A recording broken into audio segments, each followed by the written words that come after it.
Chapter 1 Transmigration, 6 months ago. Chapter 1 Transmigration. The Land of Fire, the Hidden Leaf Village. The winter sun wasn't dazzling, but brought a hint of warmth. The grove was covered in silver, the ground blanketed in white. A young child with a bruised face and nose looked around in confusion. Where is this? Wasn't I just at home watching Ellie? How did I get here? It hurts. Just as he finished speaking, a sharp pain shot through his face.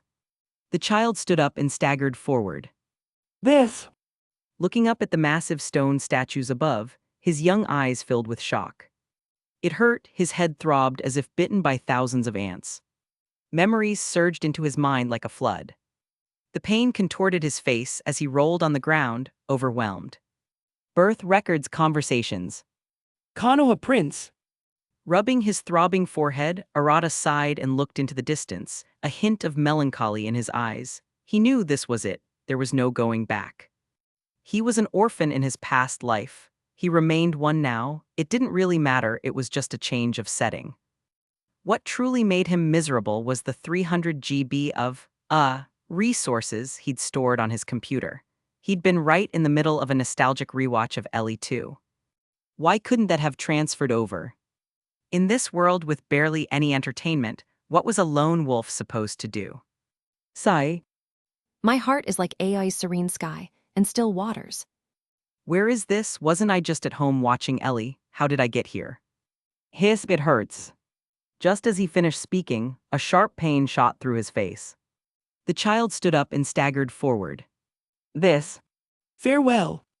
He turned around, eyes slightly red, and made his way to the home from the body's memories.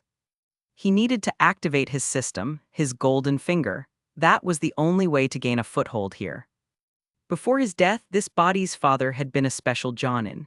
His home in Konoha was modest but decent, a small villa near the Yamanaka clan's residence. Pushing open the familiar yet unfamiliar door, Arata entered the bedroom. Lying on the tatami, he whispered with hopeful eyes. System, are you there? I'm here, host. A mechanical voice echoed in his mind. Hearing the voice, Arata's eyes lit up with excitement. Can you tell me what you can do?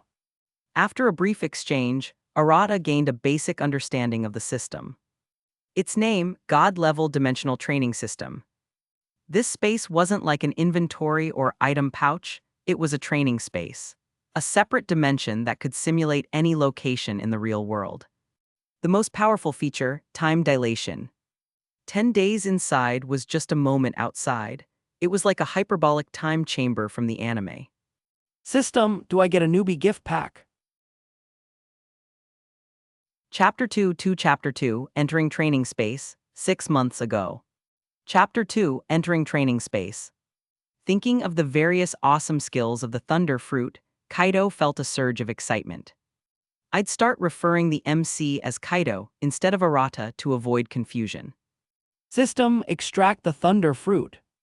A dazzling white light appeared, and a fruit with purple threads resembling a pineapple materialized in Ayanami Kaido's hand. Extraction successful. Kaido stared at the fruit, exhilarated. This was his key to true power. Without hesitating, he shut off his smell and taste senses and ate it whole. He remembered from the anime that devil fruits tasted awful like garbage. Yet at the first bite, a sweet and fruity aroma filled his mouth and nose. His eyes lit up as he swallowed the rest in large gulps. This is an improvement of the system. The system acknowledged his thoughts. Kaido waited, but after 1 second. What's going on? Is the Thunder Fruit powerless in the Naruto world? Just then, curled on the tatami, he doubled over in pain. His face twisted, muscles convulsed. Pain. It felt like millions of ants burrowing into his organs. As if invisible thugs had shattered Ayanami Kaito's bones, poured molten metal in, then remolded him. Oh!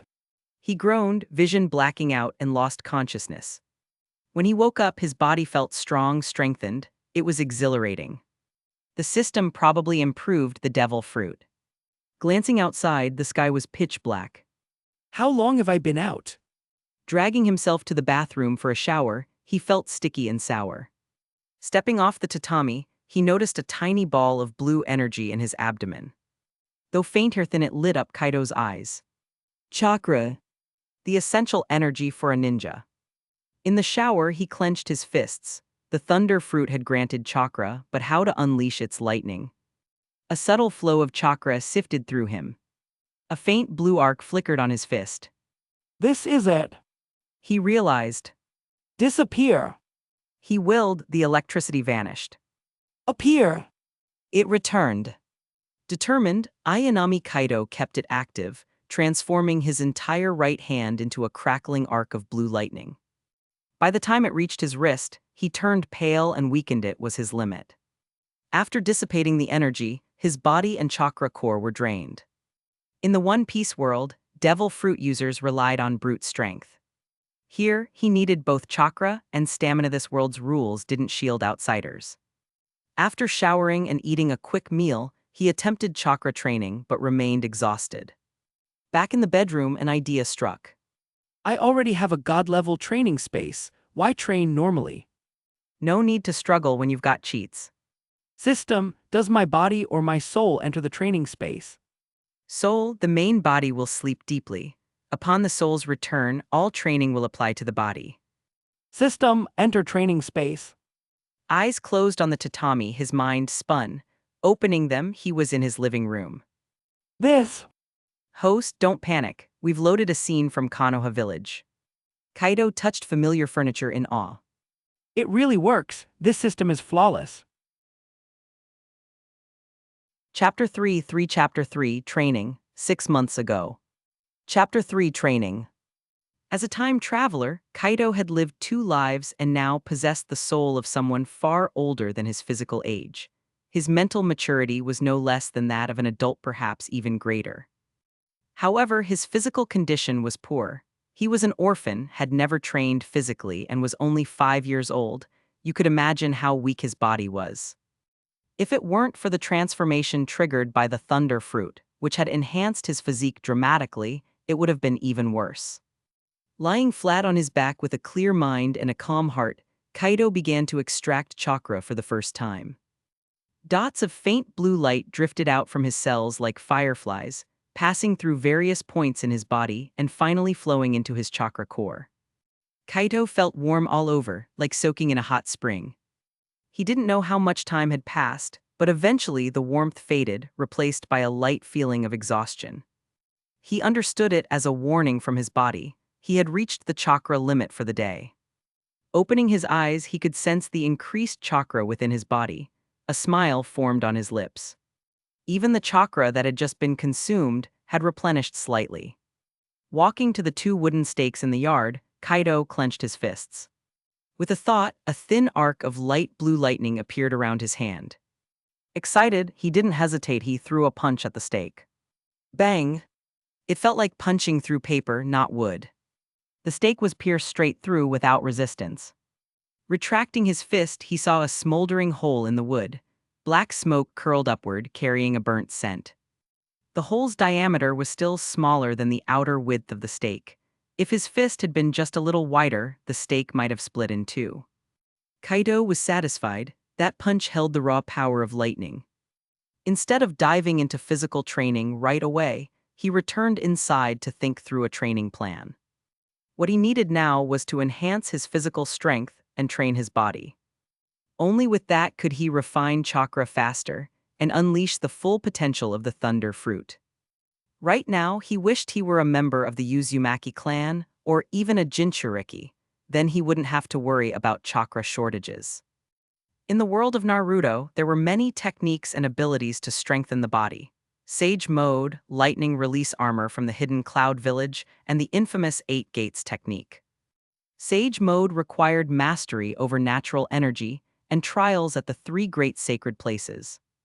As a longtime Naruto fan, Kaido knew the lightning release technique involved enhancing the nervous system via chakra, but that required precise chakra control. As for the 8 Gates technique, not happening anytime soon. After some thought, he concluded, none of those elite skills were practical for now. Better to start with basic training. Kaido muttered bitterly. System, turn the area across from my house into a training ground. Also, make it daytime. Scene replacement successful. It was like the sky shifted. What had been night was now a clear, sunny day. Kaito arrived at the newly formed training ground and began with the simplest routine. Push-ups goal 100. 1-2. System, why am I not hungry? Didn't you say this was a real world? Kaito questioned aloud. Normally, training like that would leave him starving, but now he didn't feel anything at all. Once you return to your original form, your questions will be answered. Still trying to act mysterious. He muttered. Shrugging it off, Kaito resumed chakra training. He noticed something. After waking, all the fatigue in his body had vanished. Even the chakra within him had fully recovered. He refined chakra until he hit the daily limit, then resumed physical training. Train the body, refine chakra. Kaito pushed himself relentlessly in that space. An unknown amount of time passed until the system's voice echoed in his mind. Host, your training time is about to expire. Please return to your main body. How long has it been? 10 days already. Kaito was surprised. Yes, host can remain for another 5 minutes. After that, the system will automatically return you to your body. Forget it, let's head back. Chapter 4 Chapter 4 Lightning Release, 6 months ago. Chapter 4 Lightning Release. Suddenly, the cold figure lying on the tatami opened his eyes. It's really magical. Looking at everything familiar in front of him, Kaito felt as if he was in another world. Technically, he is in another world lol. Glancing at the clock next to the tatami, he remembered that the time before he entered the training space was 5:15 p.m., and now it was 5:16. Only 1 minute had passed. 10 days inside is equivalent to 1 minute outside. It made Kaito once again admire the power of the system. Just as he was about to step off the tatami, Kaito frowned, feeling weak in his body. Why is this body still the same as it was 10 days ago? System, what's going on? Host, you are still young, and your body cannot yet withstand the system directly infusing you with energy to change your physique. Only when you are soundly asleep will this system enhance the host's physical strength in the most gentle way. During sleep, the system works tentatively. This system can only guarantee that when you wake up, your strength in the training space will be synchronized with your current body. Kaito. System, does my physical strength only improve when I'm resting? Yes, as the host grows older, the time required for strengthening will decrease. After ending the simple conversation, Kaito closed his eyes. Not long after, soft snoring could be heard from the tatami. As he fell into a deep sleep, a warm current began to flow through his limbs and bones. Wherever it passed, Kaito's muscles and bones would be strengthened. Although the enhancement was limited, the warm current continued to circulate throughout Kaito's body repeatedly. This warm current gradually faded as Kaito's physical state caught up with his strength in the training space. Kaito had a dream that he was in a sauna. He felt incredibly comfortable, like being back in his mother's arms. Just when he was enjoying the warmth, everything vanished and Kaito suddenly opened his eyes. He looked out the window. It was pitch black. Is it night already? Kaito murmured, feeling a strong surge of energy from his limbs. His entire body felt relaxed and comfortable, brimming with power. It really worked. My body is exactly the same as it was in the training space. After a light dinner, Kaito stood up and walked toward the 2 wooden stakes outside. He clenched his fist, bent his arm, and suddenly punched one of the wooden stakes. Bang! A dull thud echoed in the silent air. Small wood chips flew from the stake. He withdrew his fist, revealing a faint indentation on the wood. Kaito was satisfied. Just yesterday, he had been a skinny, ordinary child. Now he could leave a fist mark on a wooden stake with one punch. That was a huge improvement. Back on the tatami, Kaito closed his eyes, trying to fall asleep again. He was still young and didn't want to reverse his day and night routine. But how could he fall asleep so quickly after waking up? Kaito began counting his hair strands. After counting what felt like hundreds, he gradually drifted off to sleep. Time passed and a month went by quietly. In the training space, Kaido had 4 iron blocks tied to his limbs and a heavy stone strapped to his back. He ran through the streets of Konoha, his forehead drenched in sweat. 1 lap, 2 laps. Phew, finally finished. Chapter 5 Lightning Forging, 6 months ago. Chapter 5 Lightning Forging. With Kaido's 5-year-old body, he simply couldn't bear it. Even if he could, he would be seriously injured and need to recuperate for a long time. Kaito had been training in this space for nearly a year now, and his physical strength was on a completely different level than it was a year ago. The chakra in his body had also grown from its initial thread-like size to the thickness of a thumb. The growth had been remarkably fast. With Kaido's current physical skills and chakra reserves, he had completely reached the level of a Konoha genin. After his breathing gradually slowed, Kaito stood up from the ground and walked toward the woods not far from Konoha.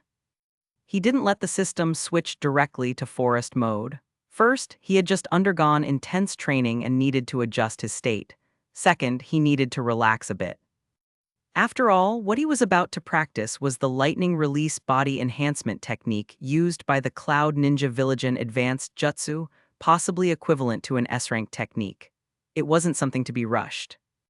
Besides, he had only read about it on the official Naruto website before he got transported to this world. He wasn't even sure if it was real and needed to test it for himself.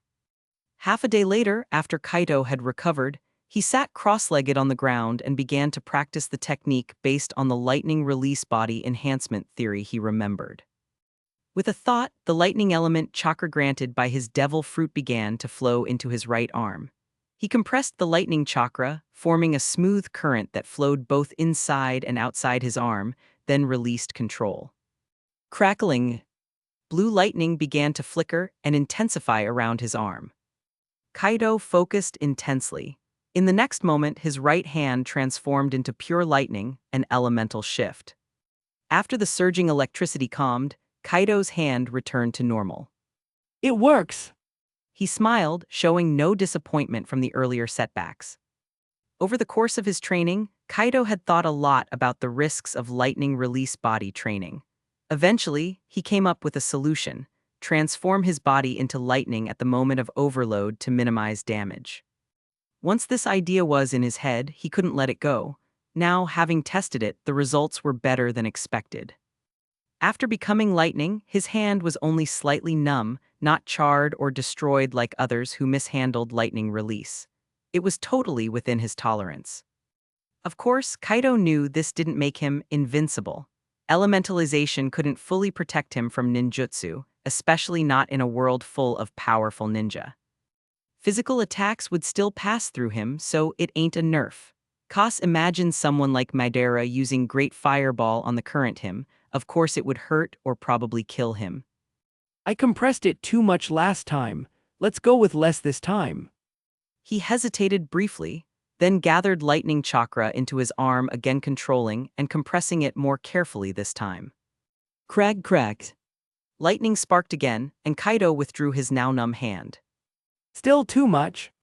1 day passed, then 2, still Kaido didn't stop. When his right hand went numb, he switched to his left. When that one numbed, he went back to the right. Again and again, like a stubborn old ox unwilling to give up until he mastered the technique. On the grass in the woods, Kaido stared at his lightning-covered arm. The chakra gradually faded, revealing a normal, uninjured arm. Finally succeeded. Chapter 6 Self-Proclaimed Big Sister. Big sister. 6 months ago. Chapter 6 Self-Proclaimed Big Sister. Cracked. Kaido's mind moved, and the lightning attribute chakra stored in his cells slowly spread outward. He didn't release all the lightning chakra at once, just a tenth of it. A light blue arc sparked across his skin, forming a thin, electric film. It was fragile-looking, like it might fall apart at any moment. With this layer coating his body, Kaido's thoughts became sharper and his movements lighter. If I trained in this state earlier, I could have finished half an hour sooner, he thought. It's much simpler than I thought. he muttered, adjusting to the sensation of lightning release chakra mode. Time flew by. A month passed quietly inside the system's training space. In a dense forest, a young boy dashed between the trees, his body wrapped in crackling lightning. He was fast, blindingly fast, like lightning itself or a thunder god racing through the woods. Each time he appeared near a tree, it was only for a fraction of a second before he vanished again. In the blink of an eye, he had paused hundreds of times all throughout the forest. Whoosh! Kaido suddenly appeared in a clearing. The moment he landed, crack! A tree the width of a grown man's waist toppled over with a groan. That was only the beginning. Snap, snap, snap. Tree after tree crashed to the ground, dozens falling within seconds. Had anyone been watching closely, they would have noticed. Every tree that fell was one Kaido had touched or paused near during his high-speed movements. Huh? A boy's voice echoed through the still air, slightly breathless but triumphant. I've mastered the lightning release chakra mode. The crackling lightning around him began to fade, revealing a young child Kaido. He looked very different from a month ago. He had grown noticeably taller, and his once thin frame had filled out with lean muscle. His body was rip-toned abs, solid limbs, a clear contrast to his youthful face. My boy gotta look hot, right? Despite being only 5 years old, he had the physique and physical strength of a trained fighter. In terms of raw physical ability, Kaido was already above every genin in Konoha. And if he activated lightning release to reinforce his body further, he believed he could fight evenly with an elite Chunin. Ding, the host's time is up. Would you like to return to your main body? Already, perfect timing. I was planning to head back anyway. The world spun, but Kaido remained calm. He was used to the system's strange transitions. When he opened his eyes, familiar sights greeted him. Kaido stepped off the tatami mat in his room, face unreadable, and walked into the kitchen with practiced ease. He lifted the lid of a large iron pot. Instantly, the aroma of cooked meat filled the room. Using a nearby wooden basin, he scooped out meat from the pot and filled it to the brim.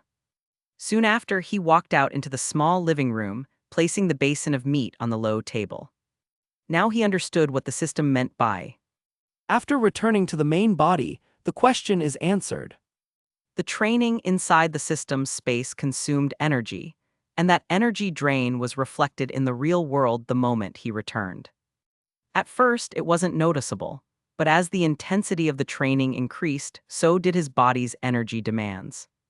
Now, he needed nearly 30 pounds of meat per night. That kind of consumption cost nearly 1,000 ryo a day.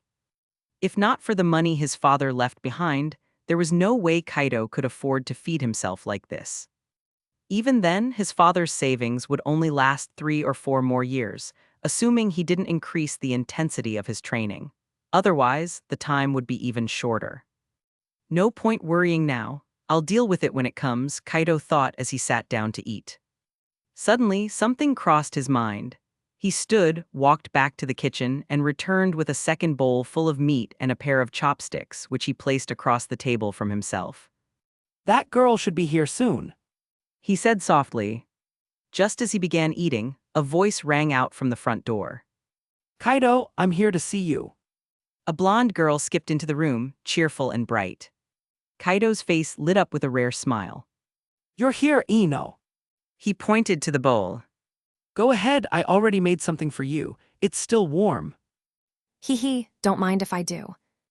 Ino beamed and dug in without hesitation. Mommy, it's so good. She said with puffed cheeks, eyes squinting into happy crescents. Kaido watched her fondly. In his previous life, he was an orphan who had done every odd job just to survive. He spent several years as an apprentice at a small restaurant, not enough to master fine cuisine, but he had learned how to make decent home-cooked meals. His friendship with Ino had started simply. The day after he saved Hinata from a beating, Ino had somehow found out what happened to him afterward. As the self-proclaimed Big sister. Chapter 7 Father-in-law. She is really good to her friends and even takes the initiative to help Sakura, despite their rocky relationship. Although she likes Sasuke, she's completely natural and cheerful around him, never shy or flustered. She's refreshing to be around. Even though she's surrounded by boys, she still retains her femininity. Usually, pretty girls who act all haughty with boys come off as annoying, but you'll never think that about Ino. Originally, Kaido was planning how to get close to Ino in the future, but he didn't expect her to come to him on her own the very next day. It caught him completely off guard.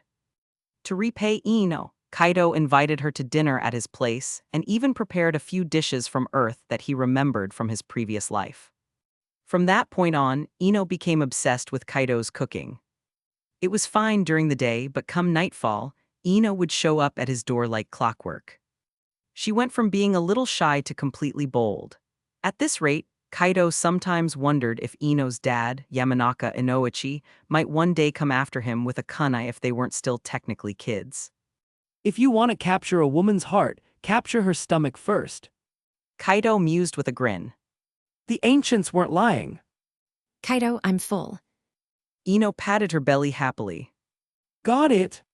Kaido nodded, picking up a tissue from the table and gently wiping a bit of sauce from the corner of her mouth. Kids in the Naruto world mature fast. Ino looked at the handsome and focused boy in front of her, and her cheeks turned red like a ripe apple. Her usual confident big sister energy melted away, replaced by an unusual shyness. Kaido could read her expression perfectly. He didn't need to be told what she was thinking. He didn't bring it up, of course, but deep down, he was kind of glad. After all, as the saying from Earth went, start building your love life early. FBI open up. What do you want for dinner tomorrow? Kaido asked while tossing the used tissue in the trash. His voice pulled Ino out of her daze. She tapped her lip with her finger, thinking about all the delicious food she'd had over the past few days. Noodles, let's have some noodles. All right. Kaido said, rubbing her forehead with a fond smile. Ino blinked, clearly enjoying the affectionate gesture. Oh right, I almost forgot, this is for you. Ino suddenly remembered something and pulled a folded piece of paper out of the pouch tied around her waist. Kaido took it and was a little surprised. It was currency notes used all over the Naruto world. He looked closer. There were denominations of 500, 1,000, 2,000, and even 10,000 ryo. Adding them up, there had to be over 100,000 ryo. Kaido raised an eyebrow. Ino was too young to be carrying that much cash.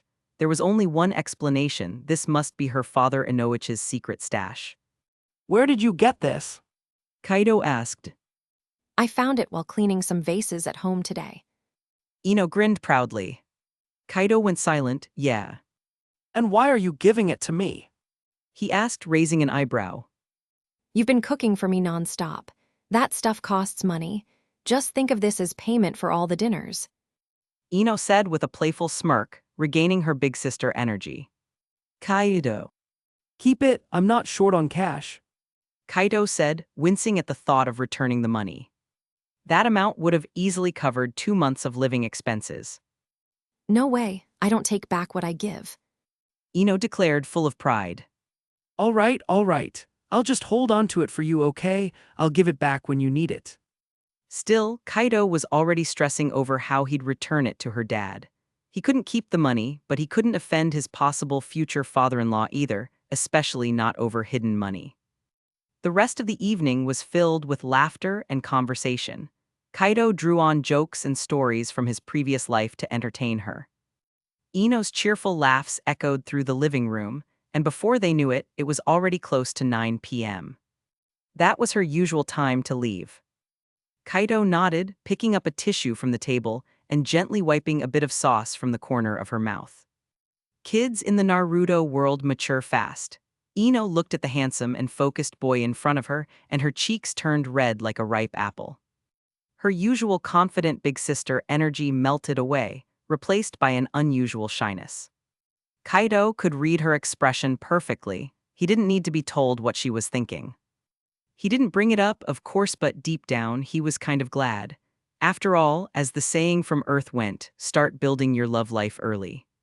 FBI open up. Shadow Clone Jutsu. Chapter 8 Chapter 8 50 kg weight, 6 months ago. Chapter 8 50 kg weight. But these ninjutsu cannot be used just by knowing the names. Hand seals are also required. When Kaido thought of hand seals, he immediately panicked.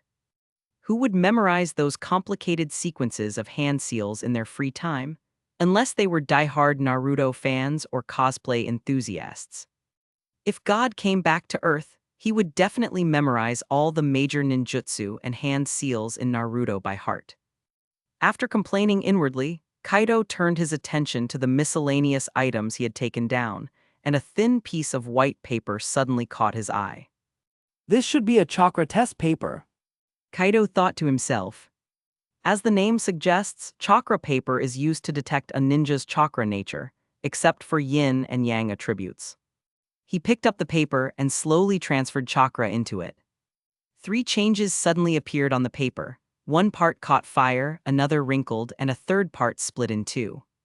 Fire, lightning, and wind attributes. Fire and wind must be his innate affinities, while lightning was likely due to the thunder fruit he consumed. Now that he understood his chakra attributes, his next training direction became clearer. Putting the box back in place, Kaido walked over to the tatami mat and fell asleep.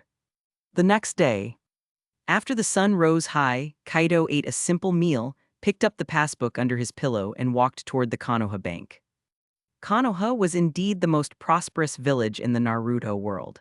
As soon as he stepped outside, he saw various shops opening, shopkeepers shouting, and a steady flow of villagers and ninjas moving through the streets.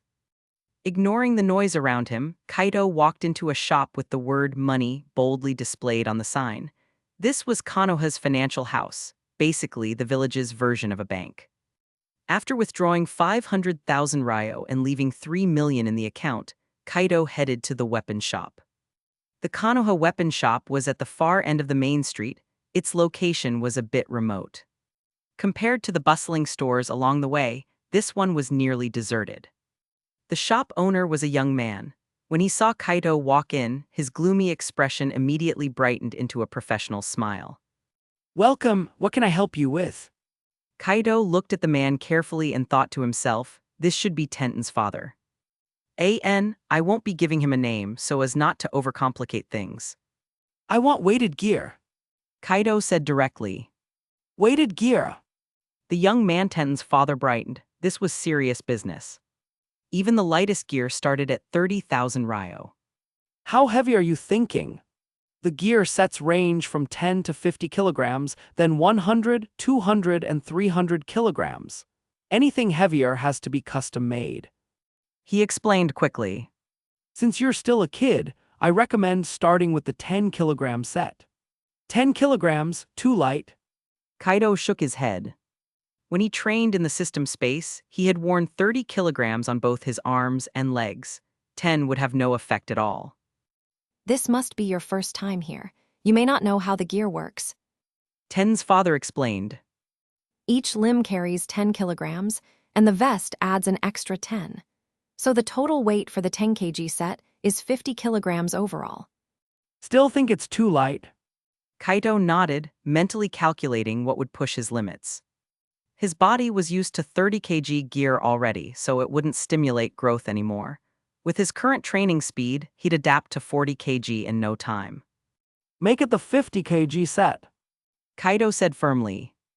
Ten's father looked shocked. Was this kid serious? A full 250 kg of distributed weight, he'd be crushed. Still, business was business. Are you sure? Yes. All right this way. Ten's father gestured. He led Kaido to the back section marked weighted gear area and stopped in front of the 50 kg set. Here it is. Without hesitation, Kaido put on the weighted vest and attached the leg and arm guards. The moment he strapped them in, he felt immense pressure, as if a boulder had been placed on his back. He took a trembling step. Boom! His foot hit the ground with a dull, heavy thud. After walking back and forth a few times, sweat formed on his forehead. The 50 kg weight was challenging but manageable. Tenten's father was stunned. This kid. How much? Kaido asked, teeth clenched. Tenten's father's expression returned to that of a sly businessman. Discounted price 300,000 Ryo. What, 300,000? Kaido barked. Yep, you see, the weights you're using contain meteorite iron, a rare metal imported from the land of iron. Chapter 9 Chapter 9 Shadow Clone Jutsu, 6 months ago. Chapter 9 Shadow Clone Jutsu. Seeing that Tenten's father didn't seem to be joking, Kaido didn't bother wasting time arguing. Otherwise, who knew how long he'd go on?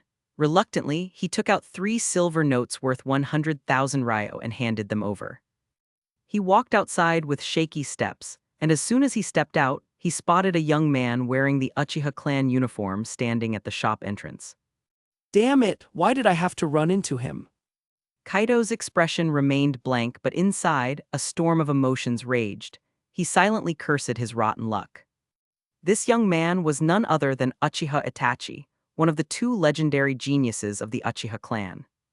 Also known as the Uchiha clan's Reaper, the man who annihilated his entire clan to uphold his beliefs. The ultimate big brother, who made even Sasuke seem emotionally stable by comparison. The man revered as Itachi-sama by countless fans in Kaido's previous life. Kaido pretended not to care and walked past Itachi with stiff steps. Guest, you're welcome back anytime. Ten's father called cheerfully from behind. Kaido paused, cursing inwardly. If I ever come back, may you scam me again. Never. Even if I'm dying, I'm not stepping into that store again. Tusk, seems like Konoha will have another rising genius. A 50-kilogram weight. Tenten's father muttered with a grin. 50 kilograms of weight. Uchiha Itachi asked flatly, his expression unreadable. Tenten's father nodded, still smiling as he looked at the Uchiha genius. That's right, Mr. Itachi. The young man just bought a 50-kilogram weight set. 50 kilograms? Itachi frowned slightly as he watched Kaido walk off. He seemed afraid of me. Phew. After cleaning up, Kaido went out to buy meat and ingredients for the gravy noodles Ino requested for dinner. By the time he returned, it was nearly noon. He ate something quick and resumed his usual routine, lounging on a recliner in the sun, playing dead. Only by doing this could he avoid drawing attention from Konoha's notorious schemers. If he ever exposed his hidden talent, Danzo the scavenger would definitely take notice. The sun's golden light bathed the village, blanketing the ninja world in a warm glow. Kaido got up, returned to the tatami mat inside, and shut his eyes. It was time for training. System, enter the training space. Training space initiated. In a blink, Kaido's vision changed, and he found himself standing in a dense forest. This time, I'll focus on learning that broken Jutsu Shadow clone. Taijutsu and chakra control can come second. If he could master Shadow Clone, it would be a massive boost. Unlike the standard clone jutsu, Shadow Clone was a B-rank technique that produced tangible clones capable of attacking. Each clone had its own body and mind, and when dispelled, transferred all memories and experience back to the user. That's what made it such a cheat-level ability. With the technique details flashing in his mind, Kaido began forming hand seals. His seal speed was sluggish, and he poured half of his chakra into the attempt. Bang! Smoke puffed in. Kaido collapsed to the ground, barely conscious. Failed! Kaido muttered, frowning. He tried again, splitting half of his chakra as before. Bang! Same result, another failed clone. Without showing much emotion, Kaido kept repeating the process. 1 day passed. Shadow clone technique. Bang! A puff of white smoke cleared, revealing a perfect copy of Kaido standing before him. Yo, main body, what are we doing today? Kaido didn't even wait. Nothing. He replied calmly and dispelled the clone with a poof. Phew. Chapter 10 Chapter 10 2 years of intensive training in the system world. 6 months ago. Chapter 10 2 years of intensive training in the system world. Coming out of the training space, Kaido was just like usual. He brought out his own grilled meat and Ino's favorite noodles with gravy from the kitchen and waited for her to arrive. A moment later, Ino showed up right on time, skipping cheerfully like always. Seeing her bright expression, Kaido guessed that her father still had no idea that his private savings were secretly taken by Ino and handed to him. Oh, what a headache. Kaido pressed a hand to his forehead. This girl was way too carefree, she had no clue just how big of a mess she had stirred up. 2 hours later, Ino stood to leave. Kaido, I've got to go. Okay, I'll walk you there. As they stepped outside, they bumped into Yamanaka Inoichi, red-faced and clearly tipsy. Good evening, Uncle Inoichi. Kaido greeted politely. Good evening, Kaido. Dad, why are you coming back so late? Ino pouted, visibly displeased. Something came up. I won't let it happen again. Inoichi patted Ino's forehead affectionately. Oh no, why are both you and Kaido always doing this? You love rubbing my forehead. Ino grumbled and brushed his hand away. Suddenly, Kaido felt the temperature around him drop. A suffocating wave of murderous intent enveloped him. Oh no! Inoichi's eyes gleamed green, almost like a demon had descended. Damn daughter-con! Kaido cursed inwardly. It's not like that, just sometimes, occasionally. Occasionally. Inoichi's drunken expression vanished instantly, replaced by a stormy glare. My little girl's already being chased at this age. Are you trying to be the next Minato Namikaze and Kushina? That thought alone sent Inoichi's rage surging. His gaze turned even more feral, like a tiger ready to pounce. Feeling the sharp aura closing in, Kaido knew that if he didn't say the right thing, he might not survive the night. Uncle Inoichi, let's talk inside. I have something to give you. He said, trying to stay calm. He turned to Ino and added quickly. Ino, head home first. I want to have a good chat with your dad. What is there to talk about? Inoichi asked coldly. Kaido moved closer and whispered. The private money, in the vase. As if flipping a switch, Inoichi's bloodlust vanished and his stern expression softened. He cleared his throat. Ino, go on home. I'm going to hang out with Kaido for a bit. Okay, I'll tell Mom when I get back. Ino chirped, narrowing her eyes suspiciously. She tilted her head as she walked. What just happened? Dad looked terrifying just now. Kaido, there's no one else around. How did you find out about my secret stash? Inoichi demanded as soon as they were inside, barely containing his panic.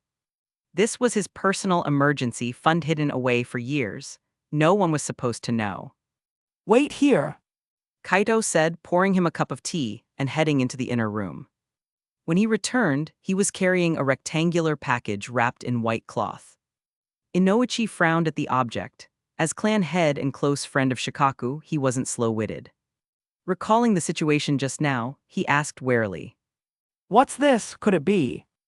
Kaido replied, calmly sipping his tea, even though internally he was sweating bullets.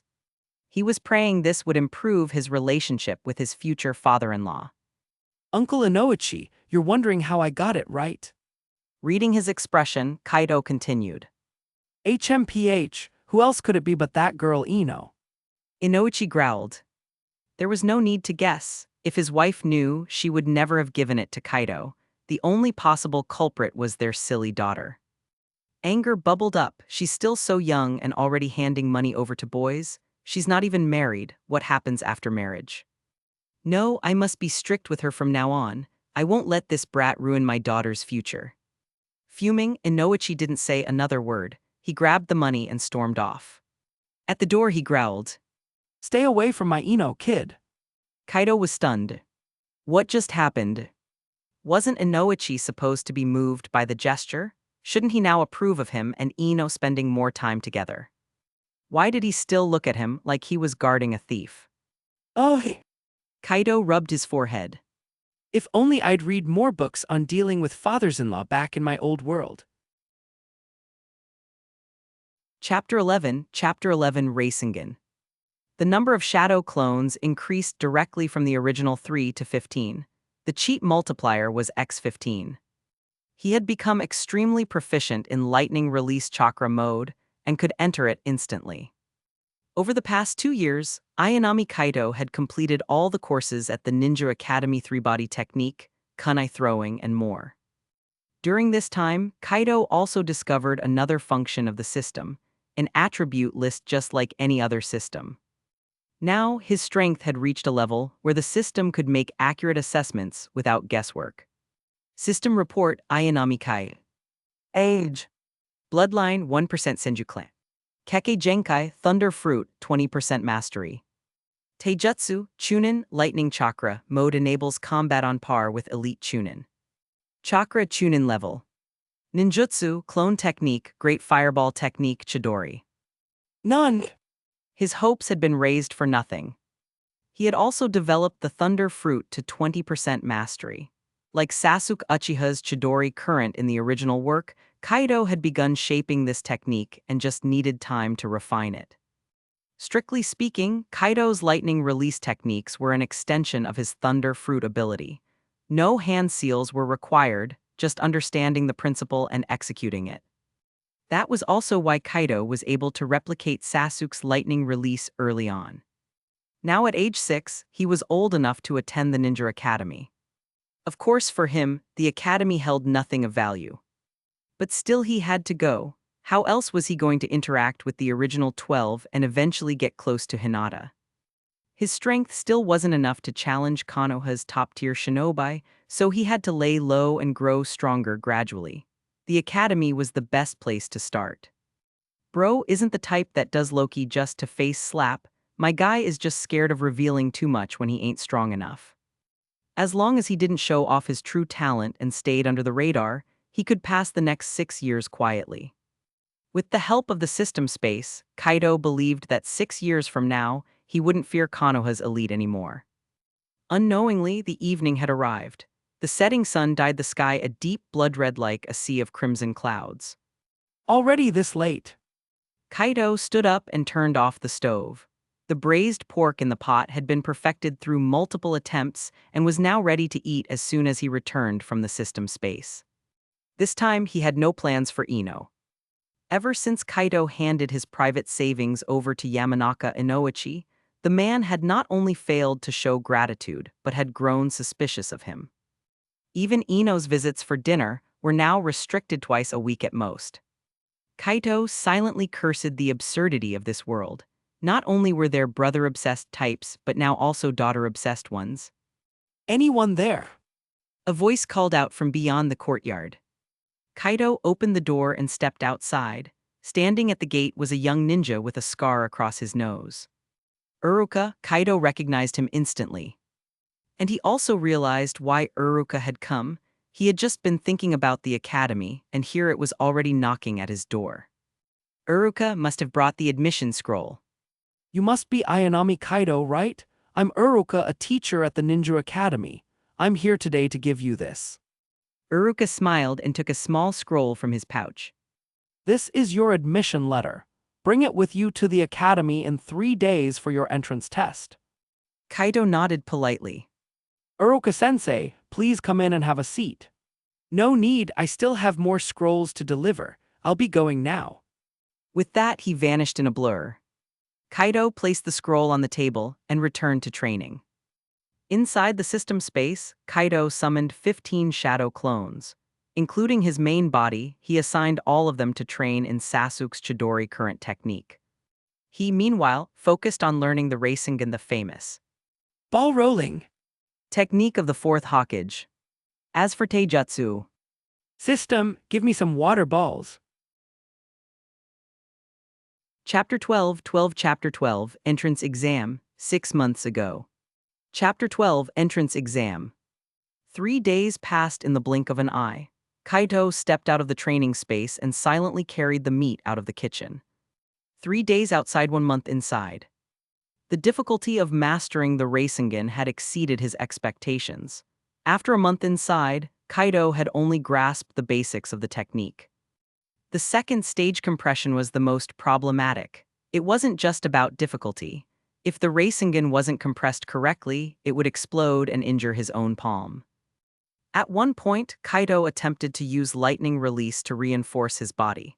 In the moment of detonation, he had even tried turning his right hand into lightning. Unfortunately, So many people. when Kaido arrived at the Ninja Academy, even he was surprised. The crowd of students was enormous. At the entrance, parents gathered, chatting in clusters. Kaito scanned the children until his eyes landed on the ones he was looking for. Haruno Sakura, the Ino Shikacho trio, Inuzuka Kiba, Aburim Shino, Hyuga Hinata, Uchiha Sasuke. Kaido, over here. A voice called out nearby. Kaito turned his head and saw Ino waving excitedly. Beside her were Choji munching on snacks and Shikamaru with his usual lazy expression. Kaito smiled and walked over. Ino, Shikamaru, Choji, long time no see. Long time no see, crunch. Choji replied mid-bite. You're here too. Shikamaru muttered weakly. Kaito ignored the complaint and habitually ruffled Ino's hair. How have you been these past few days? What do you want for dinner tonight? I'll cook. Oh, right. I almost forgot today's the day I'm eating at your place. Ino slapped her forehead in realization. But, She added, suddenly looking deflated. Don't let it get you down. Today's the entrance exam focus. Just tell me what you want next time and I'll cook it for you. Kaito gently pinched Ino's cheek with a smile. From a distance, Yamanaka Inoichi, Nara Shikaku, and Akimichi Choza were quietly watching the interaction with very different expressions. Inoichi's face darkened visibly. The other two looked more amused than anything. Inoichi, that's Zero's son, right? I didn't expect him to get along this well with your daughter. Shikaku said, smirking. He's following in Minato's footsteps, starting early on the whole. Find a wife. Paths. Choza teased. Inoichi let out a frosty snort. Enough from both of you. But his eyes remained fixed on Kaito with a very unfriendly expression. Kaito, still chatting with Ino, suddenly felt a chill run down his spine. He turned and saw Inoichi glaring daggers at him. He gave a polite nod toward the trio, thinking to himself. Damn! Abruptly, Kaito frowned. Aside from Inoichi, someone else was watching him from the left. He turned and locked eyes with someone staring at him with undisguised interest. It was a young man, standing beside a boy around Kaito's age wearing the Uchiha clan crest. Kaito forced a polite smile and turned back to Ino, but his thoughts were elsewhere. Why is Uchiha Itachi watching me? Brother, what are you looking at? Asked the small voice of Uchiha Sasuke beside him. Nothing, Sasuke, today's the entrance exam. Do your best. Itachi said, gently flicking Sasuke's forehead. I got it, I'll definitely take first place. Sasuke said confidently. Good. Itachi glanced back at Kaito, eyes deep and unreadable like a starless void. That kid. All children taking the entrance exam, please enter the academy. Adults, kindly wait outside. Chapter 13, Chapter 13, enrolled in the academy, 6 months ago. Chapter 13, enrolled in the academy. As soon as he finished speaking, a group of children excitedly rushed toward the ninja academy like a torrent. Kaito and the others were among them. Looking at the excited children around him, Kaito couldn't bear to interrupt their joy. It was peacetime now, and the pass rate at the ninja academy wasn't very high, completely different from wartime. Back then, to replenish the ranks, as long as someone could extract chakra and wanted to be a ninja, they were accepted. Such ninjas were often called cannon fodder on the battlefield. But now, it was much harder to even enter the academy. A large number of applicants were eliminated during the entrance test. In the original story, even Might Guy was almost rejected during the entrance exam. That showed how tough it really was. He also remembered that in the original work, Naruto's class only had about 30 students. From this massive crowd, only 1 out of every 20 or 30 children might be accepted. But these things had nothing to do with Kaito. No matter how hard the entrance test was, it wouldn't be a problem for him. If he went all out, he could easily beat all the kids here. Even Uruka wouldn't be a match. That was the kind of confidence that came with true strength. Soon the entrance test began. Uruka took out a scroll and started calling names. Those whose names were called would begin the test. The test was straightforward. The first part tested physical strength. Students had to run a set number of laps around the academy playground within a certain time limit. After all, chakra came from combining physical and spiritual energy. The stronger the body, the easier it was to extract chakra. Second, there was a shuriken and kunai throwing test. You passed if you scored at least 30 points. That part was simpler, just hit the targets from 10 meters away. Only those who passed both could be admitted into the ninja academy. Both parts were essential. There was one exception. If you could extract chakra, you were admitted directly, no other tests needed. Chakra was the key to becoming a ninja. A 6-year-old who could refine chakra was seen as a prodigy. The academy couldn't afford to reject such talent. This was where the gap between the wealthy and the poor became clear. Children from well-off families had access to nutrition, training, and private tutors. Many of them could refine chakra before turning 5. On the other hand, kids from poor families had none of that. They couldn't even get basic training manuals without enrolling in the academy. Just then, a cry of surprise pulled Kaido out of his thoughts.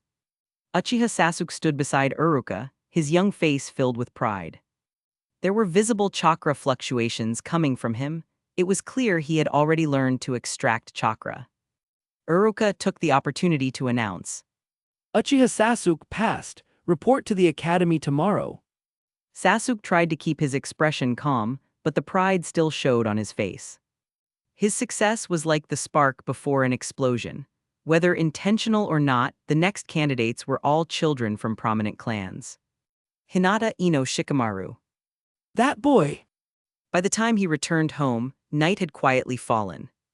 Kaido took out a large piece of meat from the kitchen, cut it into chunks with practiced ease, and tossed it into a pot to boil.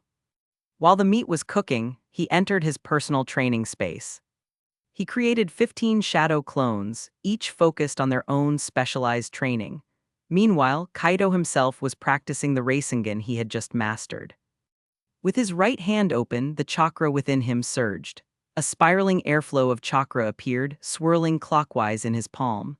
At its center, a trembling chakra sphere began to take shape. The moment it solidified, the surrounding airflow dissipated in an instant. So this is the Rasengan. Kaido muttered, staring at the spinning sphere.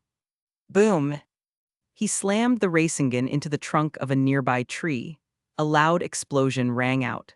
The center of the trunk collapsed instantly, and a large chunk was obliterated by the chakra's violent rotation.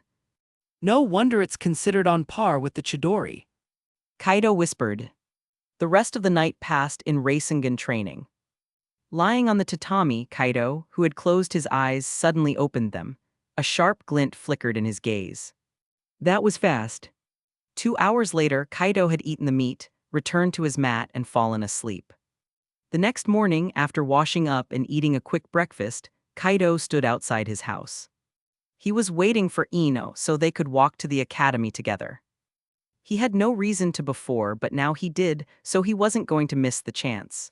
As for Yamanaka Inoichi, who doted heavily on his daughter, they were neighbors and classmates. What was strange about walking to school together? Not long after, Ino stepped out of her house. Her cheeks were a little flushed and she looked sleepy. Ino! Kaido waved. Ino brightened up slightly when she saw him. Kaido, good morning. Chapter 14, Chapter 14 Databeo, 6 months ago. Chapter 14 Databeo. Morning, let's go.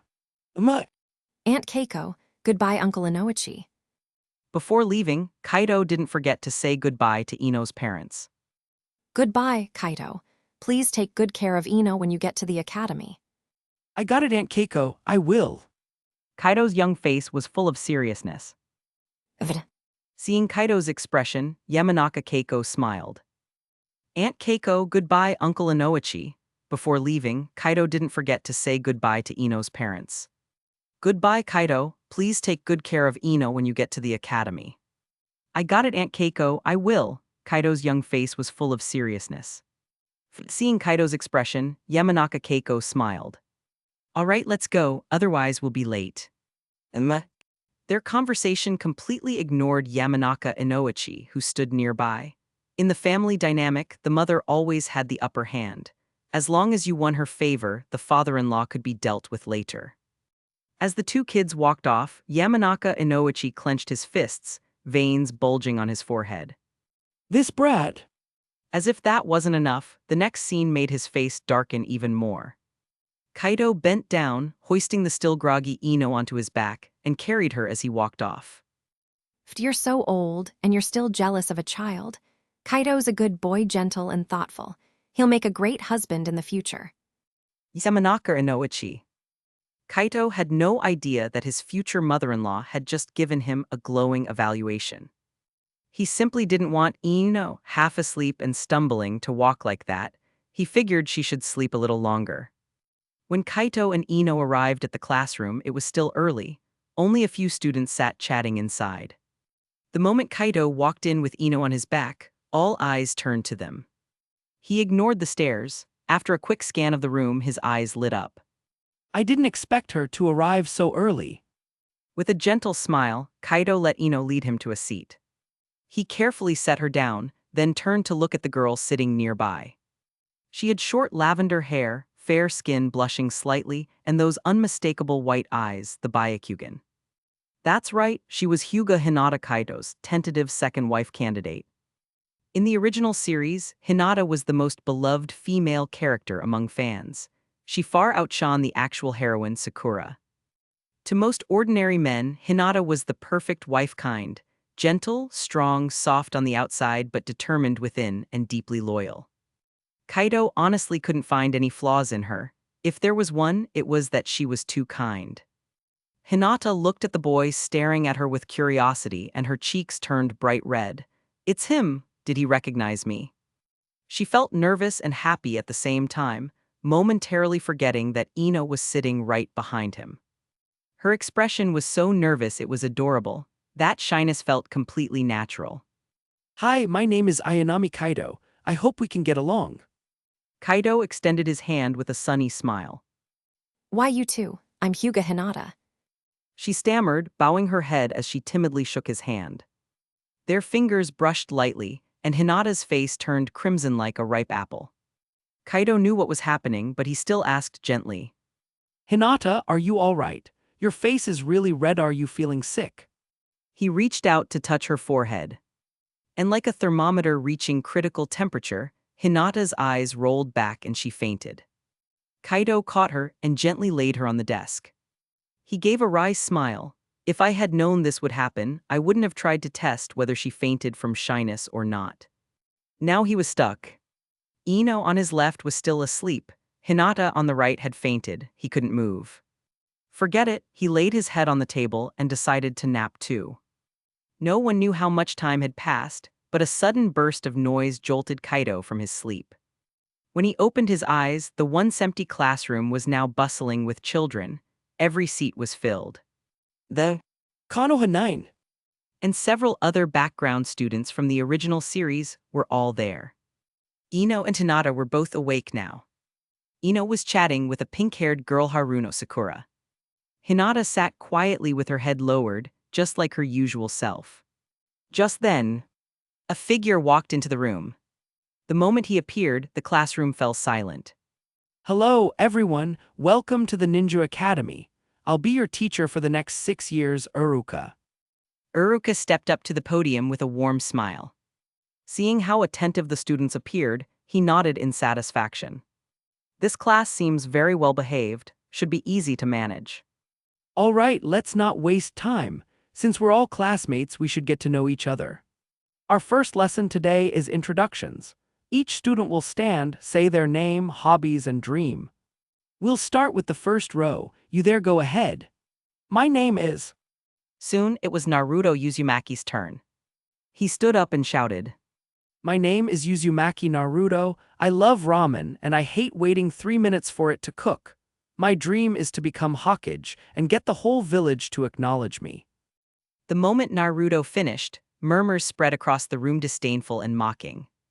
Ha ha ha, what a joke. The demon fox wants to be Hokage. Yeah, someone like him should just disappear already. Chapter 15, Chapter 15 Will of Fire, 6 months ago. Chapter 15 Will of Fire.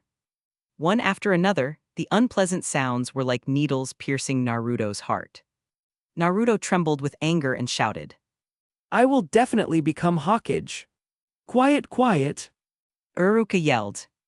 As a chunin and a teacher, Uruka's authority was undeniable in the classroom. The moment he spoke, the laughter around Naruto disappeared, and the classroom went completely silent. Uruka was a little surprised. He didn't expect the Naruto to have such an ideal. At this time, like many of the villagers who had lost their families in the Nine Tails attack hated Naruto. Uruka only gave a reply. Very good, that dream is quite ambitious. I hope Naruto-kun keeps working hard. Next!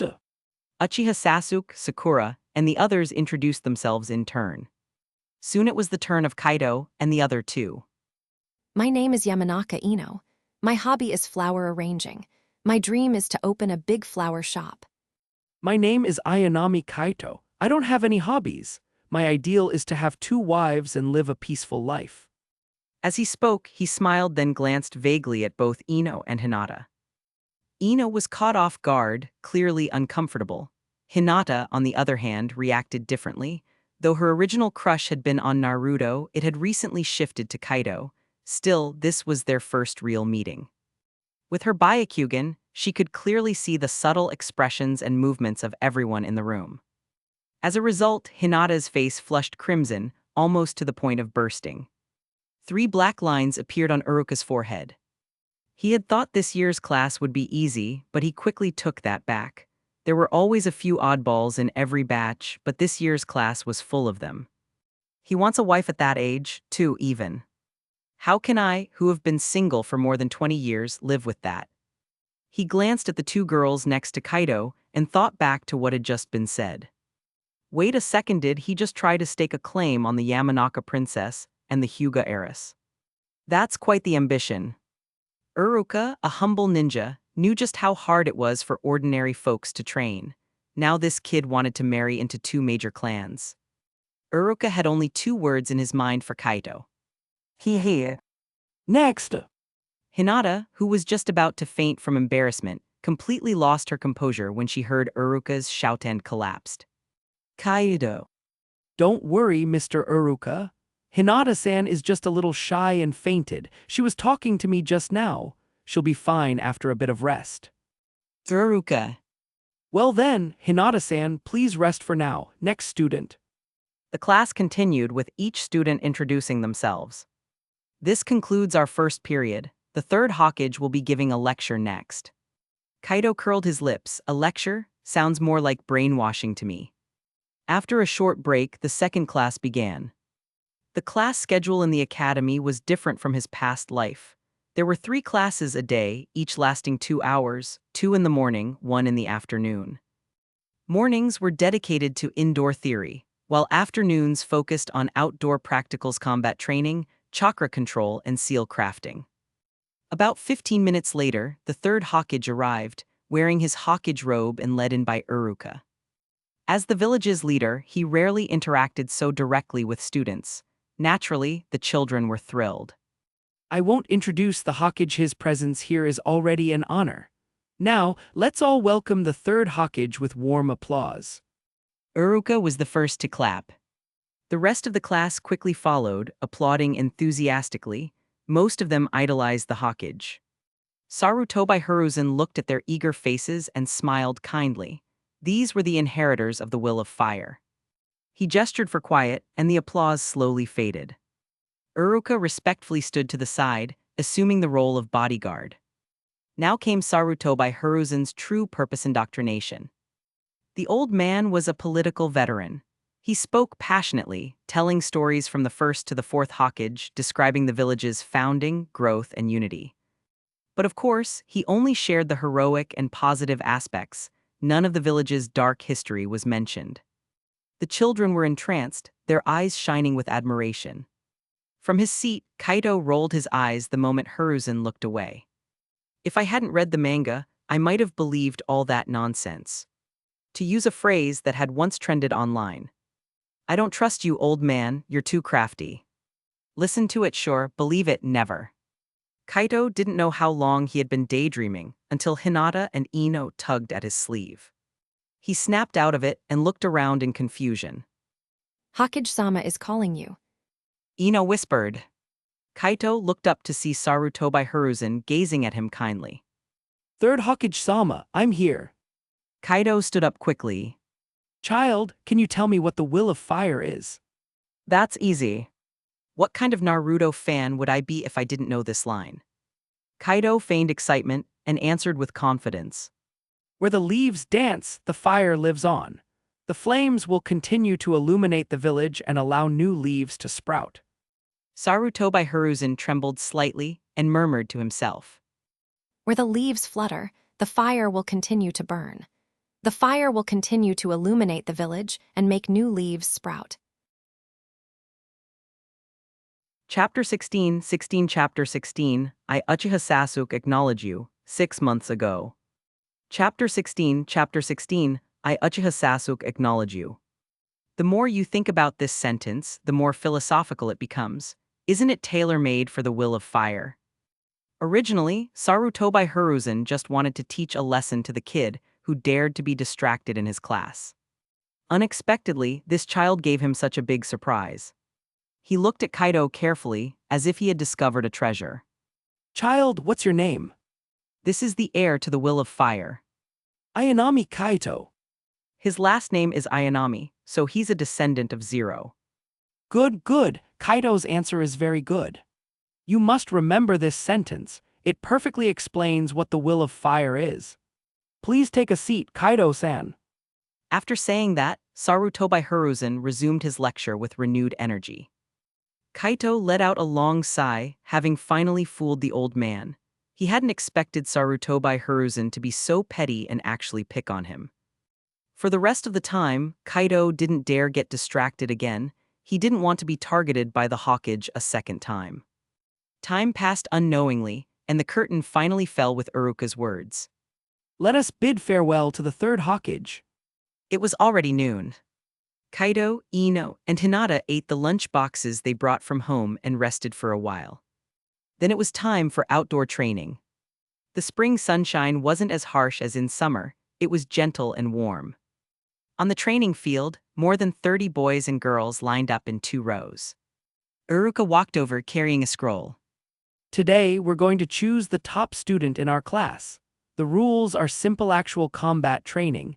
Whoever wins will be the top student for this year. Anyone not interested in competing, step aside now.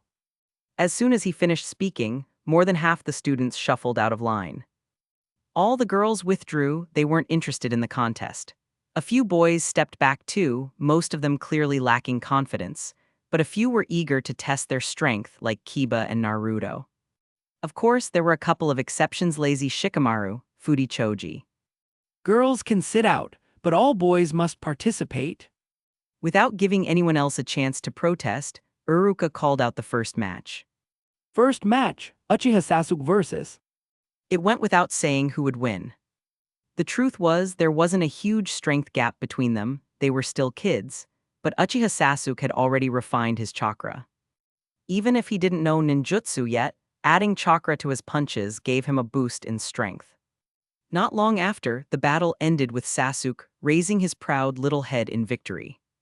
Match after match followed. Soon, Kaito heard his name. Ayanami Kaito vs. Nara Shikamaru. Kaito and Shikamaru locked eyes, a spark of mischief passed between them. Uruka was pleased to see them so fired up. His earlier decision suddenly felt justified. When did these two become so motivated? Ino asked, puzzled. Who knows? Shikamaru muttered, crunching on a chip. Maybe we admire each other or something.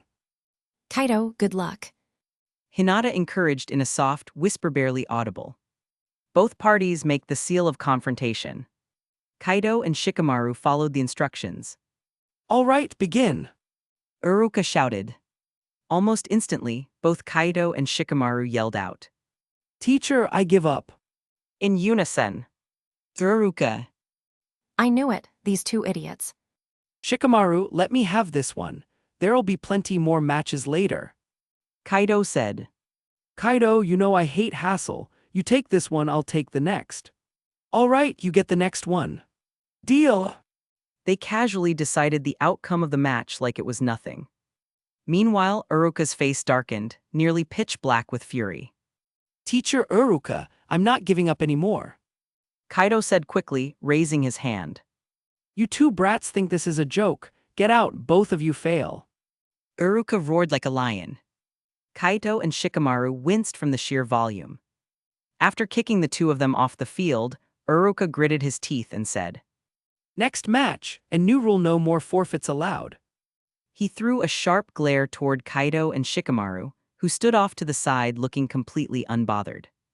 Shikamaru didn't care. Surrendering was just part of who he was. He inherited not only his father's brilliant intellect but also his laid-back attitude.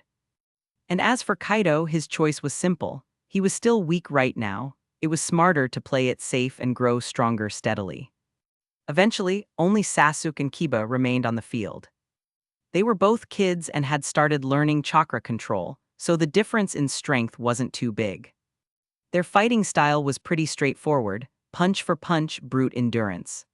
Soon both were covered in bruises and cuts, and then, I didn't want to use this move, but you've earned it. I, Uchiha Sasuke, acknowledge you. Chapter 17, Chapter 17, 6 Navy Styles, 6 months ago. Chapter 17, 6 Navy Styles. His hands changing back and forth in different positions. That's it, Kaido's eyes flashed. He wasn't unfamiliar with this gesture. After returning to the real world, he would often practice this gesture when he was free. Seal! Shikamaru no longer looked lazy. The Uchiha clan really is something else. No way! Impossible! Some students also exclaimed in shock. Then, that hand seal technique is. Uruka was also extremely shocked. As everyone stared in disbelief, Sasuke was about to finish his hand seal. He smiled cruelly and shouted, Fire style, great fireball technique. All the chakra in his body surged to his mouth, and a small fireball about half a meter in diameter burst from his lips, hurtling toward Kiba, who stood not far away. Kiba was frozen in place. He was so stunned by Sasuke's hand seals that he forgot to move. The fireball was heading straight for him. Some students finally snapped out of it. Careful! Get out of the way! After releasing the fireball, Sasuke collapsed. He didn't have the strength left to cancel the technique. At the critical moment, Uruka appeared in front of Kiba and punched the fireball aside with one strike. He frowned as he looked at the unconscious Uchiha Sasuke. Another genius has appeared in the Uchiha clan. Seeing the danger had passed, Kiba gasped and sighed in relief. I declare Uchiha Sasuke the winner of this contest. We'll seal the reconciliation tomorrow. Class dismissed. Uruka's words pulled the stunned students back to reality. He picked up Sasuke's unconscious body and in a blur raced toward the medical room. That was ninjutsu. Uchiha Sasuke can actually use ninjutsu. As Uruka left, the students buzzed with excitement. At the school gate, Kaido said goodbye to Shikamaru, Choji, and Hinata, then walked home with Ino. Along the way, Ino chirped like a happy little bird, her chatter nearly wearing out Kaido's ears. When they reached her door, they said their goodbyes. Before leaving, Kaido smiled and said, Tomorrow's the day you come over for dinner, right? What do you want to eat? I remember you once made a giant meatball, yeah, that one. Ino tapped her chin thoughtfully, already drooling a bit. Those were 4 happiness meatballs, you little foodie. Kaido pinched her nose gently. Hey, quit pinching my nose. Ino lifted her chin, looking annoyed. Don't be mad, I'll make more for you tomorrow, just don't be late.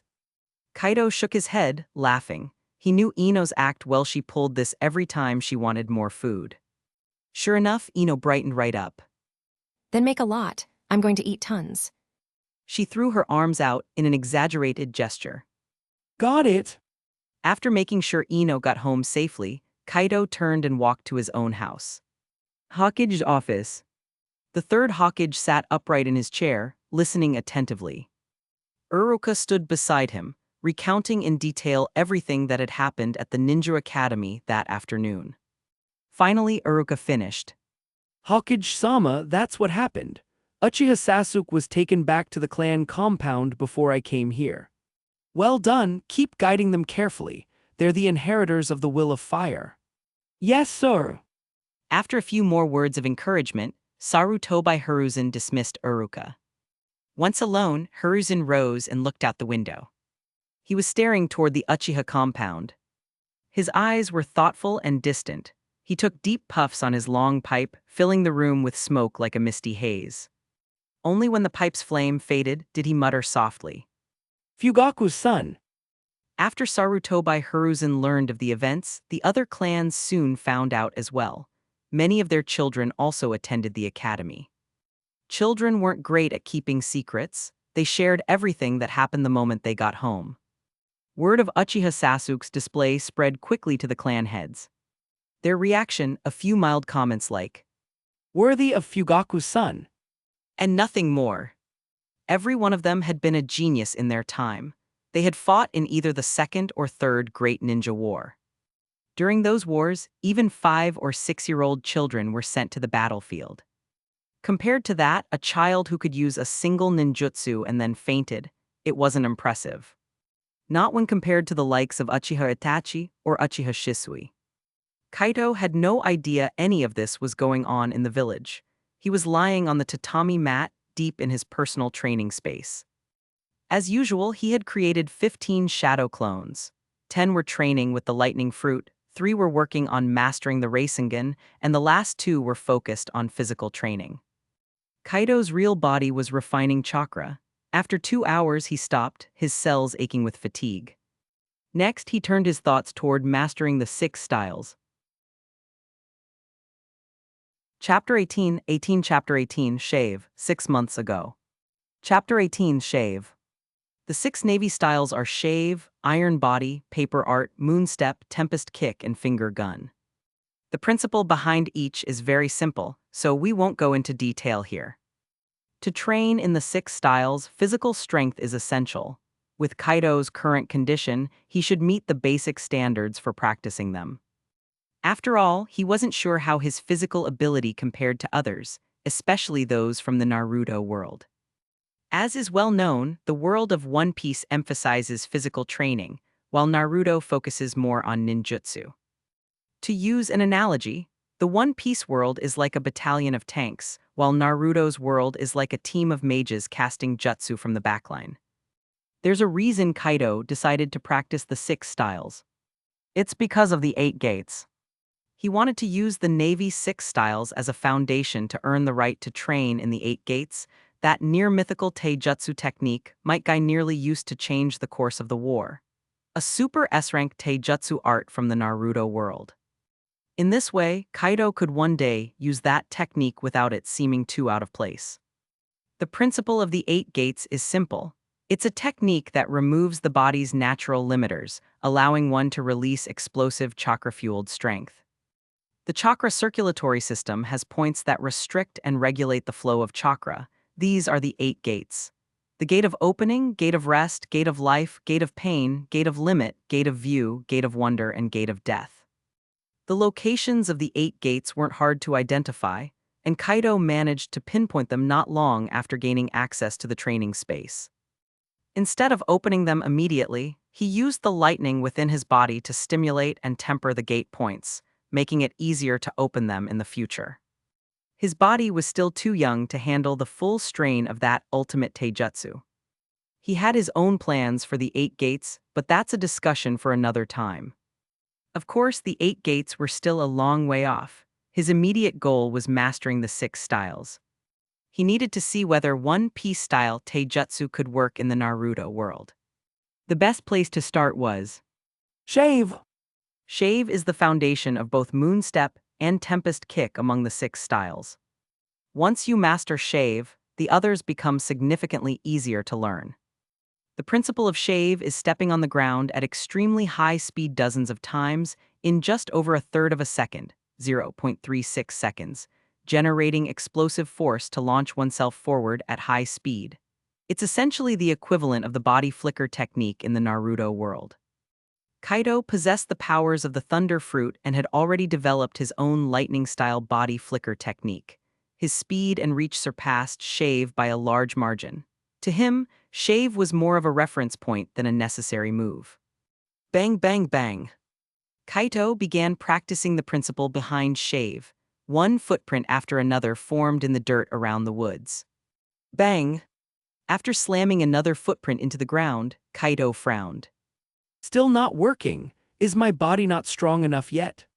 He had just stomped the ground more than 10 times in 1 second, but his body hadn't moved at all.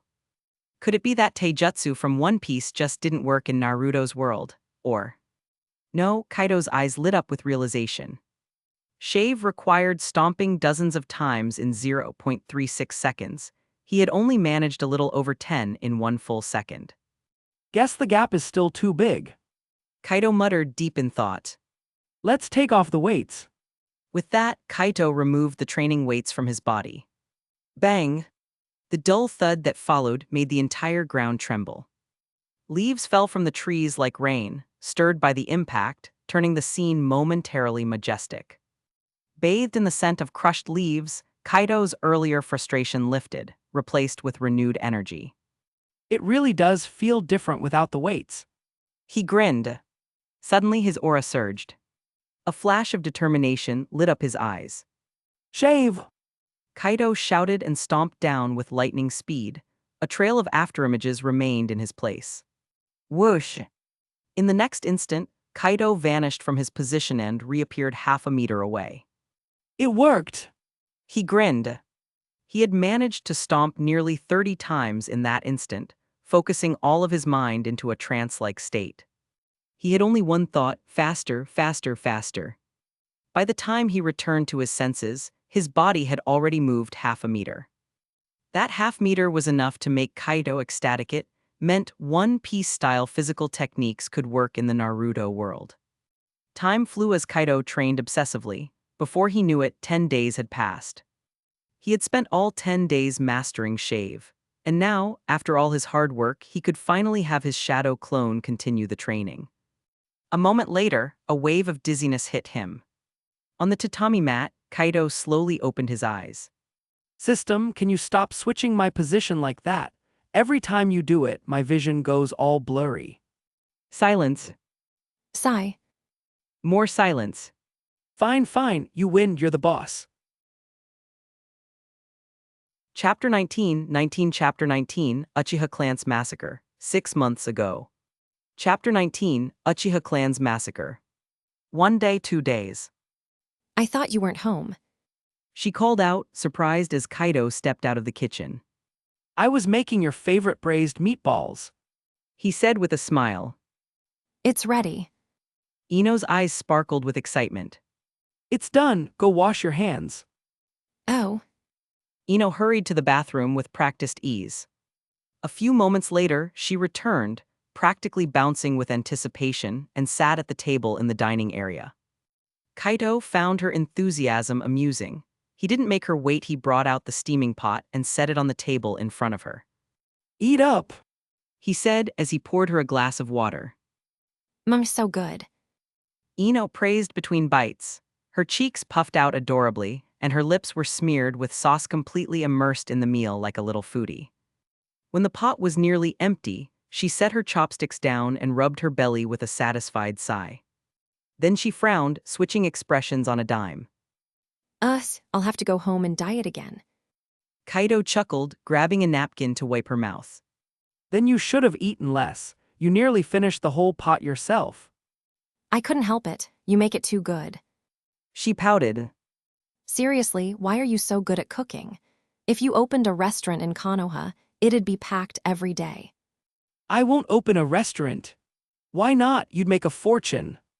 Kaido leaned forward and gently pinched her nose, smiling. Because I only cook for people I like. Everyone else, forget it. Boom. Ino's mind blanked out. Her fair face turned bright red like a ripe apple. Children in the Naruto world matured early.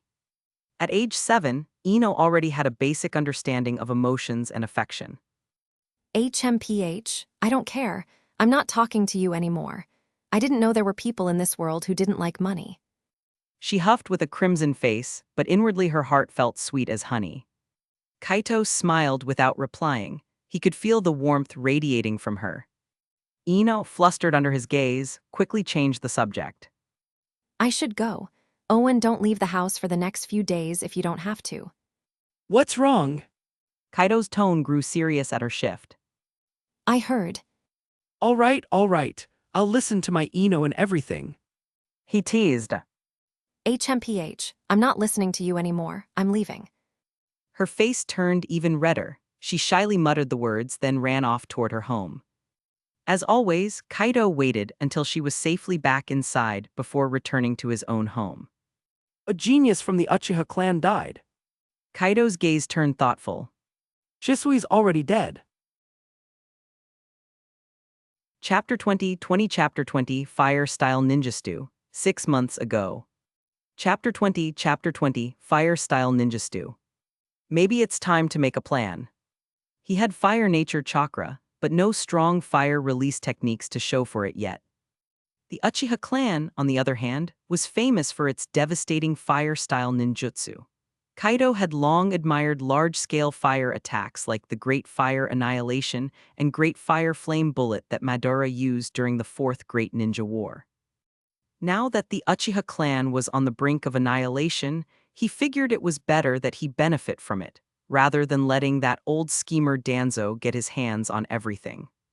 Still, it wasn't a move he could rush. After all, his current strength was only that of a quasi-cage. Uchiha Itachi, who would personally carry out the massacre, and Uchiha Obaido, the real mastermind, were both cage level or beyond. Kaido was certain Obaido had already reached the level of a super cage. Trying to steal Uchiha fire-style techniques was basically walking into a blazing inferno with bare hands. It seems like I can't delay this any longer. He muttered to himself. While pondering the risks, Kaido swallowed the last bite of his lion's head meatball. After cleaning up, he lay back on the tatami mat and entered the training space. This time, instead of his usual physical training or sparring, he sat cross-legged to focus. His chakra reserves had reached elite Jonin level, but his physical growth had plateaued. Until his body matured more, further progress in physical prowess would only put unnecessary strain on his system. So the only viable path forward was his chakra. In his previous life, he'd read plenty of novels where protagonists compressed their internal energy from gas to liquid, even to solid form, thereby improving both quality and control. He wasn't sure how realistic that method was, but now he found himself in a similar situation. He had already refined his chakra to a very pure form. The goal now was to compress it into a liquid state. For an average person, attempting this would be highly dangerous. A single mistake could cripple them permanently. So Kaido used shadow clones. He formed a seal and separated half of his chakra. Bang! A puff of smoke, then a clone identical to him stood before him. Yo, what's up, boss? The clone asked casually. Kaido explained his idea in detail. Got it, leave it to me. The clone sat down and began the compression attempt. Kaido closely monitored every move. Bang! The shadow clone exploded into smoke. In that instant, Kaido absorbed its memories. The clone had recklessly compressed the chakra, causing internal collapse and instantly vanishing. Kaido frowned. What a brute, who told you to rush it like that? After resting and recovering his chakra, he summoned another clone. This time he warned. Be patient, slow and steady. Understood, real body. The clone responded seriously. It held out for half an hour before it, too, dissipated. Kaido reviewed the feedback. Compression causes mild pain. Okay, let's go again. Bang! Day after day, Kaido experimented only with chakra compression. A week passed in the blink of an eye. In the training space, 2 months had passed. During this time, he refined the compression process, evolving the gaseous chakra into a liquid form. He even came close to successfully forming a liquid chakra shadow clone. He failed at the final step, but that didn't discourage him. The theory was sound. Bang! He summoned another clone and walked it through the technique verbally, just to be safe. 1 day, 2 days, another week. Suddenly, Kaido's eyes lit up with excitement. Success! He extended his hands, feeling the dense, flowing chakra within the clone. After canceling the clone, the entire experience downloaded into his mind like a file. Finally! He exhaled satisfied. Next, it's my turn. Bang! He created 30 shadow clones and assigned their usual training routines. His main body went into rest mode to conserve chakra. 3 days remained until his next scheduled outing. According to the memories of his clones, training in liquid chakra required a lot of attention and time to things he wouldn't have once the mission started. The next evening after school, Kaido rushed home eagerly. He lay down on the tatami mat and entered the simulation forest within the training space. Sitting cross-legged, he mentally reviewed the entire process of creating liquid chakra. Step 1: compression. But not all at once, slow and steady, like cooking a frog in warm water. There would be some discomfort in his core, that was normal. Once the pain started, he'd compress for 2 more minutes and stop. This would give his chakra core a chance to adapt to the pressure.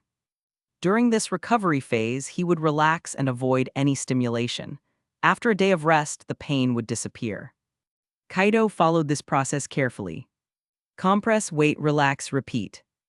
By the end of a week, his chakra had gotten compressed, and the once light blue energy now had a distinct dark blue tint. Keep going.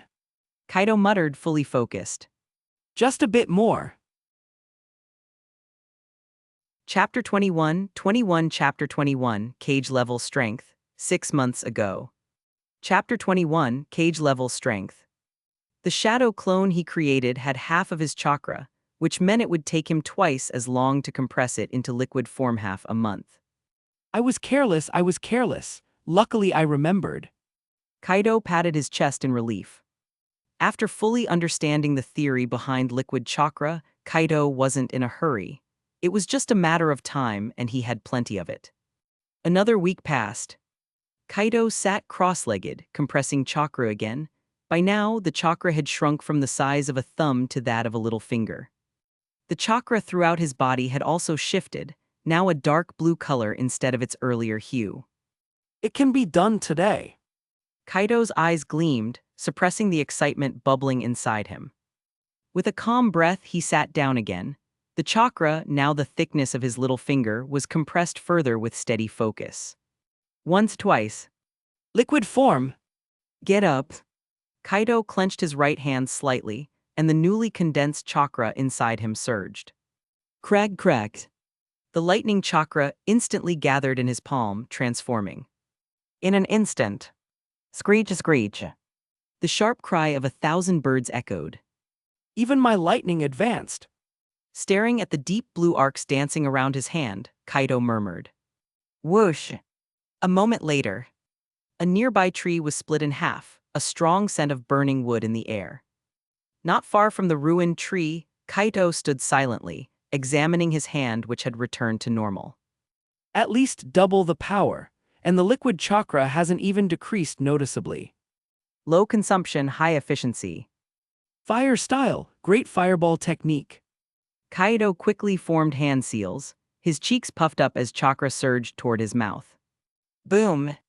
A massive fireball, nearly 5 meters wide, erupted from his mouth. Wait, damn it! The moment it launched, Kaido realized something was off. He was still inside the forest created by the terrain system. Wood and fire were a bad mix, he'd completely forgotten. System now, switch location to seaside. Kaido ordered in a panic. Crash. As soon as the words left his mouth, the surroundings changed instantly. Like a space-time jutsu, the forest vanished and in its place, a vast ocean appeared. Sizzle. The giant fireball collided with the sea, producing a thick mist that surrounded Kaido like a foggy dream. After a moment, Kaido stopped feeding chakra into the fireball, and it dissipated without support. Did fire style also double in strength? Judging from the results, it seemed that liquid chakra enhanced all of his techniques significantly. The consumption was negligible. The method of refining chakra into liquid had worked. System, open the status panel. Ayanami Kaito. Age. Bloodline, 1% Senju clan. Kekkei genkai, thunder fruit awakened. Taijutsu, Chunin level with lightning chakra mode, elite Chunin level performance. Chakra, elite Jonin, cage level reserves. Ninjutsu, clone technique, great fireball technique Chidori. As expected. Kaido nodded. Refining chakra into liquid didn't just boost my chakra, it improved everything. Cage level. He clenched his fists, his excitement bubbling over. Next step, chakra refinement. Without hesitation, Kaido sat cross-legged again, focusing his energy inward. Within his body, faint blue wisps of chakra began flowing toward the center, gathering like fireflies into the condensed chakra droplet. 1 hour. Looks like it'll take a while to fill this new reserve. Chapter 22, Chapter 22, Pro Rizzler, 6 months ago. Chapter 22, Pro Rizzler. You're really something, Kaido. I regret sitting behind you now. Shikamaru lazily rolled his eyes when he saw Kaido place Ino gently on the desk. He was already fed up with watching these two flaunt their puppy love at such a young age. I didn't ask you to sit behind us. If you don't like it, move somewhere else. Kaido replied without even turning his head. Hinata, good morning. Have you eaten yet? Good morning, Kaido-kun. I have. Hinata stammered. Shikamaru looked at the two exchanging awkward pleasantries and sighed. 3 black lines appeared on his forehead. He lowered his head, closed his eyes, and pretended the 3 lovebirds around him didn't exist. Before long, the classroom buzzed with noise once again. Uruka stepped in and shouted, All right, everyone, we're doing a test today. Head outside. There are 2 parts. The first is shuriken throwing. As usual, when I call your name, step forward. Uruka's voice echoed across the field. Background characters A and B. Ready, release. 40 points, 60 points. Uruka scribbled down the results, looking bored. Next group. There goes my peaceful nap time. Shikamaru mumbled beside Kaido. Is there anything you do besides sleep? You're so lazy. Keep that up and your kids will be just like you one day. Kaido replied flatly. Not everyone's like you, always showing off their affection. You guys are so into it you probably forget to eat lunch. Exactly, since you 2 left for a year I stopped stress-eating snacks. I've lost 5 or 6 kilos. Shikamaru added, clutching a snack pack dramatically. Kaido smirked. You thin, don't make me laugh. You've probably bulked up instead. Really? I didn't notice. Ino said skeptically, eyeing Shikamaru like he was trying to fool her. Next group, Yamanaka Ino, Hyuga Hinata, Nara Shikamaru. Oh come on, what kind of bad luck is this? Why do I have to be grouped with you 2? Shikamaru groaned as he glanced at Ino and Hinata on either side of Kaido. It was already bad enough sitting next to this lovey-dovey trio during class. Now he had to take the test with both of Kaido's Girlfriends. truly terrible luck. Ino, Hinata, do your best. Kaido called out supportively. Don't worry. Why, yeah. Both girls replied. Hey. Shikamaru grumbled. Oh, you too, huh? Good luck, Shikamaru.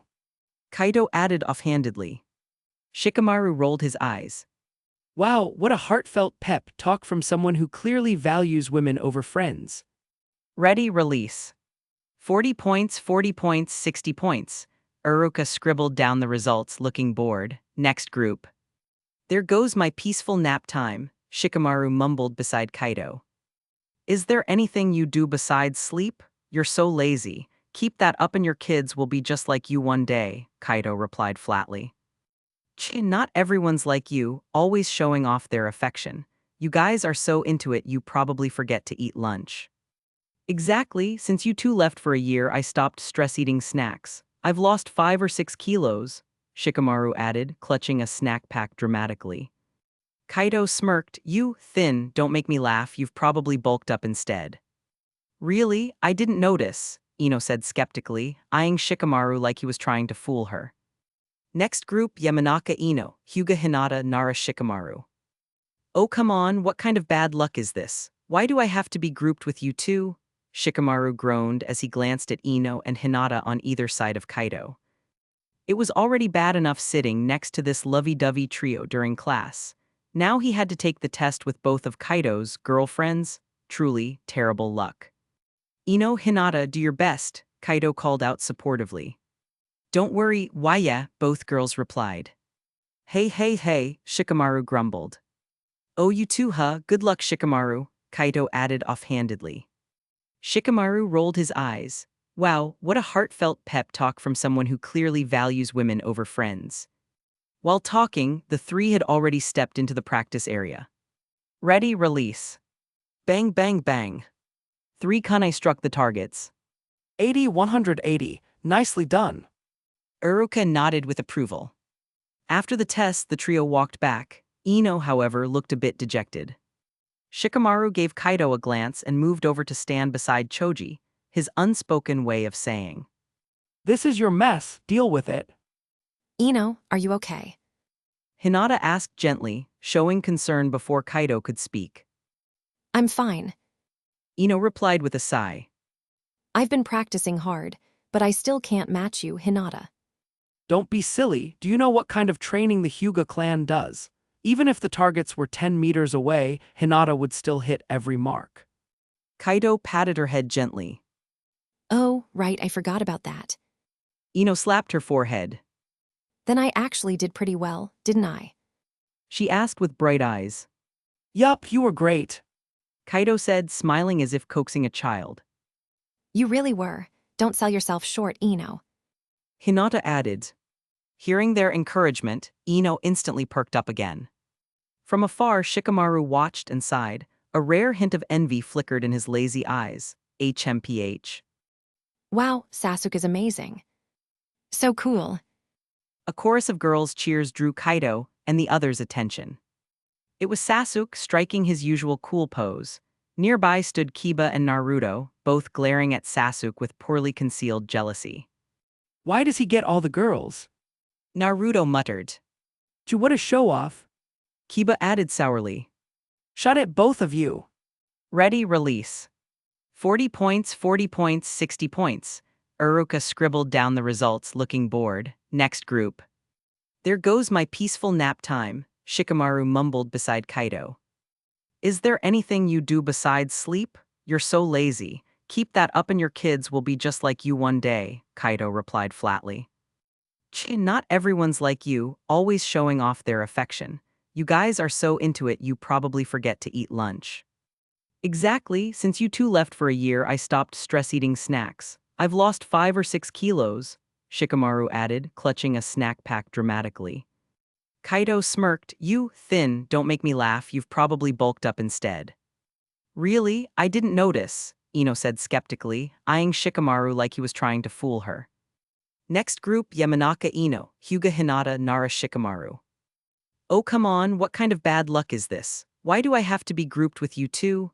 Shikamaru groaned as he glanced at Ino and Hinata on either side of Kaito. It was already bad enough sitting next to this lovey-dovey trio during class. Now he had to take the test with both of Kaito's girlfriends. Truly terrible luck. Ino, Hinata, do your best, Kaito called out supportively. Don't worry, why yeah, both girls replied. Hey, Shikamaru grumbled. Oh, you too, huh? Good luck, Shikamaru, Kaito added offhandedly. Shikamaru rolled his eyes. Wow, what a heartfelt pep talk from someone who clearly values women over friends. While talking, the three had already stepped into the practice area. Ready, release. Bang, bang, bang. 3 kunai struck the targets. 80, 180, nicely done, Uruka nodded with approval. After the test, the trio walked back. Ino, however, looked a bit dejected. Shikamaru gave Kaito a glance and moved over to stand beside Choji, his unspoken way of saying, This is your mess, deal with it. Ino, are you okay? Hinata asked gently, showing concern before Kaito could speak. I'm fine, Ino replied with a sigh. I've been practicing hard, but I still can't match you, Hinata. Don't be silly, do you know what kind of training the Hyuga clan does? Even if the targets were 10 meters away, Hinata would still hit every mark. Kaito patted her head gently. Oh, right, I forgot about that, Ino slapped her forehead. Then I actually did pretty well, didn't I? She asked with bright eyes. Yup, you were great, Kaito said, smiling as if coaxing a child.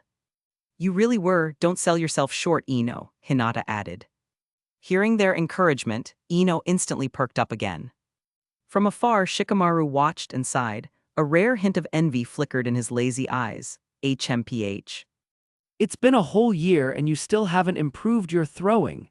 You're staying after school for an extra hour of practice. Why yes, Uruka-sensei. Naruto muttered. Next group Ayanami Kaide, Aburim Shino, Haruno Sakura. Ino Hinata, wish me luck. Kaido grinned as he stood up. Good luck, Kaido. They said in unison, Ino shouting enthusiastically, Hinata whispering shyly. Got it. Kaido smiled, rubbing their foreheads affectionately before heading toward the field. Uruka sighed inwardly, this guy. What are you dragging your feet for? Hurry up. Uruka barked. Chapter 23, Chapter 23, Bait, 6 months ago. Chapter 23, Bait. Bang snap. A sharp thwack echoed from the target as the kunai pierced clean through the bulls and embedded itself into the wall behind it. It all happened in the blink of an eye after Kaido finished his throw. Only 2 more sounds followed from the other 2 targets. Bang bang. Kaido turned away, unfazed by the stunned expressions of his classmates, and calmly walked toward where Ino and the others stood. Did I just imagine that? No way, that's impossible. Did my eyes deceive me? After a short pause, the entire ninja class erupted in disbelief. Uruka stood frozen. As a chunin, his vision and insight were far beyond those of 6-year-olds. Precision was one thing, but the sheer force behind the throw. The kunai had not only pierced the target, but continued into the wall behind it. Even most genin wouldn't have that kind of strength. It was closer to a chunin's level. Was this really his student? The same Ayanami Kaido who constantly fed him headaches and barely scraped by on exams with Naruto. Uruka's thoughts raced, but he composed himself and announced the result. 170-70. He didn't even bother acknowledging those who muttered about cheating. In the distance, Sasuke, Uchiha widely known for his talent, heard the result, and a flicker of surprise crossed his face. He looked toward Kaido and smirked. Hiding your strength, huh? Interesting. Don't disappoint me in the sparring match. Wow. Ino practically bounced with excitement as she grabbed Kaido's arm like it was her own achievement. Kaido, congratulations. Hinata shyly walked up with a gentle smile. It's just a small test, but thanks for the support, Hinata. And what about me? I've been cheering for you too. Haha, of course, thank you too, Ino. Just as Kaido finished speaking, Shikamaru strolled over. You really caught everyone off guard. What can I say? Gotta keep life interesting somehow. Kaido replied with a grin. Well, keep your eyes on him. Shikamaru said, nodding toward Uchiha Sasuke in the distance. Don't worry, I'm ready. Kaido glanced at Sasuke, who stood with a fiery determination in his eyes. That's good. Shikamaru replied calmly. Meanwhile, Danzo, the bait is set. Let's see what moves you make. I'm ready to see some blood. Kaido had revealed a portion of his strength for 2 reasons.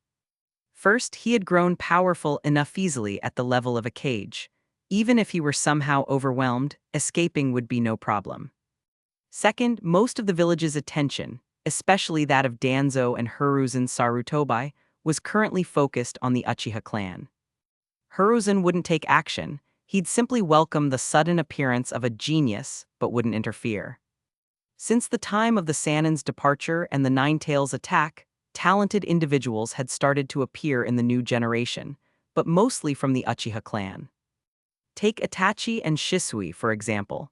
Hiruzen knew he couldn't fully rely on them, especially with the Uchiha's growing discontent and the genocide looming. Outside of them, the only noteworthy shinobi were Kakashi and Might Guy.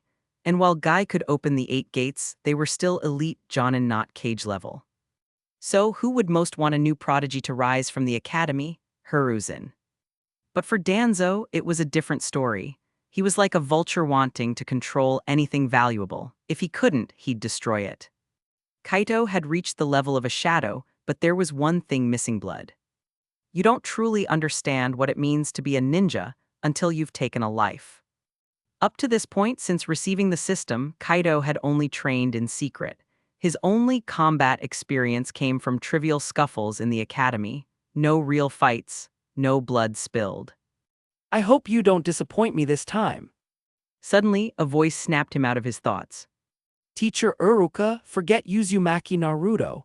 I'm not interested in that loser. Arrange a match between me and Ayanami Kaido. Sasuke Uchiha stood tall, radiating confidence as he locked eyes with Kaido. Screams of adoration erupted from his fangirls, especially from Sakura. Wow, Sasuke is so cool. Sasuke-kun, go, go. Uruka responded with a straight face. It depends on Kaido. If he accepts your challenge, I won't stop it. In truth, Uruka was just as curious. This quiet student had never once shown promise, and suddenly he was outperforming everyone. Kaido, say yes. That jerk Sasuke needs a reality check. Naruto shouted fiercely, his voice filled with righteous fury. All eyes turned to Kaido. At this moment, he was like a star center stage. All right, I haven't stretched in a while. A little warm-up won't hurt. Kaido smiled, gave reassuring looks to both Hinata and Ino, and then strode confidently toward the center of the training ground. There he met Sasuke's gaze. Kaido's face was unreadable, completely calm. In truth, he didn't care for this childish contest. If not for the need to draw Danzo out, he wouldn't waste his time. Sasuke, on the other hand, looked thrilled, eager, fired up. Please form the seal of opposition. Chapter 24, Chapter 24, Sasuke vs Kaido, 6 months ago. Chapter 24, Sasuke vs Kaido. The seal of opposition refers to a symbol used when ninjas prepare to battle one another, standing in contrast to the seal of reconciliation. Even the massive statues of Hashirama Senju and Midora Uchiha in the Valley of the End originated from this tradition. Kaido and Sasuke faced each other and formed the seal of opposition. The ritual was complete. Uruka shouted, Begin! Uchiha Sasuke had been waiting for this moment. As soon as Uruka gave the signal, Sasuke jumped back and rapidly formed hand seals. He moved with precision, focused and angry. To him, what happened earlier in the throwing test was a disgrace. Being matched, let alone surpassed by someone like Kaido, who had always ranked dead last, was nothing short of humiliation. Though both had scored 100 points, anyone with a trained eye could tell who truly dominated. Kaido's kunai had pierced straight through the target and embedded into the wall. The sheer force was beyond anything a typical academy student could produce. That had been the final straw. Sasuke needed to prove that combat was the true measure of a shinobi, not just skill with a kunai. And so he had issued the challenge. His hand seals completed in a flash. Fire style, great fireball technique. Sasuke inhaled deeply, chakra surging in his chest. A massive fireball, nearly a meter in diameter, roared from his mouth. The air grew thick with heat. The grass around the training ground began to wilt and blacken beneath the flame's intensity. Sasuke smirked. Scared, how disappointing. He muttered, watching Kaido remain still. I thought I'd at least get to show off a bit. From the sidelines, both Ino and Hinata called out in concern. Kaido, be careful. Uruka's brows furrowed. Was Kaido truly frozen in fear? Is he overwhelmed? Do I need to step in? Just as Uruka prepared to intervene, Kaido moved. One step. And then he vanished. What? Sasuke's eyes went wide. What speed? He scanned his surroundings frantically but saw nothing. Then his shadow flickered. Another shadow had appeared beside it. Cold sweat broke out across his forehead. Sasuke pivoted hard, rotating with his right foot while swinging his left leg in a whip-like kick behind him. Nothing. His kick met only air. Sasuke, behind you. A girl's voice shouted from the crowd. Before Sasuke could react, pain exploded in his back. His eyes rolled back as his consciousness slipped away. He's... Teacher Uruka, you can announce the result now. His voice snapped Uruka out of his daze. A crooked grin stretched across his face, though the scar across his nose made the smile look more intense than cheerful. Congratulations, Kaido, you've defeated Uchiha Sasuke. I now declare the winner of this match, Ayanami Kaido. Boom! The crowd exploded in disbelief. Why Sasuke lost? No way. Sakura cried. This guy. Shikamaru muttered, stunned. Kaido won, that was awesome. Ino shouted, practically glowing with excitement. Beside her, Hinata said nothing aloud, but her eyes sparkled with admiration. Uruka barely kept his focus through the rest of the practical training. 2 hours passed in a blur. The final rankings were clear: first place Kaido. With Sasuke unconscious, second place went to Kiba. By the time the sun began to set, school was dismissed. At the gates, Kaido said goodbye to Ino and Hinata before heading off on his own. As soon as he returned home, he collapsed onto his tatami mat and entered the training space within his mind. He had no idea that his actions today had already caused waves among the powerful families of Konoha. Hokage's office, Hidden Leaf Village. Hiruzen Sarutobi sat in his office, puffing on his pipe as usual. Smoke curled through the air as his eyes scanned the report on his desk. It detailed today's events at the Ninja Academy, clearly written by Uruka. Who would have imagined that his Zero's boy would possess such exceptional taijutsu talent? Strong enough to defeat Fugaku Uchiha's own son. Excellent! Hiruzen muttered. A child of the will of fire. His expression hardened. Root Division Underground Base. Deep within a dark, stone-lined bunker, Danzo Shimura sat cloaked in shadow. Only one eye was visible, the other hidden beneath bandages. In his hand was a fresh report. Ayanami Kaito. He stared at the name coldly. A nobody with this kind of skill, recruit him; if that fails, contain him. But first. Danzo narrowed his visible eye. Chapter 25, Chapter 25, Itachi's Test, 6 months ago. Chapter 25, Itachi's Test. Yamanaka Keiko smiled softly. I didn't expect Kaido to be so strong. Ino will have to work harder from now on. I got it, Mom. Ino nodded excitedly. That boy! Yamanaka Inoichi's face darkened with anger. How old is this girl, and she's already lying to me for that kid? She's completely siding with him now. That brat, what kind of spell did he cast on Ino? She's completely taken his side. I'll find a way to make sure he knows who he's messing with. He won't be able to sit down for a week. Let's see if he still dares to mess with my daughter after that. Yamanaka Inoichi was already thinking of ways to deal with Kaido. Dad, how can you say that about Kaido? Yeah, he was at the bottom of the class before, but he really did beat Uchiha Sasuke today. If you don't believe me, just ask Shikamaru and Choji. Ino pouted, clearly upset. She didn't understand why her father disliked Kaido so much. Ever since they met, he'd been cold toward him. If Inoichi knew what she was thinking, he'd be fuming. Offended? His precious daughter was being stolen away under his nose. How could he not be angry? But looking at Ino's serious expression, it didn't seem like she was lying. Inoichi hesitated. Is that true? If so. Since defeating Uchiha Sasuke, Kaido's life had returned to normal: school, home, repeat.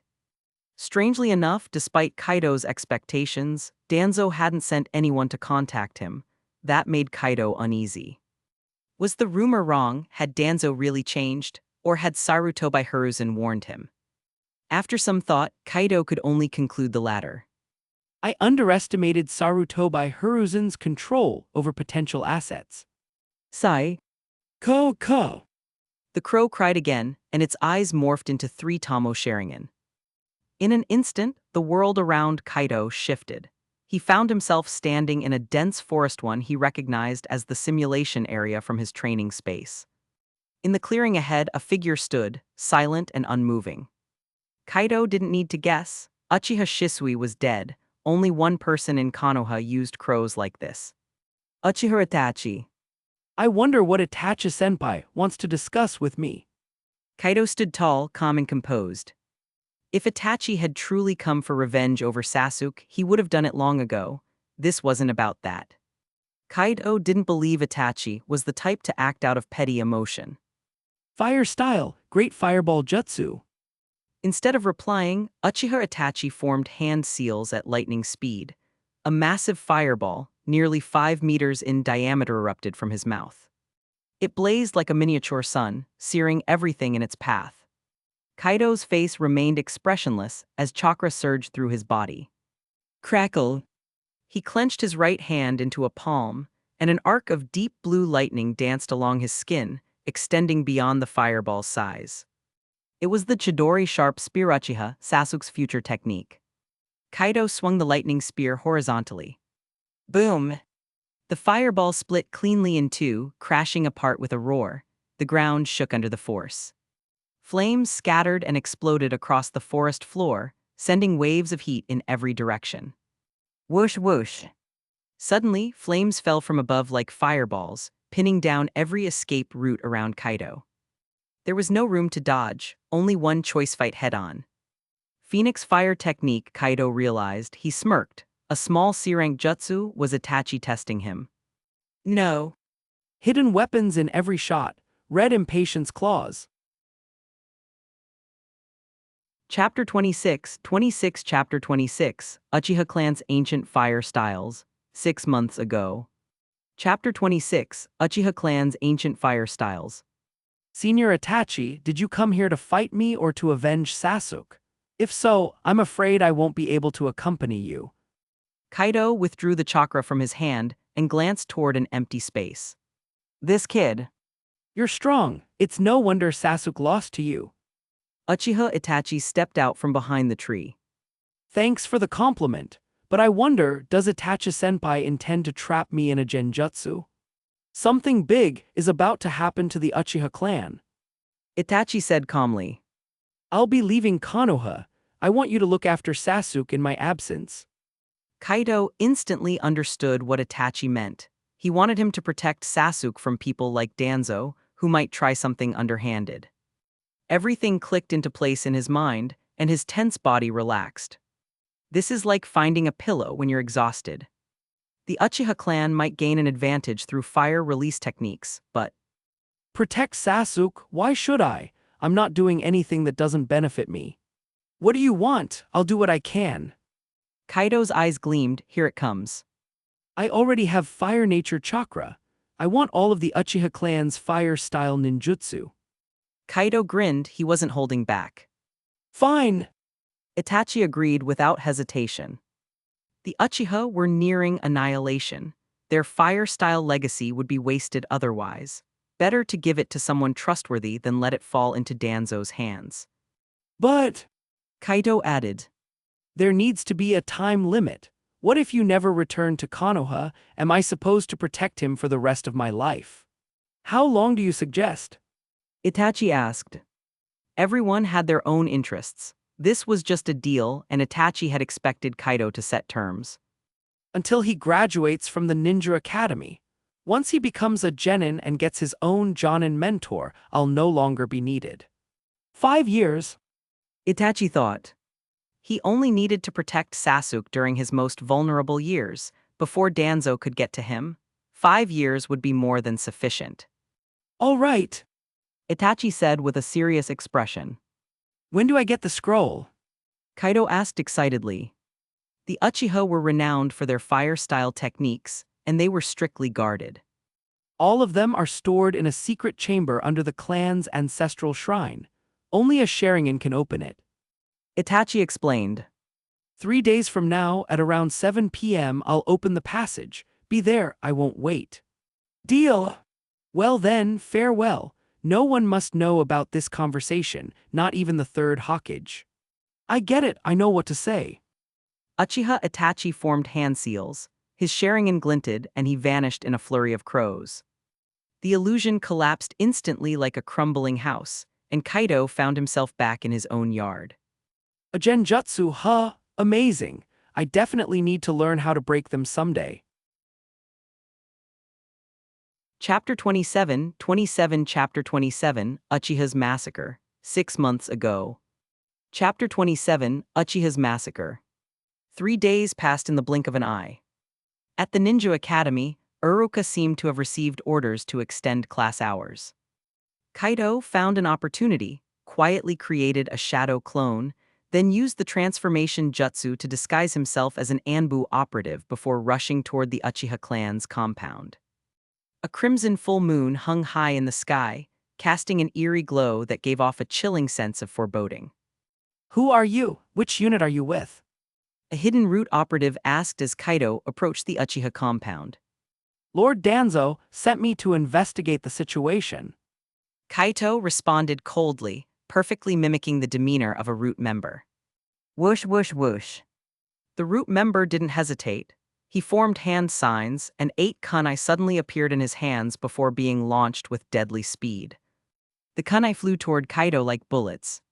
HMPH. Master Danzo has already dispatched all root operatives for tonight's operation. The root ninja sneered. Everyone has their mission. Without direct orders from Danzo-sama, no one is allowed to leave their post. If you're going to lie, at least try to be convincing. With that, he drew the sword on his back and, in a flash, used a summoning technique to transform himself into a cheetah-like form and lunged at Kaito. Why do you have to be clever? Kaito sighed. Can't you just play dumb and let me pass? Now I've got to deal with this. Without even glancing at the 8 kunai nearing him, Kaito vanished on the spot as if he had evaporated into thin air. What, so fast? The root operative's pupils shrank in alarm. He looked around quickly but saw nothing. Schlick. A moment later, he looked down in disbelief to find a long, blue lightning-infused blade piercing his chest from behind. How? Chapter 28, Chapter 28, Abido, 6 months ago. Chapter 28, Abido. I knocked gently and immediately noticed that the sound from this section of the wall was different, hollow, unlike the dull thud from the others. Found it! Kaito's eyes lit up. He clenched his fist as energy surged through his body. Violent chakra gathered around his knuckles, reaching a critical point. Bang! Snap! Kaito's fist smashed into the wall. Cracks spread out like a spiderweb before the surface crumbled, debris scattering across the floor. A basketball-sized hole appeared. Bang, bang, bang.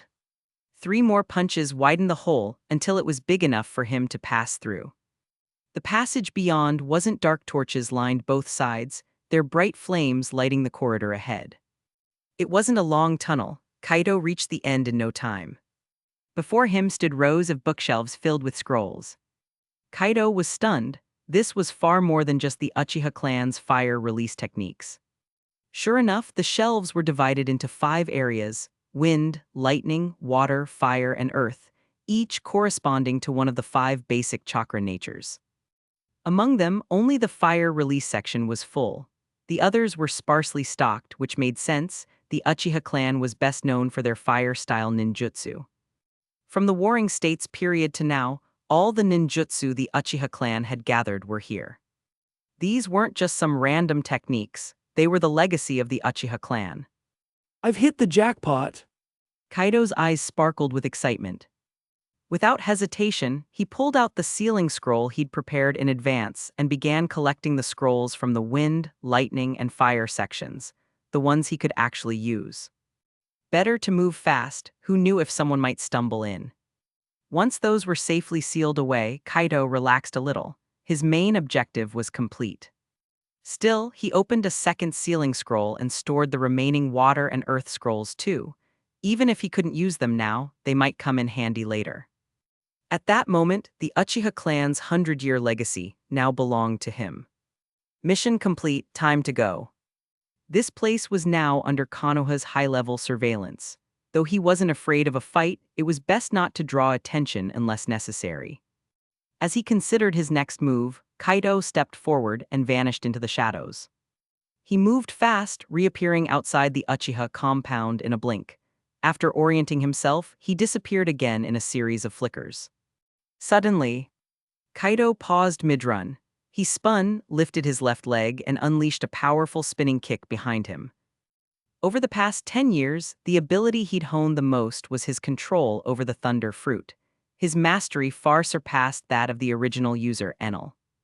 Coming from another world, he'd studied various forms of electricity-based powers from anime, games, and science fiction.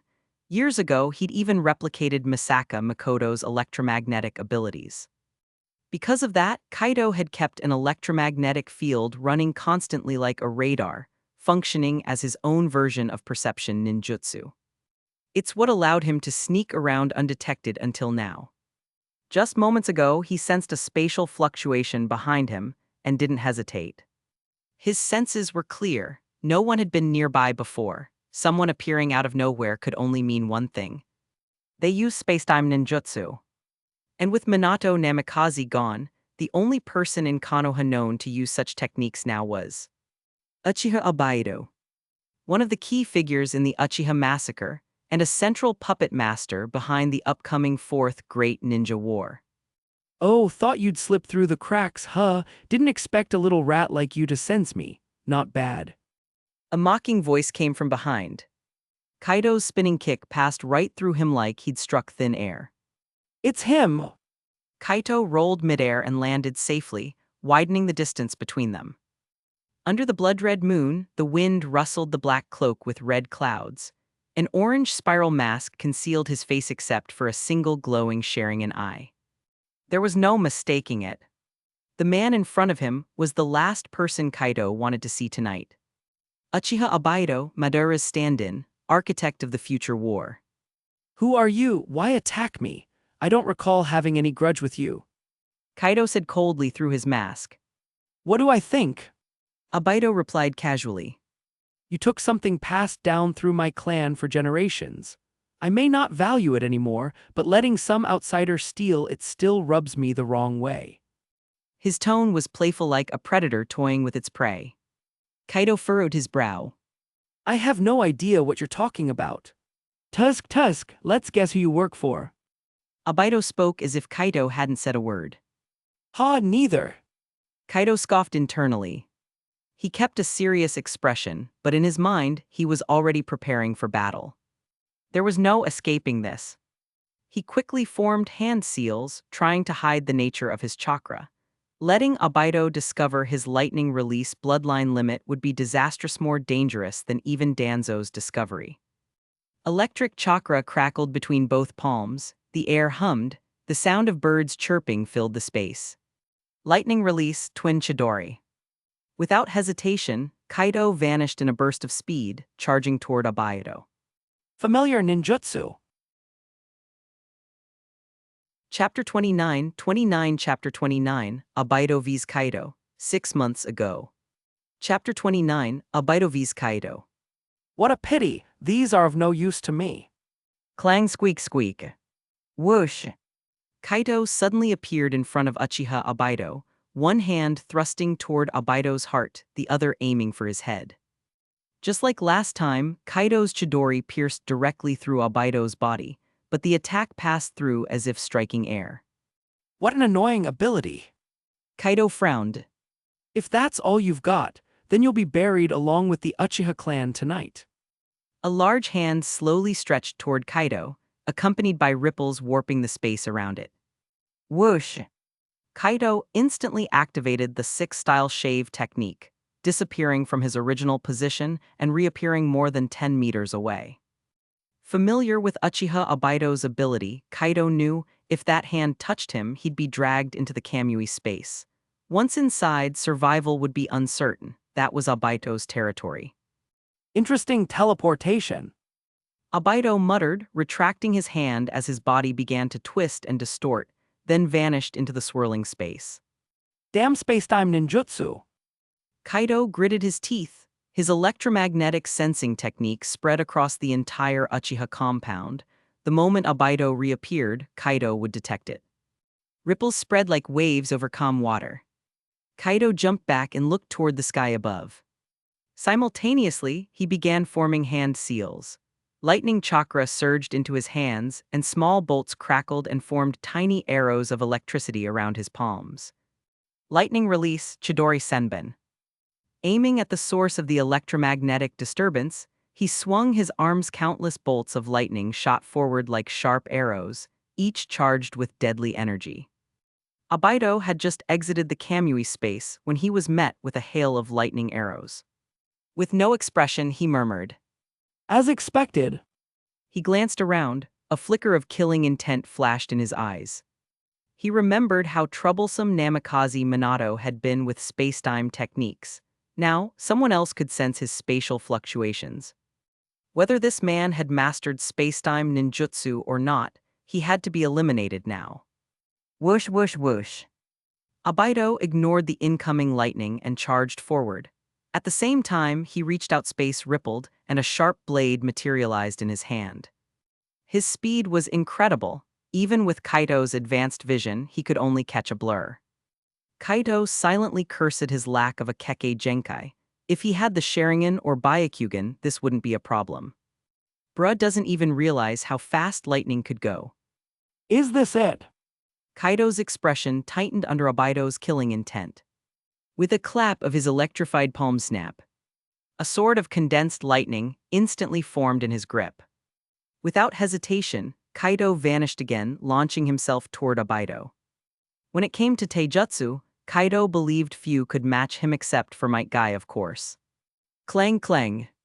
Kaito's lightning blade clashed against Obaido's kunai, ringing out with sharp metallic sounds. Whoosh! After the initial exchange, both combatants leapt back, only to charge again in the next instant.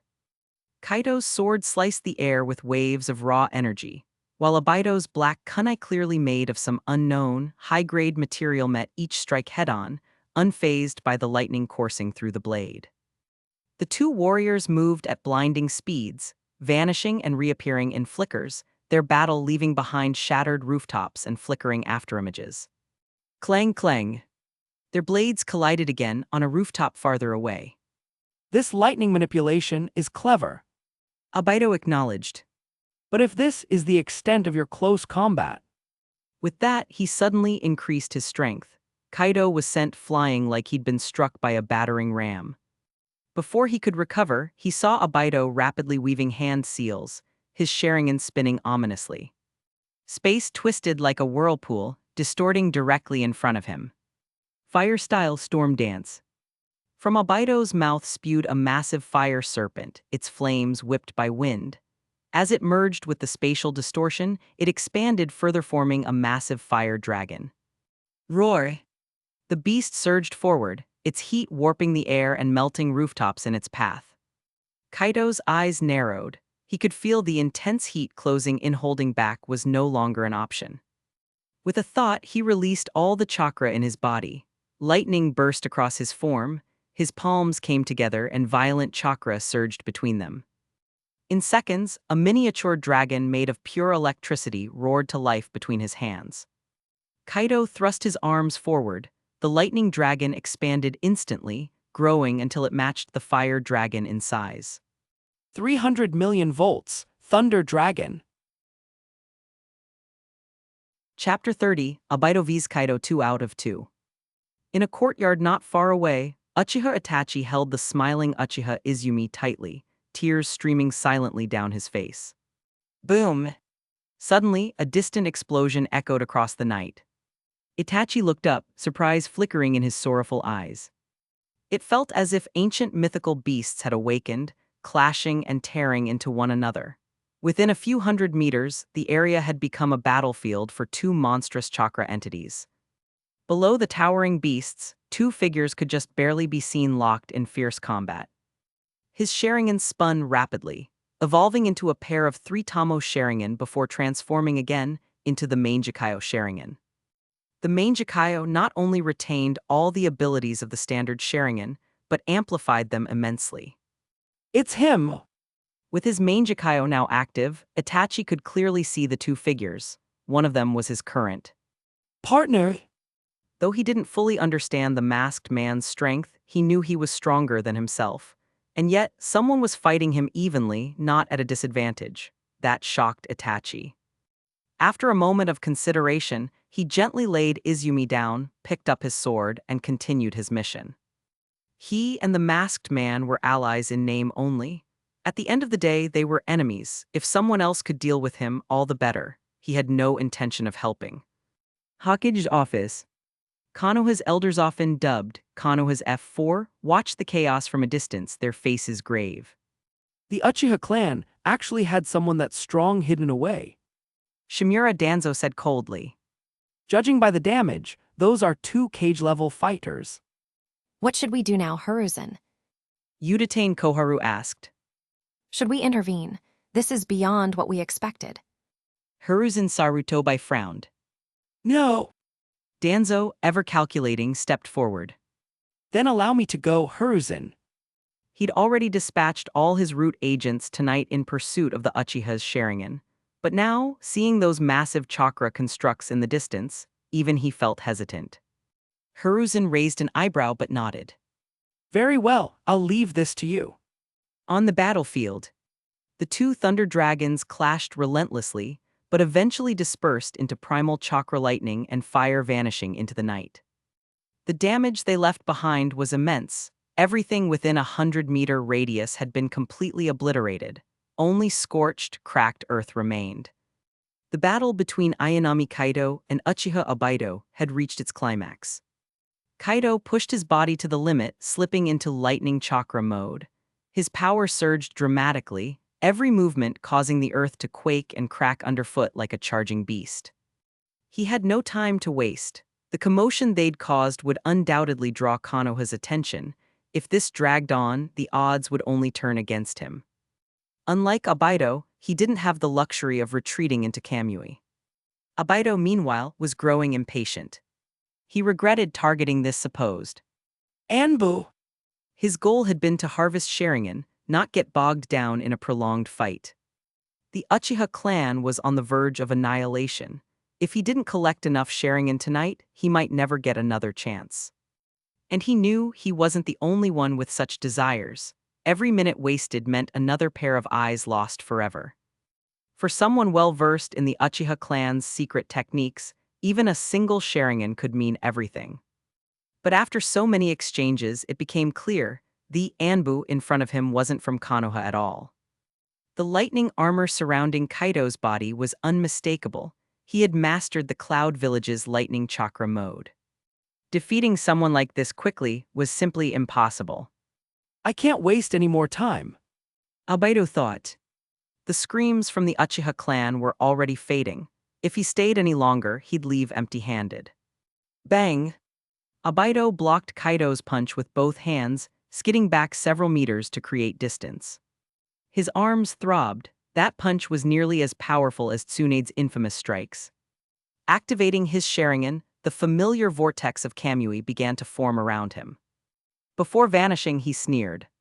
You've made an enemy today. We'll meet again, boy. Kaido raised an eyebrow and smirked. Next time, I'll show you exactly who's boss.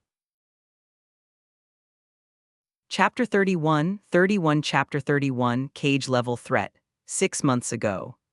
Chapter 31, Cage Level Threat.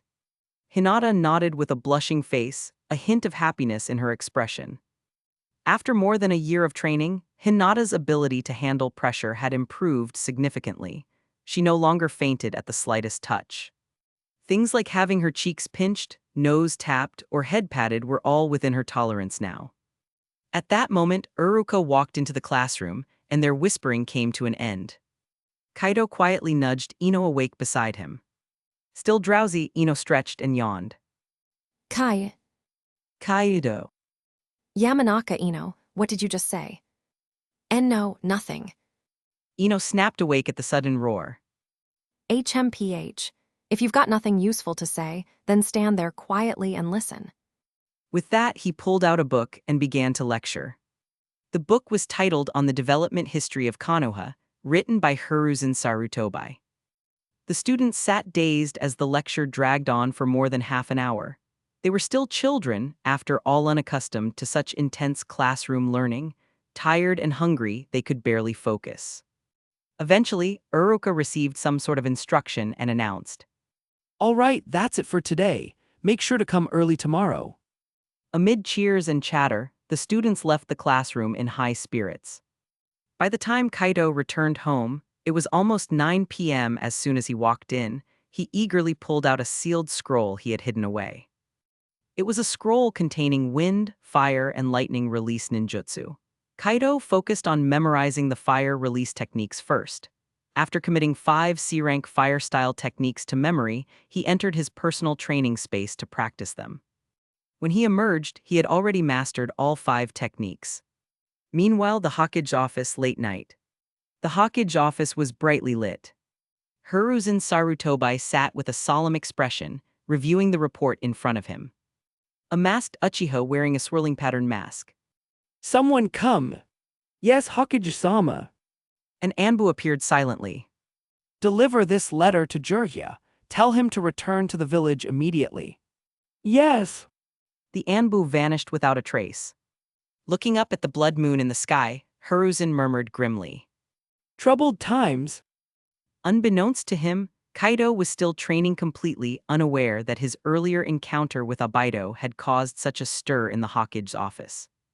If he had known, he probably would have just shrugged and said, I'm just practicing ninjutsu, not my problem. The next morning, Kaito and Ino walked to school together. Strangely, Ino didn't ride piggyback on him like she usually did. She was unusually quiet, a sad look in her eyes. What's wrong? You seem out of it. That's not like you, Ino. Kai, Her voice was low. I didn't, but now I do. So, does it affect you somehow? Do you have family in the Uchiha? You're not shocked at all. The Uchiha were one of the most powerful clans in Konoha, on par with the Senju. Kaido's calm expression didn't change. Ino stared, confused by his indifference. shocked a little. But honestly, what does that have to do with us? Whether it's the Uchiha or the Senju, those are matters beyond us. Even if the sky falls, the third Hokage is the one who has to hold it up. Our job is to study hard and graduate from the academy. Kaido tapped her lightly on the forehead. We're just 7-year-old kids. We shouldn't be trying to act like grown-ups. Now's the time for us to be carefree. If you really want something to think about, how about thinking up a name for our future child? HMPH, you hit my head again. What if I become dumb? Before she could finish, Ino's face turned bright red like a ripe cherry. And what about in the future? Kaido teased, smirking as he saw her reaction. HMPH, you're just bullying me again. I'm tired, carry me. Ino stamped her foot, embarrassed. Sure thing, hop on. Chapter 32, Chapter 32, 7 Chakra Nature, 6 months ago. Chapter 32, 7 Chakra Nature. This familiar scene made the people around grit their teeth in frustration. It happened again. If you weren't just 2 little kids, I would have dealt with you already. When I arrived at the classroom, the news about the Uchiha clan's extermination was already all over the big screen. All the students were talking about it. To them, the Uchiha clan was the strongest in Konoha. Now that they were gone, how could they not talk about it? You're here. Kaito had just greeted Hinata when Shikamaru spoke from behind. Yeah. What do you think about the Uchiha clan? Hearing Shikamaru bring it up, Kaito rolled his eyes. What can I say? Just keep your eyes open and watch.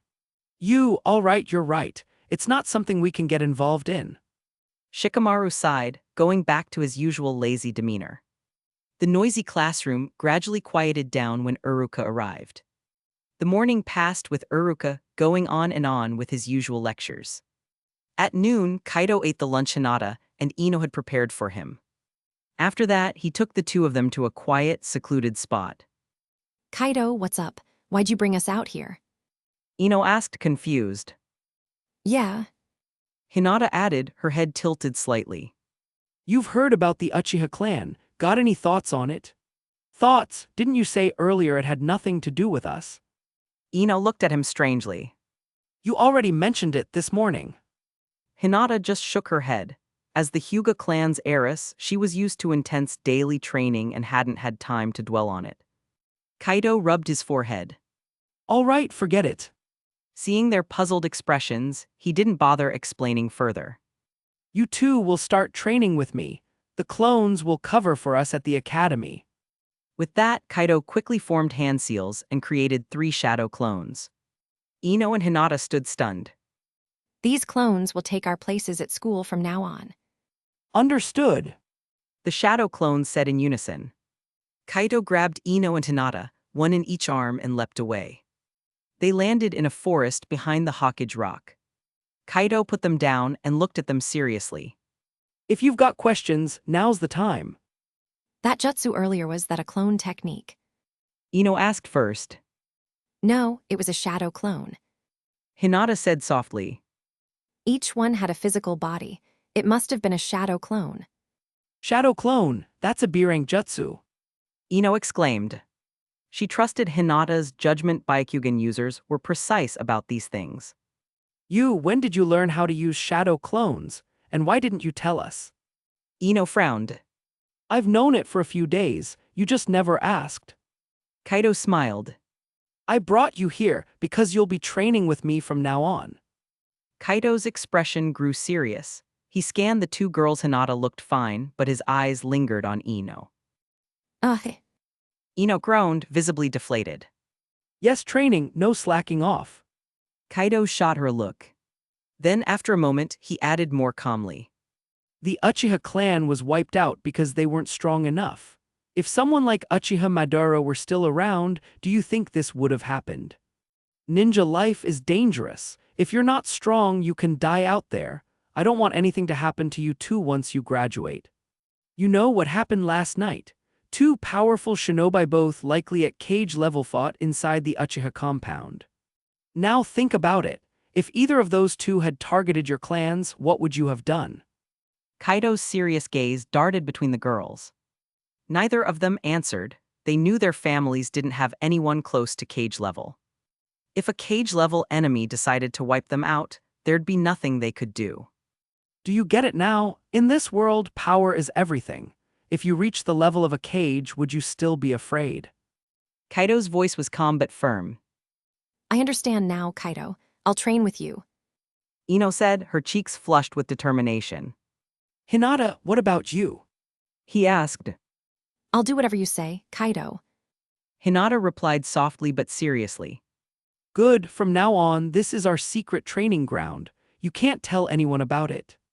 Kaido breathed a sigh of relief. He'd finally convinced them. Let's get started. Ino, you'll train in taijutsu every morning. In the afternoon, practice your clan's secret techniques. Huh, why taijutsu? Can't I just focus on our clan's jutsu? Do you know how chakra is formed? Of course. It's generated from the 130 trillion cells in the human body. Ino began confidently. Exactly. Chakra is a blend of two forces: physical energy from the body and spiritual energy from the mind. I want you to train your body first. A strong body lets you extract more chakra.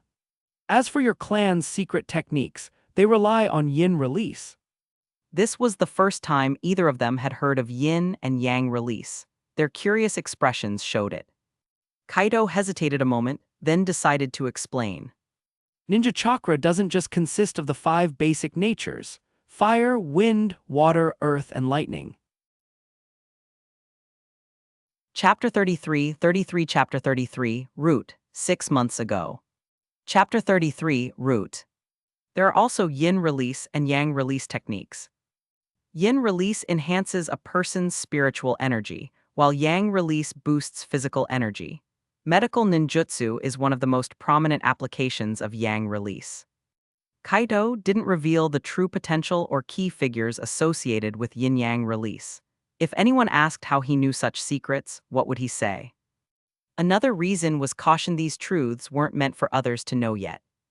Train your body in the morning and practice your clan's secret techniques in the afternoon. The combination will help you refine more chakra.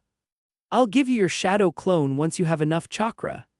Once you master shadow clone, your training speed will increase drastically. Saying this, Kaido created a shadow clone to teach Ino taijutsu. For physical training, that was more than enough to guide her. After Ino and the others left, Kaido turned to Hinata. She immediately tensed up. It was their first time alone together. Relax, Kaido said with a soft smile, gently brushing her hair. What I'm going to teach you next is advanced chakra control and a physical technique I developed myself. I call it the 6 styles. Without flinching, Kaido shamelessly claimed he named it. If the Hyuga style emphasizes finesse, the 6 styles are built on power and dominance. The 6 styles were finger gun, moonstep, tempest kick, iron block, paper arts, and shave. Would you prefer I use English names, or names like Saru, Shigen? Watch this one shave. It's basically a high-speed movement technique. He pressed his foot to the ground, and in an instant his entire body vanished. When he reappeared, he was already several meters away. Another step, and he appeared directly in front of Hinata like a ghost. Before she could even react, he continued. This is Tempest Kick. He raised his leg and unleashed a kick, a sharp, light blue arc shot toward nearby trees. Bang, bang, bang. Thick trunks were sliced clean through.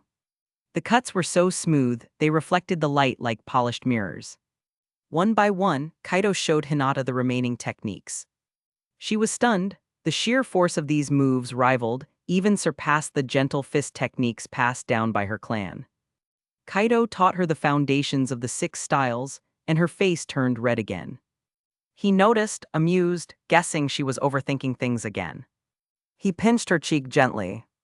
All right, don't overthink it. You're not at the level to master the 6 styles yet. Focus on strengthening your basics. Got it. Hinata nodded firmly. Now enough about training. Kaido leaned closer and whispered in her ear. Hinata, your lavender hair would look beautiful if you grew it out. His warm breath and kind tone made her head spin. Her already flushed face turned crimson.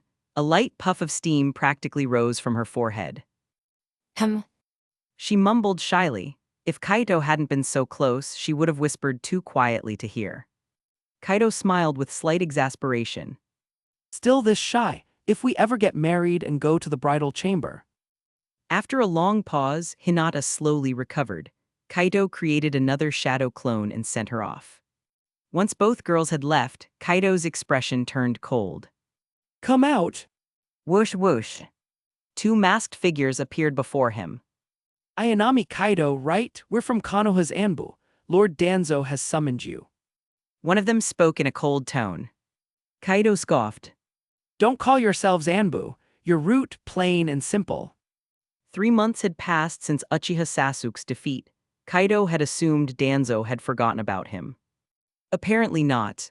The King of schemes. never missed a detail. Sorry, never heard of a Danzo. If the Hokage calls, I'll cooperate. Otherwise, I'm not interested. Whoosh.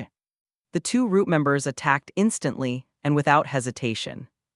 To them, Danzo's orders were absolute. Disobedience meant punishment, capture, death, or worse, unless Danzo said otherwise. Despite the sudden attack, Kaido remained composed. As expected from Danzo's dog swift and ruthless. Just as their attacks were about to land, Kaido vanished. Too slow. Chapter 34, Chapter 34, Tsunade, 6 months ago. Chapter 34, Tsunade. The Fire Country. In a mountain village. Blood soaked the ground, staining it dark red. The strong smell of blood hit my nose, making me feel sick. One by one, cold corpses fell to the ground, their faces frozen in fear. Each had been killed by a single, precise blow to the neck. In the stronghold's hall, a young man rummaged through things hastily. Beside him, a man who looked like the village leader slumped in a chair, eyes wide open. An hour later, the young man finished searching the village and muttered to himself. It's so little. What can I do with 500,000 ryo? I'm so broke. If the village chief could hear him, he would be furious beyond belief. These were just ordinary villagers, not shinobi. This was all they had, the savings of several years. This young man was none other than Kaido. 2 months had passed since Kaido began training Hinata and the other girl. Under his guidance, their strength had improved dramatically. As for himself, Kaido had already mastered all the elemental ninjutsu brought by the Uchiha clan: wind, thunder, fire, and now only needed to refine his proficiency. The same went for the root. They had been defeated twice. Since then, Kaido hadn't been bothered again. The reason he was here now was simple: he was broke and had to resort to robbery. Originally, Kaido thought the money his father left him would last at least 3 years, but as his strength grew, so did his expenses. Most of it was spent on heavy equipment, especially his latest 200 ryo full-body weighted vest, which alone cost him 2 million ryo, explaining why he was broke. Dumbass. Fire style, great fireball jutsu. With his hands forming seals, flames like cannonballs erupted throughout the village. In the blink of an eye, the wooden village was engulfed in a sea of fire. Since you gave me money, I'll repay you with fire this time. Turning around, he identified his next target and moved on. The path to making money is long and arduous. On a remote road in the Fire Country, two women stood leisurely as if waiting for someone. One held a piglet. The leading woman was very beautiful, with blonde hair and two ponytails draping her back. She wore a green kimono and her figure was stunning, especially her ample chest, which looked almost too perfect to be natural. The word gambling was emblazoned on the back of her clothes, marking her identity. These two were none other than Tsunade and Shizune, who had left the village. Tsunade-sama, what are we doing here? It's been 3 days. Shizune couldn't help but ask. They had been gambling on Tancho Street when suddenly Tsunade seemed to remember something and hurriedly left, returning to the land of fire to come here. They had stayed for 3 days. During that time, Shizune asked Tsunade what they were waiting for. Tsunade just replied, Waiting for someone, don't ask more. Really, I'm sure it's here, the time is right, why haven't you come yet? Tsunade frowned with impatience, then looked toward the majestic mountain village nearby. No matter, I've waited this long. If it doesn't come, I'll leave. Just as she decided, a figure appeared at great speed. Tsunade's eyes lit up. Finally. Hey, over here, over here. Tsunade waved excitedly and shouted. Beside her, Shizune was filled with suspicion. She had followed Tsunade for some time, but had never seen her so eager for a young companion. Could it be that Tsunade likes young? Stop! Kaido pointed to himself. Are you calling me? Nonsense, who else would I be calling out here in the middle of nowhere? Tsunade suddenly appeared before Kaido and pulled him into her arms. Kaido's first feeling was softness, followed quickly by suffocation. Nearby, Shizune watched Tsunade's actions and confirmed her earlier suspicions. Tsunade-sama did indeed have a preference for young companions. No wonder she'd always ignored Jiraiya-sama's advances. Boy, I didn't expect you to be so young. Letting go of Kaido, Tsunade examined him carefully. You know me. Kaido was still confused, he didn't know Tsunade. Had he understood her temper, he might have reacted differently. Oh, that's right, you don't recognize me now. Then you will soon. Chapter 35, Chapter 35, Medical Ninja Stew, 6 months ago. Chapter 35, Medical Ninja Stew. My name is Senju Tsunade, one of the legendary Sannin of Konoha. You should have heard of me. What about you? Still a bit disoriented, Kaido answered instinctively. My name is Ayanami Kaito. Ayanami Kaido, not a bad name. Use your lightning to take us back to Tancho Street. Tsunade tapped her chin thoughtfully and spoke out of nowhere. The words struck Kaido like thunder. He stood frozen, a storm of emotions crashing inside him. Thunder Flash was a teleportation technique Kaido developed using the power of the Thunder Fruit. It allowed him to become lightning and travel at lightning speed. Until now, no one else knew about this ability, and today was the first time he had ever used it in front of anyone. How did Tsunade know he could use lightning? Was she a prophet or? Hey, what are you spacing out for? Tsunade clapped Kaido on the shoulder. Hurry up and take us to Tancho Street. Tsunade-sama, how did you know about Thunder Flash?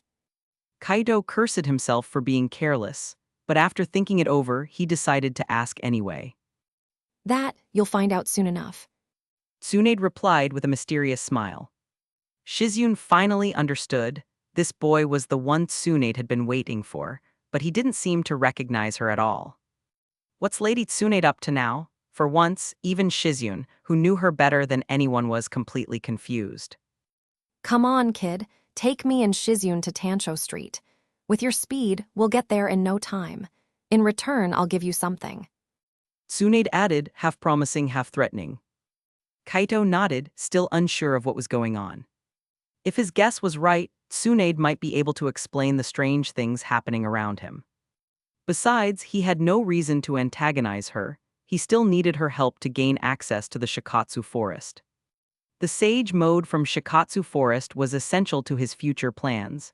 Better to keep her on his side. You both ready? Kaido asked, holding out his hands. The distinct fragrances of the two women stirred something in him, a strange mixture of tension and distraction. All set. Tsunade grinned. To her, Kaido was still just a kid. Hugging him like this didn't bother her in the slightest. In fact, she didn't even realize the awkward position she was putting him in. After a few seconds of standing motionless, Tsunade raised an eyebrow. Well, why haven't we left yet? Kaido blushed and muttered awkwardly. I don't know where Tancho Street is. Oh ho, you're blushing. Tsunade laughed, pinching his cheek. Eventually, with Shizun's guidance, the trio arrived at Tancho Street in less than an hour. If Kaito had gone alone, it would have taken even less time. In Tancho Street, Tsunade booked 2 rooms at a nearby inn. From now on, you're my disciple. Surprised, impressed. Tsunade grinned, throwing the announcement at him with no warning. All right, I'll have Shizun teach you basic medical ninjutsu later.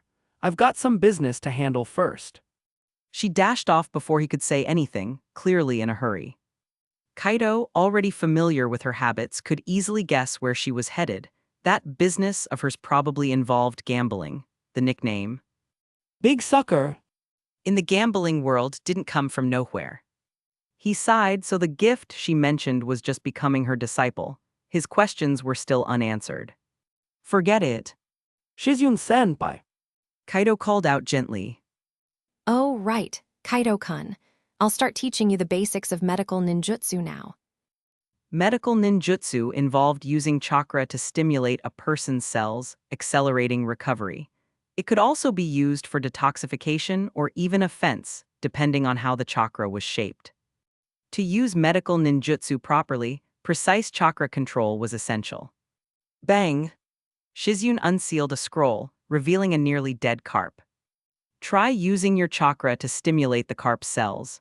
Once it recovers, you'll have completed your first healing technique. Chapter 36, Chapter 36, A Monster, 6 months ago. Chapter 36, A Monster. Shizun looked at the scene in astonishment. How long had it been? 1 minute, maybe less, and the carp in front of her had already been healed. This. Hey, not bad at all. It seems, Kaido, your chakra control is excellent. You picked up medical ninjutsu so fast, way faster than I ever did. Shizun praised him without hesitation. The fact you were able to heal the carp means you've already mastered the basic healing technique. Well done. With that, Shizun took out a few more carp from a sealing scroll, letting Kaido continue his practice. The sun dipped into the horizon, and night spread its veil over the sky. At the inn, Shizun sipped tea with a calm expression. She swore she'd experienced more shock today than she had in years. In just one afternoon, Kaido had completely mastered 2 medical ninjutsu, the healing technique and the palm technique. Her expression had morphed from shock to disbelief and finally into numb acceptance. She kept telling herself she was human, she couldn't be compared to a monster like him. Snap! The door was pushed open. Tsunade stepped inside, looking dejected. Kaido and Shizun exchanged glances. It was obvious Tsunade had lost all her money again. How'd it go today? Tsunade asked wearily. Shizun explained everything that had happened that afternoon. Oh, not bad. Tsunade's gaze turned sharp, her tired expression vanishing as if she'd stumbled upon some priceless treasure. The next moment, her words made both Kaido and Shizun frown. To celebrate Kaido's quick mastery of medical ninjutsu, let's go find the best restaurant in town. And then, I've been busy all day, I'm starving. after dinner, Kaido booked himself another room. He wasn't planning on leaving just yet. The shadow clones he'd left behind in Konoha would stay intact as long as they didn't encounter combat. Back in his room, Kaido closed the door carefully, an excited grin on his face. Jackpot, this is incredible. Earlier that afternoon, one of his shadow clones had followed Tsunade to the casino. His starting capital of over 1 million ryo had ballooned to over 12 million, a tenfold increase. Later, he left the inn, found a barbecue restaurant to grab a bite, and headed back. The food was decent enough to fill his stomach, even if it didn't compare to what he'd known in his past life. Still, spending 200,000 ryo on a meal stung a little. Back in his room, Kaito laid down on the tatami mat. Enter the training space. He created 20 clones and began his daily practice. The next morning, after finishing breakfast together, Tsunade brought Kaido to a sparsely populated forest. From what Shizune told me yesterday, your chakra control must be exceptional. Tsunade said with a grin.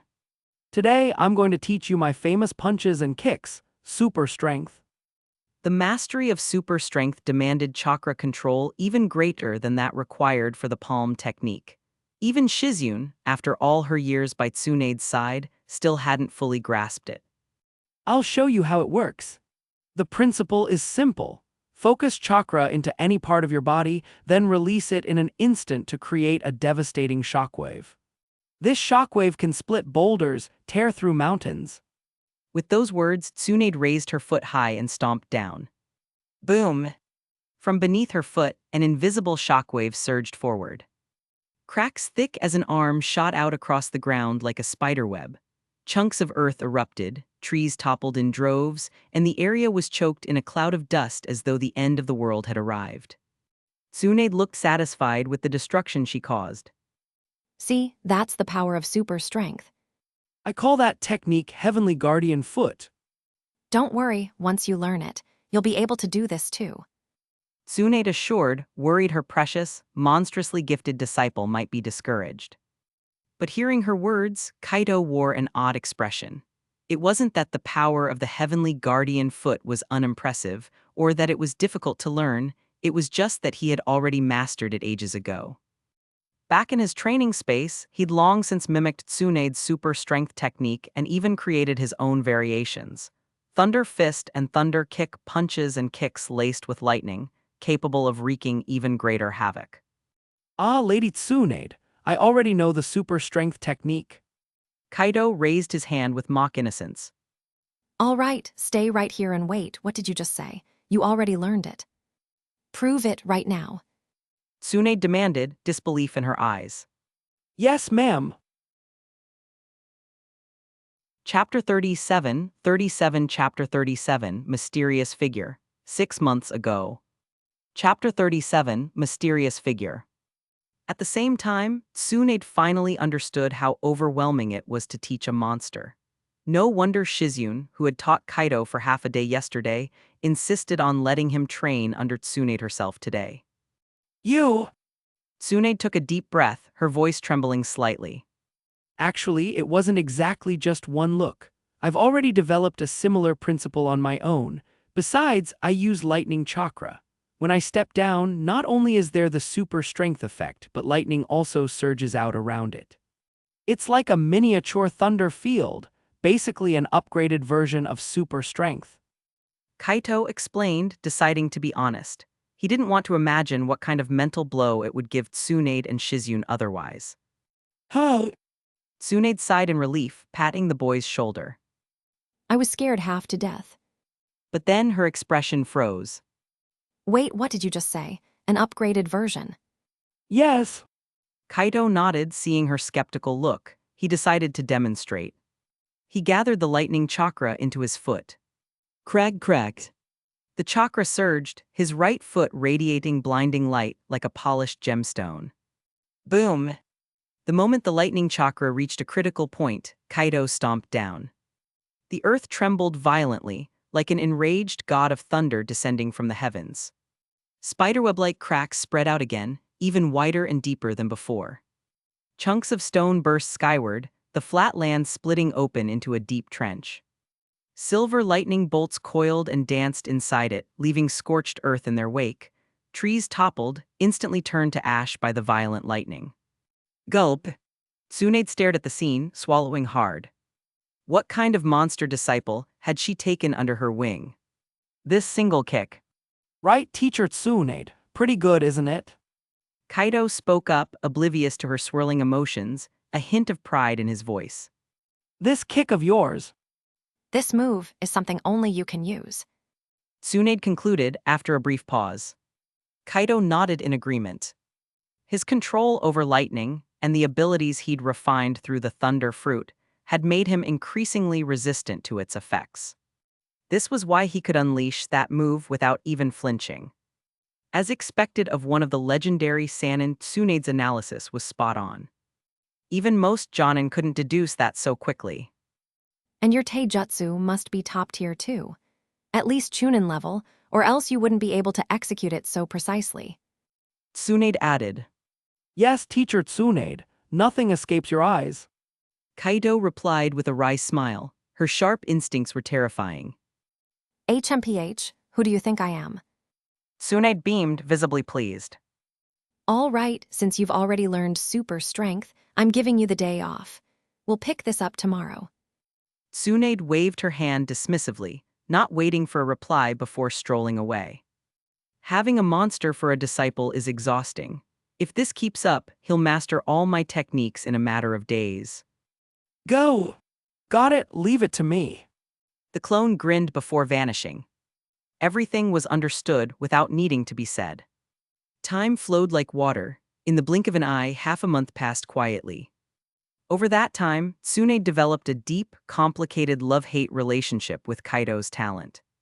It hurt because in just a fortnight, he'd mastered most of her ninjutsu. And it brought her joy because having such a genius disciple earned her endless face and prestige. Whenever she pulled him out for training or demonstrations, others' stunned reactions made her feel 10 years younger. More than once, Kaido asked Tsunade about the source of that first fateful encounter, how she had known to be at that specific location, at that exact time. But Tsunade always gave the same answer. A mysterious figure in a mask had instructed her. She knew nothing beyond that. Kaido quietly made a mental note. One day, no matter what it took, he would find that person. It was a cloudless day, the sun shining brightly. After dinner, Kaido and Tsunade sat across from each other, sipping tea. Kaido, I've got nothing left to teach you. Tsunade admitted awkwardly, clearing her throat. Well, Tsunade scratched her cheek, embarrassed. The yin seal's a technique I developed specifically for women. but with your talent, I bet you could develop a male version of it soon enough. Thanks for being upfront, Tsunade-sensei. Kaido replied with a nod. But just as he finished, a sharp pain struck his temple, a memory surfacing out of nowhere. What's wrong? Chapter 38, Chapter 38, The Real Deal, 6 months ago. Chapter 38, The Real Deal. It's nothing, just that the shadow clone I left at the Ninja Academy got dispelled. Kaido said calmly. From the latest memory feedback, he realized today was the Academy's monthly test, and during the actual combat portion, his shadow clone had vanished after a bout with Uchiha Sasuke. With your shadow clone, even an ordinary Chunin might struggle against it. A kid from the academy managing to take it out, Tusk. Seems like there's a fresh little genius over there. Who is it? I want to meet him. Tsunade asked, intrigued. The last orphan of the Uchiha clan, Uchiha Sasuke. Kaido replied softly. After a brief pause, he clarified. But it wasn't Sasuke who beat my clone. It was because my real body was away from Konoha for too long, and the shadow clone ran out of chakra on its own. Tsunade's eyes darkened slightly, a complex look flickering through them as if old memories had surfaced. Of course, Kaido understood what she was thinking. The Senju and Uchiha clans, once the two titans of the warring states, period. Both so proud, both so strong. And now, Tsunade was the last of the Senju, and the Uchiha clan had been annihilated not long ago, leaving only a child behind. It was tragic how times could change. Well, if they've discovered you, you should head back to Konoha. Besides, there's nothing else for me to teach you for now. Tsunade sighed, then quickly returned to her usual self. Okay. Kaido nodded. This is the scroll for the yin seal. Tsunade said, casually tossing a long-prepared scroll his way. All right, then you're dismissed. She added, waving him off before he could reply. Kaido blinked at the suddenness of it. Was she? Well, A hint of reluctance lingered in his voice. In the past half-month, despite her occasional carelessness, Tsunade along with Shizune had treated him warmly, like a family member. It was hard not to grow attached. Go on. Oh, wait. Tsunade's tone abruptly shifted. Emma. Kaido looked puzzled. Shizune instantly clutched her head. Knowing Tsunade's nature, she immediately guessed what was coming. You brat, Every time I went gambling, you sent a shadow clone to tail me, didn't you? Bet you made a fortune off those games on Tancho Street, huh? You must be that so-called gambling god they keep whispering about. Tsunade barked. Oh, you noticed? Kaido scratched his head sheepishly. I don't care, I'm taking half your winnings. No way, that's robbery, I'll give you 20%. 20, are you treating me like a beggar? 40 at least. Shizune quietly sighed and massaged her temples, watching the pair bicker. The bittersweet farewell mood from earlier had completely vanished, replaced by a ridiculous haggling match. In the end, Kaito left behind 30 million ryo and quietly departed. Tsunade, counting her money happily, didn't even glance his way as he left. Maybe it wasn't that she didn't care, but that she couldn't bear to watch him go. Half an hour later, Kaido appeared on the familiar streets of Konoha. Taking in the sights of the bustling village, a mix of nostalgia and emotion swelled inside him. I'm finally back. These past weeks had felt surreal. Not only had he earned a tidy fortune, but he'd also become Tsunade's disciple. Life could be unexpectedly generous. After exchanging his winnings at the bank for a passbook, Kaido headed toward the Ninja Academy. Whoa Tilda, this one's not bad. That one too. An all-too-familiar lecherous voice drifted from a nearby alley. Kaido turned to see a middle-aged man with wild white hair and a Konoha headband, gleefully peeping into the women's bathhouse, a pervy grin on his face. Well, speak of the devil, he had just said goodbye to one of the Sannin, and now he'd stumbled upon another, Jiraiya. Kaido didn't need to guess what the man was up to. Jiraiya's perversion was legendary. No wonder Tsunade often cursed his name. Let's have a little fun. Kaido smirked, a plan forming in his head. Walking up beside the oblivious Jiraiya, Kaido called out. Uncle, having fun. Beautiful, beautiful. Jiraiya muttered, too absorbed to notice. Nice figure, right? Perfect. Oh, really? Kaido grinned. Then enjoy this too. Without warning, he delivered a brutal kick to the unprepared Jiraiya, launching him straight into the bathhouse. A moment later, the area erupted into chaos. You pervert. Get him. Catch that creep. Amid the commotion, Kaido leisurely dusted his hands. No need to thank me. He chuckled, walking away like a hero without a name. Ninja Academy. Kaido arrived just as the actual combat test was wrapping up. While Uruka was distracted, Kaido quietly made his way toward two familiar figures, Ino and Hinata. A sense of peace washed over him, taking in the sense of people he hadn't seen for weeks. Hinata, having trained secretly under Kaido's guidance these past weeks, had improved tremendously. Her Byakugan gave her a 360-degree perception advantage. The moment Kaido got close, she tensed instinctively, but the second she caught his scent, her body relaxed. In a soft whisper, she greeted. Kai. Yeah, my shadow clone's gone, so of course the real deal came over. Chapter 39, Chapter 39, Legendary Ikaraku Ramen, 6 months ago. Chapter 39, Legendary Ikaraku Ramen. Hearing Kaido's voice, Ino immediately turned around and said happily. Kaido, you're here, where have you been? Ino's voice was a little loud, and the students around heard it and looked over. Even Uruka glanced over with sharp eyes before turning back to watch the match on the field. This kid's a genius on par with the fourth Hokage. At such a young age, he's already mastered B-rank ninjutsu like the shadow clone technique. His future is limitless. Not far away, Uchiha Sasuke clenched his fists tightly, his eyes burning with anger. If looks could kill, Kaido would have been incinerated on the spot. Not long ago, Sasuke had poured everything into defeating what he believed to be Kaido. Just as he basked in pride, that Kaido vanished in a puff of smoke. The shock and humiliation of that moment still clung to him. The other students gave him sideways glances filled with unspoken meaning. His pride had been crushed publicly, leaving his face burning and his stomach knotting in shame. And now, with Kaido himself showing up, Sasuke had only one thought in his head: revenge. Only by defeating him could he wipe away this disgrace. Uruka-sensei, I want to challenge Kaido. As soon as the match on the field ended, Sasuke strode up to Uruka, his gaze fixed darkly on Kaido. Uruka hesitated.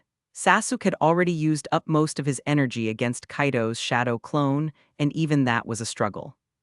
The gap between a shadow clone and the real person is immense. Was Sasuke just asking to be humiliated again? But one look at Sasuke's determined expression told Uruka there was no talking him out of it. As a member of the Uchiha clan, he inherited their infamous pride and temper. Recalling how one-sided the earlier fight had been, Uruka sighed internally. Kaido, Sasuke's challenging you. What do you say? All the students in the class turned toward Kaido, eagerly waiting for his answer. No problem. If he wants a beating, who am I to refuse? Kaido stepped forward casually, stopping beside Uruka. His relaxed attitude only further infuriated Sasuke. I'll defeat you, I swear it. Uruka raised his hand. Ready, start. What happened next stunned the entire class. Kaido's figure blurred and vanished. The next moment, Uchiha Sasuke's body was sent flying backward like a rag doll. When he hit the ground, he was already unconscious. Sensei, it's over. Kaido reappeared beside Uruka, his tone indifferent. Uruka was momentarily speechless, then quickly declared. Match over, Kaido wins. He immediately picked up Sasuke and rushed him to the infirmary. Kaido, now the center of the boys' conversations again, stayed calm. To him, Sasuke was like an insect. Their strength wasn't even remotely on the same level. There was no glory in stomping a bug. After parting ways with Ino, Kaido returned home. He mentally tallied his gains from this little outing. On the money side, he'd hit the jackpot. Thanks to Tsunade walking, talking jackpot herself, even after giving her a cut, he still had more than 80 million ryo left, enough to live comfortably for the next 5 years.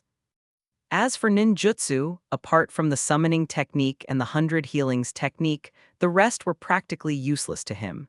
He only bothered learning them to eventually pass down to Ino. Kaido recalled that in the original story, Ino had also trained in medical ninjutsu, though her skills hadn't progressed much. As for the 100 healings technique, he had no plans to study it now. His own chakra reserves weren't near the required level yet. What would be the point? Wait! Kaito frowned. He remembered intending to give her a farewell gift, but after splitting the money and worrying about her pulling some stunt, he'd rushed off before handing it over. Patting his chest, he pulled a notebook from his inner pocket.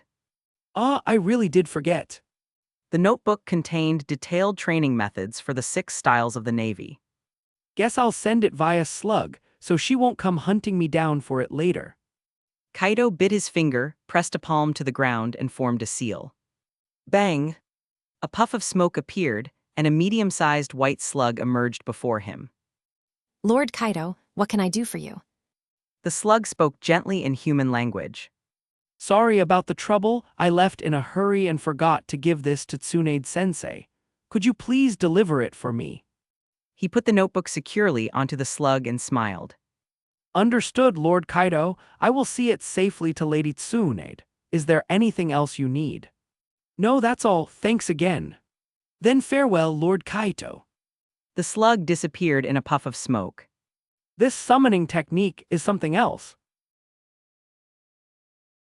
Chapter 40, Hyuga Clan. Ikaraku Ramen. At that time, the operator was still quite young, and there was another male clerk in the store besides him. His daughter Im wasn't around yet, probably staying at home. Kaito found an empty seat and sat down, ordering every type of ramen on the menu. He ate without paying attention to anyone else, settled his bill, and left, honestly. Sorry for the wait, Kaido. Ino called cheerfully. No problem. Kaido replied with a warm smile. Let's go. Kaido crouched down. Without hesitation, Ino wrapped her arms around his neck, utterly at ease with their closeness. And Keiko, we're off. Kaido called over his shoulder. All right, thank you for looking after her. Keiko Yamanaka smiled kindly. In her heart, she was extremely satisfied with this boy. A good cook, thoughtful, dependable. Come out, stop hiding. Whoosh! A figure appeared in front of him. As expected of you, top student of the Ninja Academy for years. A cold-faced young man in white praised. My name is Hyuga Akino. I'm here on the clan leader's orders.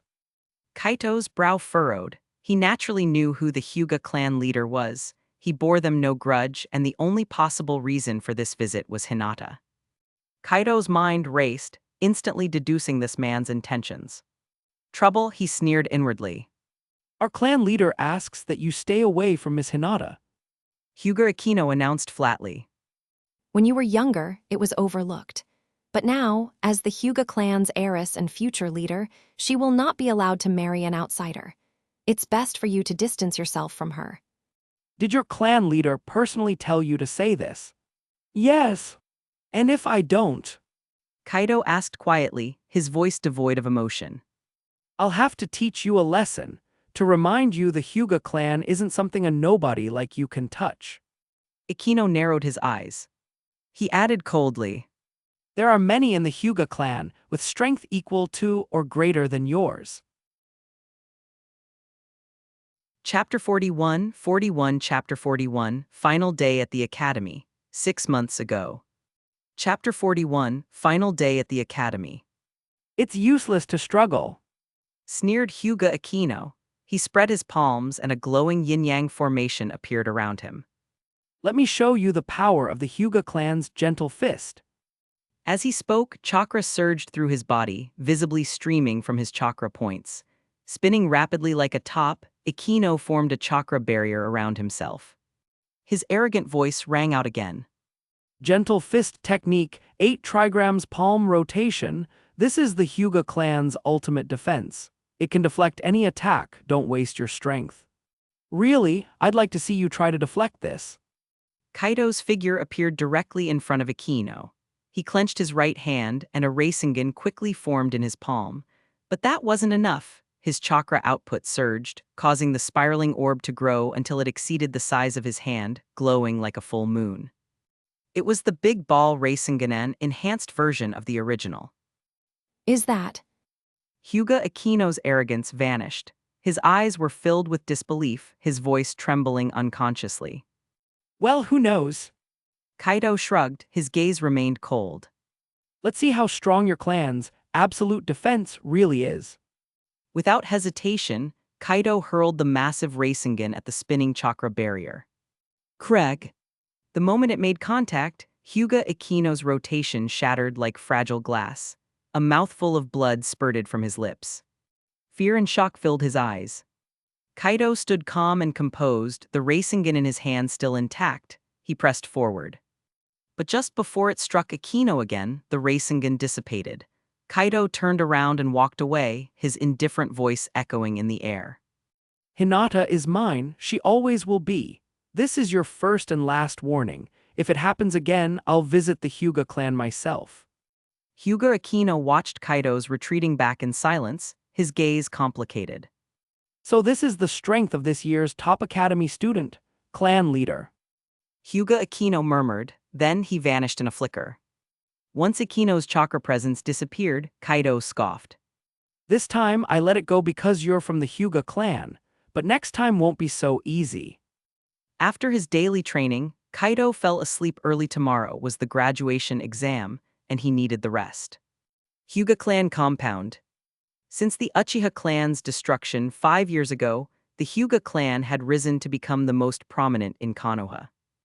Yet to call it the most powerful was almost laughable. It couldn't compare to the former glory of the Senju or Uchiha. There wasn't even a single cage-level shinobi in the clan, only a handful of elite jonin. It was a reflection of Konoha's overall decline. In the central chamber, a dignified middle-aged man sat at the head of the table. Beside him, Hyuga Akino recounted the events of the night in detail. This man was Hyuga Hayashi, the current clan leader and Hinata's father. Patriarch, before he left, he asked me to deliver a message. Hyuga Akino said cautiously. What did he say? Hayashi asked calmly. He said. Hayashi narrowed his eyes. Bold words, who does he think he is? Does he believe our clan has no strength? After a pause he asked. Are you certain he used the Rasengan? Yes, sir, but it wasn't just any Rasengan, it was a larger, more powerful version. Yinuo gestured with his hands. You're right, that was the big ball Rasengan. Hayashi said, a flicker of memory in his gaze. I've seen it once. Chapter 42, Chapter 42, Father-in-law Hihi, 6 months ago. Chapter 42, Father-in-law Hihi. After greeting Hinata, Kaido turned to the lazy Shikamaru and asked, What's going on today? Why are you all here so early? What else can I do? My mom knows I have the ninja school graduation exam today, so she made breakfast early. I had less time to sleep in. Shikamaru rolled his eyes, looking annoyed. My mom too. Choji added while munching on a bag of chips. If that's the case, I guess they're all the same. Kaido glanced at the students around him. I think so. Our parents seem more anxious about the exam than we are. Shikamaru muttered with a hint of resentment.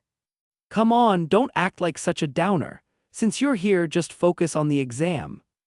As they chatted, time passed quietly. Before long, Uruka walked in with Mizuki. All right, the graduation exam starts now. This is your proctor, Mr. Mizuki. Uruka gestured toward Mizuki as he spoke. Students whose names are called, head to the next classroom to take the test. Suddenly, Uruka frowned. Where's Naruto? Why hasn't he arrived yet? Teacher Uruka, Naruto hasn't shown up. A student reminded him. What? It's the graduation exam today, and that kid dares to be late. A large crosspulse popped up on Uruka's forehead. Teacher Mizuki, I'll go find Naruto. Please wait a moment. Uruka turned and apologized. It's all right, Uruka-sensei. There's still time. You go on ahead, I'll wait for you. Mizuki said with a gentle smile that made him seem trustworthy. Those who didn't know better would be easily fooled by his demeanor. Thank you. Uruka said gratefully before hurrying off. By now, Uruka had already developed a close bond with Naruto thanks to the third Hokage's influence. He didn't want Naruto to miss such an important day. Uruka moved quickly and soon returned, dragging a loudly protesting Naruto with him. And so, the official part of the graduation exam began. Now that everyone's here, we'll begin immediately. Today's exam is the clone jutsu. Those whose names I call, please proceed to the next classroom. After Uruka made the announcement, Naruto groaned. Seriously, I had to get stuck with clone jutsu. Ignoring Naruto's complaints, Uruka began calling names. Inuzuka Kiba. One by one, the names were called. After a while, Kaido finally heard his. Go get him, Kaido. Ino and Hinata cheered in unison. Don't worry. Kaito nodded, getting up and heading to the testing room. Ayanami Kaido, please begin your clone jutsu demonstration. Uruka said kindly from his seat. As the top student in class, Uruka already had a good grasp of Kaido's skills. Even as he spoke, the assistant had already reached for a ninja forehead protector, ready to hand it over once the demonstration was complete. Bang, bang, bang. Kaido formed hand seals, and 3 perfect clones appeared on either side of him. Congratulations, Kaido. You've officially graduated. Uruka smiled as he handed over the forehead protector. Thank you, Uruka-sensei. Kaido bowed respectfully. Go ahead, don't forget to attend the team placement ceremony tomorrow. Got it. Their exchange ended there as Kaido returned to Ino and Hinata, holding the forehead protector proudly. Wow, Kaido, you passed. Ino beamed. Nearby, a student who hadn't been called yet watched with envy, silently vowing to pass no matter what. Time passed and more students received their forehead protectors. Before long, school was dismissed. Nearly everyone in the class had graduated except Naruto, of course. But Kaido knew that Hiruzen Sarutobi would arrange for Naruto to graduate in his own way, as a small act of atonement for his past decisions. The setting sun bathed the atmosphere in golden light. Parents had already gathered at the entrance of the academy, anxiously waiting for their children. As the students came out, excited parents scanned the crowd, waving and calling their names. For a moment, the commotion rivaled a busy street market. Kaito glanced over and exchanged a look with Hayashi Hyuga before giving Hinata a few final words. Then he walked toward Ino and her father. Hey, father-in-law, here to pick me and Ino up today. Kaido teased. His relationship with Yamanaka Inoichi was much more relaxed than with Hayashi, so a little joking around was fine. Before Inoichi could respond, Narashikaku chuckled and shot him a look. Oh, father-in-law, huh? That's bold. Kaido wins the wedding. Could be soon, could be later. Kaido replied with a wink. Depends on how my father-in-law feels about it. Ino blushed deeply and looked down while Inoichi's face turned green. He almost exploded on the spot. After Shikamaru and Choji joined them, the group left together, chatting and laughing. On their way out, Kaido's gaze shifted, just for a moment toward Naruto, who sat alone on the swing set looking dejected. Kid! Inoichi said gruffly as they walked. Well, since father-in-law insists, how could I say no? Chapter 43 Chapter 43, 6 Years of Nightmares, 6 months ago. Chapter 43, 6 Years of Nightmares. HMPH, don't get me wrong. If Keiko hadn't asked me, I wouldn't have let you little brat, into my house. I know. Along the way, Kaido and Yamanaka Inoichi bickered while Ino laughed beside them. The setting sun cast long shadows as the three walked together. When they arrived at Ino's house, Keiko Yamanaka had already prepared a large, delicious dinner to celebrate Ino and Kaido's graduation from the Ninja Academy. At the dinner table, Kaido shared jokes and stories from his past life, jokes from YouTube and other media, which made Keiko Yamanaka laugh endlessly. The more Keiko looked at Kaido, the more satisfied she became, constantly placing more food in his bowl. Heiyi, sitting nearby, was visibly jealous. He rolled his eyes and smiled. Kaido, now that you've graduated from the academy, you're considered an adult. How about a little drink? He gestured toward the bottle of sake beside him. No way, Kaido's still too young to drink. Keiko Yamanaka interrupted before Kaido could say a word.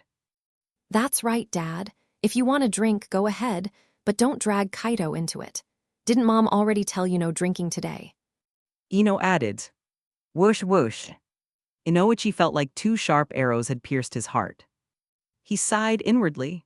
Before even marrying off his daughter, he'd already lost control of 2 family members. He could already picture his bleak future as a father-in-law. Uncle Inoichi, I won't drink while I'm still young. But when I'm older, I'll share a glass with you anytime. Kaido spoke with a warm smile, casually tapping his fingers twice as he spoke. The gloom in Inoichi's heart vanished instantly. He looked at Kaido with approval. This kid is really something. All right then, no drinking, just eat more veggies. You're still growing, you know. He said, cheerfully placing more vegetables into Kaido's bowl. Thanks, Uncle Inoichi. Kaido grinned. Ino and Keiko exchanged puzzled glances. What just happened? Weren't these 2 at odds just moments ago? Still, the 4 enjoyed their meal well into the evening. It was close to 8 o'clock by the time it ended. After returning home, Kaido poured himself a cup of herbal tea. Not long after, Inoichi snuck in stealthily. Kid, give it to me. I can't be away from home too long. All right, here you go. Kaido pulled a fat stack of cash from his pocket like he was bribing a child, then peeled off 2 bills and handed them over. Inoichi's eyes widened at the stack of money. That's got to be at least 200,000 or 300,000 ryo. But he didn't act on any greed. Though he often squabbled with Kaido, he had long since considered him family, his future son-in-law. He'd seen firsthand how much Kaido cared for Ino over the years, more than even a father's love, in his opinion. Knowing Ino would one day marry, he felt relieved it would be someone like Kaido. Living next door made things even more convenient. Truth be told, Inoichi had understood his own feelings for a long time. He hadn't been cold to Kaido because he disliked him. He was just bitter that someone had been interested in his daughter since childhood. He looked down at the 200,000 ryo in his hand, then smiled. All right, I'm heading back. If I stay out too long, Hughesy will get suspicious. With a casual wave, Inoichi disappeared. Kaido shook his head. His future father-in-law really was something else. He walked to the window and looked up at the bright moon. He thought to himself, Naruto should be out stealing the scroll of seals by now, right? There were only a few jutsu in that scroll that Kaido was interested in. Given his current status, if he ever wanted to study techniques from the Scroll of Seals, Hiruzen Sarutobi wouldn't refuse.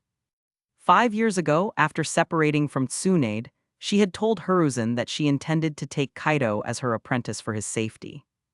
Though Hiruzen hadn't summoned him during all this time, Kaido knew he was being watched.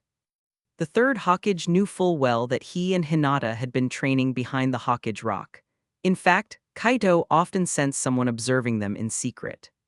He guessed the reason Hiruzen didn't summon him was to let him graduate without causing a stir. As for learning the techniques in the Scroll of Seals, there was no rush. Once Tsunade became the fifth Hokage, getting access would just be a matter of asking. After finishing his usual night training, Kaido turned off the lights and fell asleep. Tonight would be a turning point in Naruto's life. The next morning, Kaido walked down the street with Ino on his back. He could smell her faint fragrance and his heart felt calm. They passed by familiar shops and neighbors, slowly disappearing into the distance. As soon as they were gone, people on the street started complaining. Finally, those two graduated. I'm free. No more lovey-dovey nonsense every day. It's been 6 years. 6. How many 6-year stretches do we even get in life? Thank God that nightmare is over. Chapter 44, Team. At this time, all the students were buzzing with anticipation, discussing who their Jonin instructor might be. Some even speculated about famous Konoha Jonin. Kaido, do you think we'll be in the same team? Hinata asked, her eyes hopeful as soon as they sat down. I really hope the three of us are grouped together. Ino added eagerly. Who knows, that's up to the Hokage. Kaido replied casually. In the original timeline, Hinata was grouped with Kiba and Shinu, all of them being sensory-type ninja. Their Jonin instructor was the calm and composed Yuhei Kurenai. As for Ino, she, Shikamaru and Choji were always together, the traditional Ino-Shikacho trio. With Shikamaru's intelligence, he'd probably already figured it out. Their Jonin was none other than Asuma Sarutobi, the youngest son of Hiruzen Sarutobi, who died prematurely in the original story. This grouping was also a way for Hiruzen to reinforce the alliance between the three clans. Kaido, on the other hand, had already been taken in as Tsunade's personal disciple. That fact alone gave him the reputation of being a direct inheritor of Hiruzen's, basically a Hokage candidate in the making. Given that, it didn't take a genius to guess who his Jonin would be. Among the current batch of instructors, Kakashi was the only direct disciple of the third Hokage. In terms of generation, Kaido was technically a senior to Kakashi, as he stood on the same level as Minato Namikaze. Just then, Naruto burst into the room, excited and grinning from ear to ear. Surprise, bet you didn't expect me to pass the exam. He declared proudly. Naruto, didn't you fail? Kiba asked, genuinely confused. HMPH, I passed the makeup exam last night. This forehead protector was Uruka-sensei's. He gave it to me personally. Naruto said, proudly tapping his forehead protector. What's so great about that? Kiba muttered with disdain. Right, Akamaru? Woof woofs. After showing off to Kiba, Naruto turned toward his eternal rival Sasuke. Kaido watched silently. In the original story, this was the moment where those two. Look over there, something interesting is about to happen. The girls were confused but followed his gaze. What they saw next completely broke their sense of reality. There it was, Naruto and Sasuke. That damn Sasuke. Ino thought in disbelief. At that moment, Kaido frowned. He could sense someone watching him. Without needing to guess, he knew Hiruzen was playing with his crystal ball again. Hokage's office. Several Jonin stood opposite Hiruzen Sarutobi, watching everything unfold in the classroom via the crystal ball. That kid! One of the Jonin muttered. Hiruzen waved his pipe and closed the crystal ball, his expression turning serious. You all probably know why I called you here. He said. This generation of graduates will be under your guidance. Here's the list of students you'll be leading. He handed out the already prepared documents to each Jonin. Why is there a 4-man squad this time? Asuma asked, puzzled. We had one extra graduate. We couldn't just ignore him, could we? Hiruzen said, shrugging helplessly. If that's the case, Kakashi's going to have his hands full. Someone joked. It's fine, as long as they're obedient. Kakashi said nonchalantly. You should probably look at who's on your team. Kurenai said, handing Kakashi the list with a smirk. Kakashi took the paper and scanned it, his eyes widened slightly behind his mask. Uzumaki Naruto. Now that you've seen your lists, head over to the academy and meet your students. That's all, dismissed. With that, the crowded office emptied out in an instant. At the Ninja Academy, Uruka stood before the class, calling out the team assignments. Team 1, NPC A, B, and C. Sensei, I object. Naruto slammed his hand on the desk. Why am I grouped with this arrogant guy? I'm way more amazing than him. Shut up, Naruto. Uruka shouted, his voice booming. Do you even know how badly you scored? Sasuke placed second and Kaido was first. You're in this team so you can learn from them. Chapter 45 Chapter 45, Ika Paradise, 6 months ago. Chapter 45, Ika Paradise. Then why don't I just learn from Kaido? What's the point of learning from that loser Sasuke? Shut up, Naruto. If you keep spouting nonsense, your ninja qualification will be revoked. There's an extra person in this graduation exam, so you can repeat a year in the Ninja Academy. Uruka roared. Hearing this, Naruto, who had been shouting loudly, instantly went silent and sat down like a good kid. As for Haruno Sakura, she was stunned by the unexpected news. Both Sasuke and Kaido were top of the class in terms of both looks and ability. She glanced at Sasuke, then at Kaido, a crazed smile blooming on her face. Damn it, Sakura's so lucky. Why can't Hinata, Kaido, and I be on the same team? Ino grumbled, a hint of disappointment in her voice. Hinata felt the same, her expression fell. Team 8 in Yuzuka Kiba, Aburam Shino Hyuga Hinata. Team 9. All right, your Jonin instructors will come get you shortly. I wish all of you the best on your path as ninja. Aim to surpass even your teachers. Uruka said, his tone uncharacteristically emotional. With a trace of reluctance, he turned and walked away. Soon after, one by one, the Jonin instructors arrived to pick up their students, as if they had planned it beforehand. Team 8, follow me. Kurenai Yuhai said coldly before turning and walking out. Shino, Kiba, and Hinata quickly got up to follow. Kaido, I'm heading out now. Hinata whispered with a trace of reluctance in her eyes. All right, go on. I'll visit you and Ino when I have time. Kaido said gently, patting her head. That's right, Hinata. Don't worry, we're all in Konoha. If we miss him, we can just go to his house. Didn't Kaido give each of us a spare key? Ino added. Hinata nodded enthusiastically before heading out with her team. Team 10, follow me. Asuma said as he walked in, a cigarette hanging from his lips. Ino and the others waved goodbye to Kaido before leaving with Asuma. Before long, only Kaido, Naruto, Sasuke, and Sakura remained in the classroom. Kaido glanced at the clock. It was still 2 hours until noon. Knowing Kakashi's chronic lateness, there was no way he'd show up before then. So Kaido casually laid his head on the desk and took a nap. Time passed. Eventually, he was awakened by Naruto's shouting. Kakashi finally arrived nonchalant as ever, with an eraser balanced on his head. How should I put this? He said casually. Follow me. On the academy's rooftop, Kakashi stood with his hands in his pockets. Since you're all in the same squad now, let's start with introductions. I'll go first. I'm Hade Kakashi. I don't feel like telling you my likes or dislikes. My dreams, I don't have any. What? All we learned was his name. Sakura complained. I'll go. Naruto shouted. I love eating instant noodles. I hate waiting the 3 minutes for them to cook. My dream is to become Hokage and be acknowledged by everyone. My name is Haruno Sakura. My hobby is. She glanced shyly at Sasuke and Kaido. My dream is. Her eyes shifted between the two again. I hate Naruto.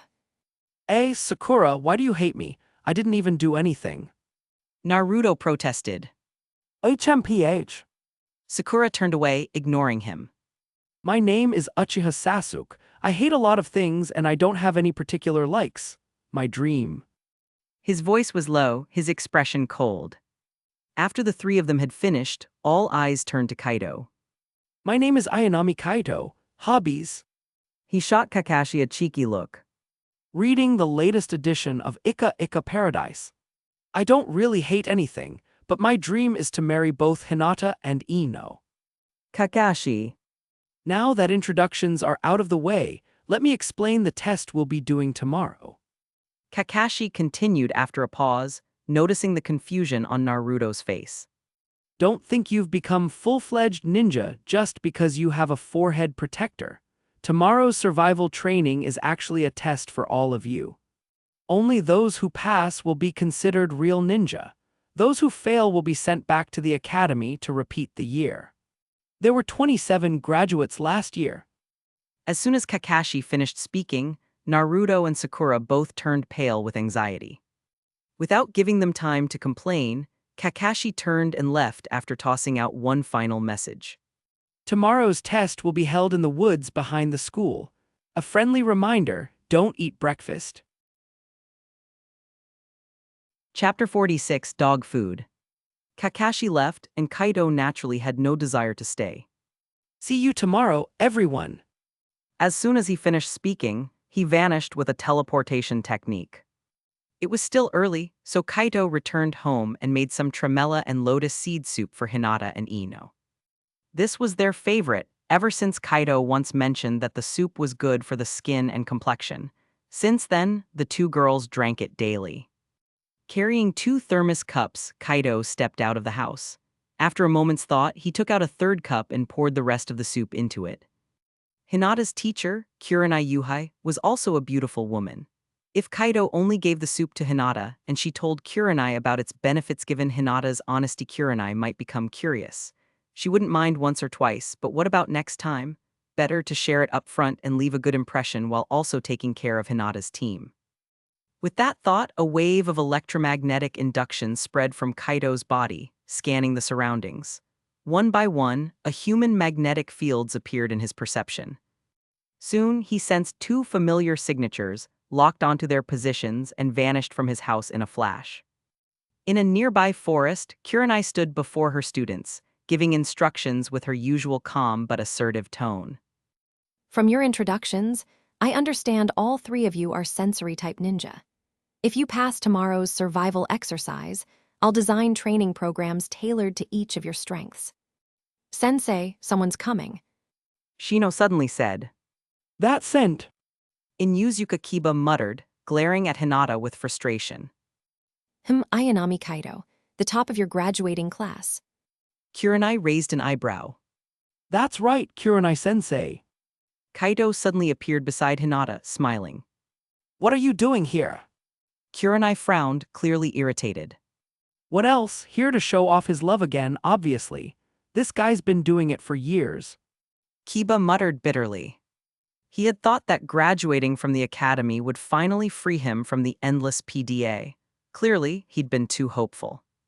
Don't get me wrong, sensei. I just brought Hinata some tremella and lotus seed soup. She loves it, drinks a cup every day. Kaido said with a warm smile, handing the thermos to Hinata and gently smoothing her hair. Here, drink it while it's warm. Hinata said softly, taking it with a shy smile.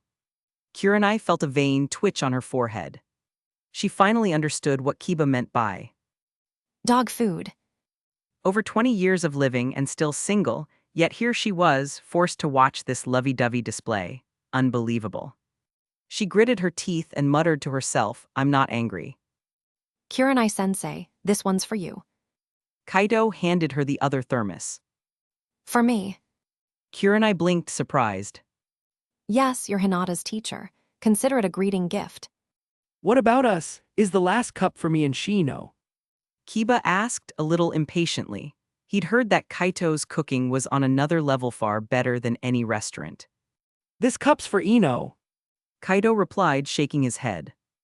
Always choosing the girls over your bros. Kiba grumbled. I'll make something for you next time if I have time. This soup is specially made for women. It's meant to be good for the skin. not really something a grown man like you needs. Kaido said flatly. Kurenai had been ready to decline, but after hearing the part about skin benefits, she quickly reconsidered. Every woman cared about her skin, she was no exception. Thanks then. She took the thermos, her previous annoyance fading. Her impression of Kaido subtly improved. What a considerate young man. Hinata's lucky to have him, she thought to herself. With just a cup of soup, Kaido had completely won over Kurenai. You guys go ahead and continue. I'm off to find Ino. Kaido said, then turned and left. Team 10 wasn't far from Team 8, so it didn't take long for Kaido to find them. Unlike Kurenai, Asuma Sarutobi was already very familiar with the Ino Shikacho trio. With a quick introduction, they soon relaxed on the grass, gazing at the clouds. Asuma hadn't dismissed them, yet simply because no one else had either. Well, you all look pretty relaxed. Kaido said with a chuckle, approaching and handing a thermos to Ino. Huh, Kaido, you're done over there already.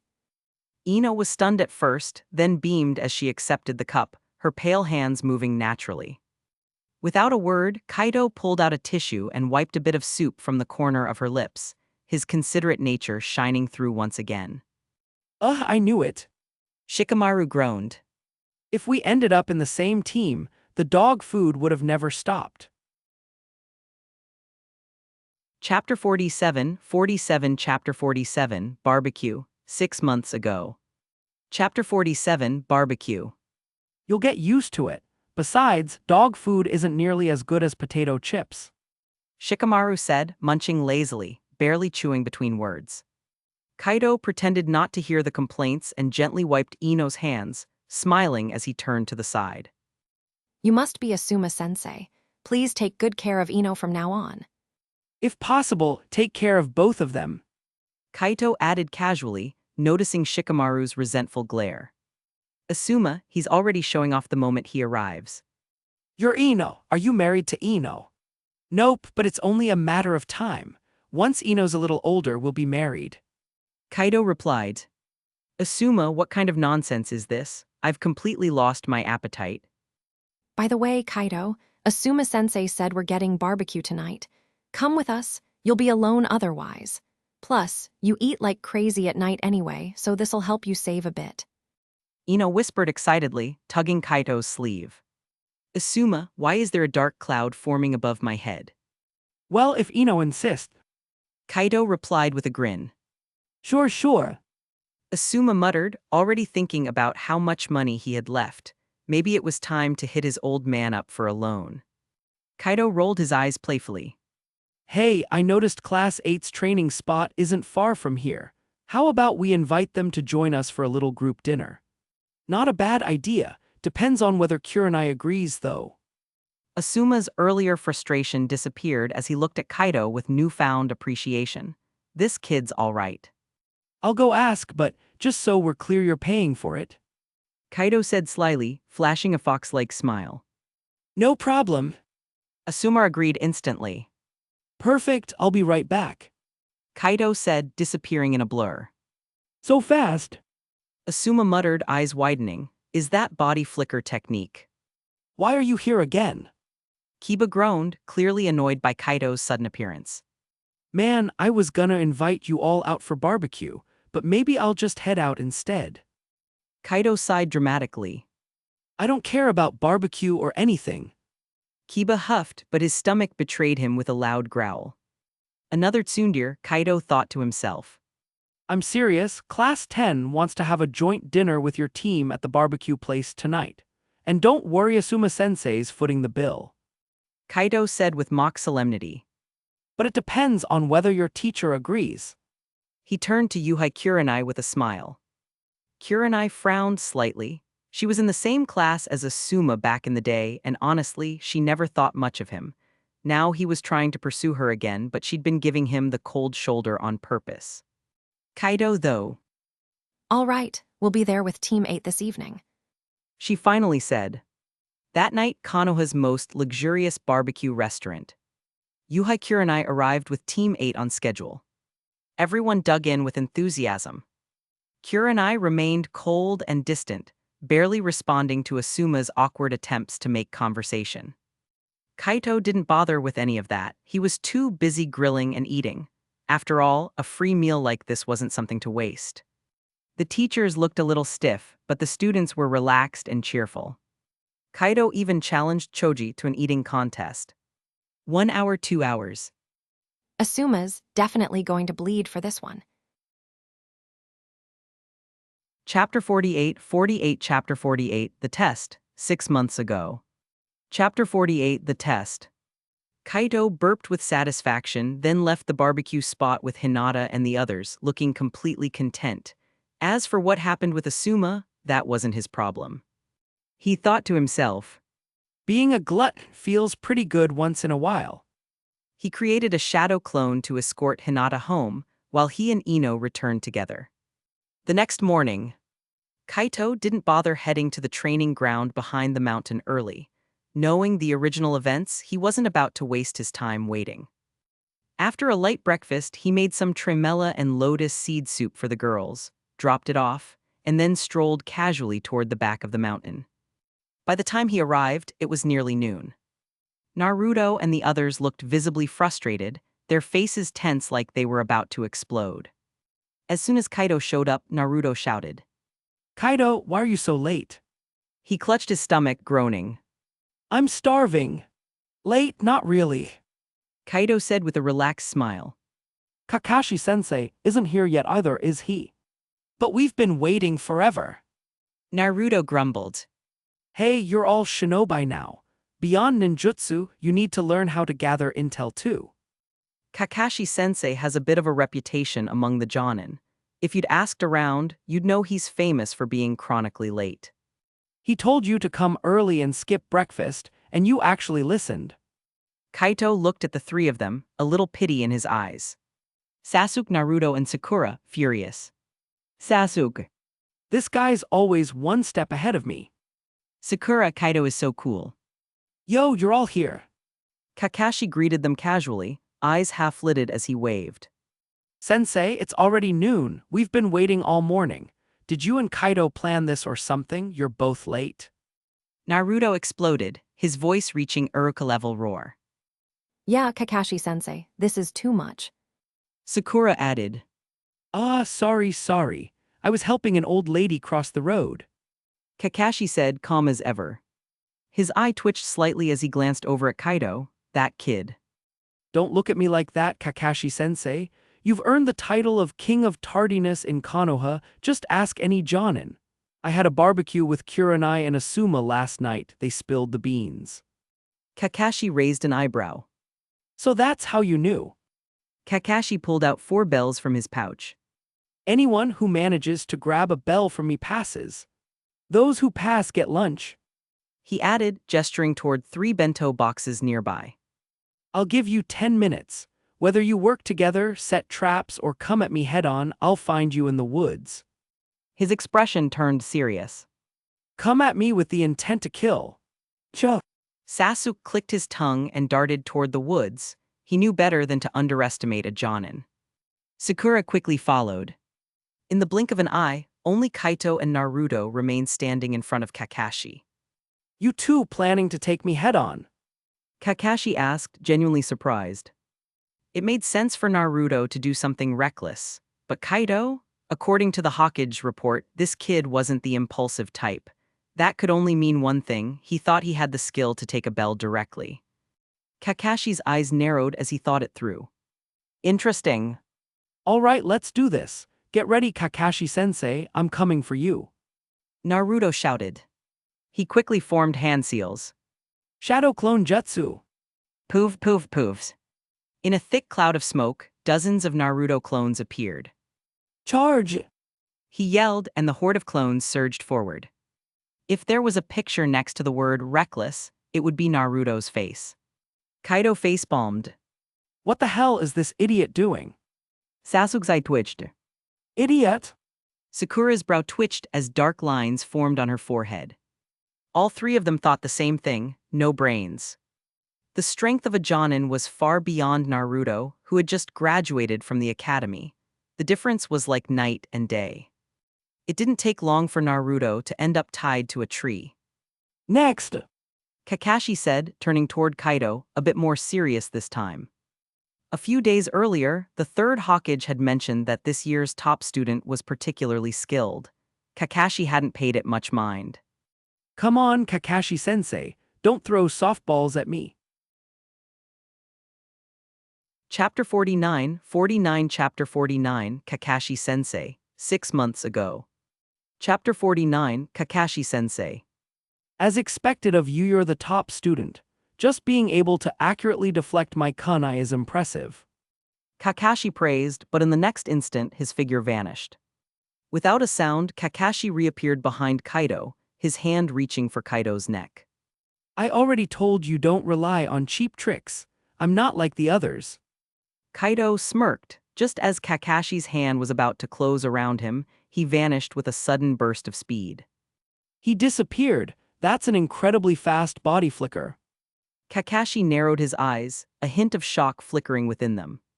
Never let your guard down in a fight, Kakashi-sensei. A calm voice came from above, followed by the piercing crack of air being torn apart. A black whip kick descended like a thunderbolt, carrying a terrifying sonic boom with it. Kakashi's expression turned serious. He clapped his hands together over his head. Bang! The moment their attacks met, Kakashi's form puffed into smoke substitution technique. Kaido's leg slammed into the earth. Boom! The ground cracked beneath the impact. Spiderweb-like fractures spread outward as a pit formed amid the flying debris. Substitution technique, huh? Kaito muttered, standing in the center of the small crater. In the shadows of a nearby tree, Kakashi watched the aftermath of the kick. He couldn't help but smirk. This kind of power and taijutsu. He sighed. Guess this won't be as quick as I hoped. I'll need to get serious. But first. With that, Kakashi blurred into motion, vanishing into the forest. He's going for Sasuke and Sakura. Good, that keeps them out of the way. Kaido murmured, sensing Kakashi's chakra moving away. Was that a fight just now? That noise wasn't Naruto's doing. Sasuke clenched his fists, frustration burning in his eyes. Kaido. Sakura meanwhile had stars in her eyes. Kaido is so cool. Sorry, took me a minute. No worries, I've got time. Kaido replied with a shrug. Well then. Kakashi drew a kunai and narrowed his eyes. In the next breath, he lunged like a panther, moving so fast only afterimages danced in the sunlight. In today's Konoha, when it came to taijutsu, there was no one Kaido feared except maybe Might Guy. With a flash, Kaido drew a kunai from his pouch and shot forward like black lightning. The two clashed in a blur. Clang, clang, the sounds of kunai striking filled the air. Kakashi's blade moved with expert precision, targeting Kaido's joints, each blow aimed to disable. A direct hit could cut his combat power in half. But Kaido met each attack calmly and precisely, deflecting every strike. Both were speed-type shinobi. Their battle moved like a storm with blows exchanged at lightning pace. In seconds, they had traded hundreds of strikes, their afterimages scattering through the forest. Clang! Sparks flew as kunai clashed once more. Kakashi's arms trembled slightly, his chest ached. He couldn't hide the surprise in his gaze. He's matching me. You're getting distracted during battle, Kakashi-sensei. Kaido's voice rang out. That's a bit arrogant. With no time to swap out using the substitution technique, Kakashi crossed his arms to block. Bang! The sound of impact echoed through the forest. The force of the kick sent Kakashi flying. He crashed through multiple trees, finally skidding to a stop near a large rock, carving a deep trench through the earth. Moments later, Kaido followed the trail and arrived to find Kakashi in a heap, leaning against the boulder, blood at the corner of his mouth. You really don't hold back, huh? Kakashi winced. Sorry, I got a little carried away. Kaido scratched his head with an embarrassed smile. Getting a chance to spar with someone like Kakashi didn't come every day. He couldn't help getting excited. All right. Kakashi muttered, clearly in pain. Kakashi-sensei, are you okay? Kaido asked, concerned. Multiple fractured ribs, sharp pain in my chest, and I can't feel my arms. Nothing too serious. Kakashi said it so casually, it almost sounded like a joke. Let me help with that. Chapter 50, Chapter 50, Helping an Old Lady Cross the Street, 6 months ago. Chapter 50, Helping an Old Lady Cross the Street. You actually know medical ninjutsu. Kakashi asked with a hint of surprise. How much have you been hiding? Medical ninjutsu wasn't something an ordinary ninja could learn. It required an exceptional level of chakra control. Judging by Kaido's skillful application, it was clearly more than just basic training. After a brief pause, Kakashi continued. Can you tell me who you learned it from? As an elite Jonin, Kakashi recognized it immediately. Kaido was using the mystical palm technique. If medical ninjutsu required precise chakra control, then this technique demanded even greater mastery. Only a few individuals in all of Konoha could use it proficiently, and they were usually top medical nin from the hospital. But Kaido was just a recent academy graduate from a humble background. How could he have mastered something as advanced as the mystical palm technique?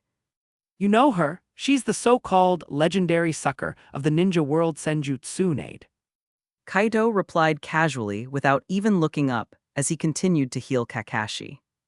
Lady Tsunade, you're actually her disciple. That explains everything.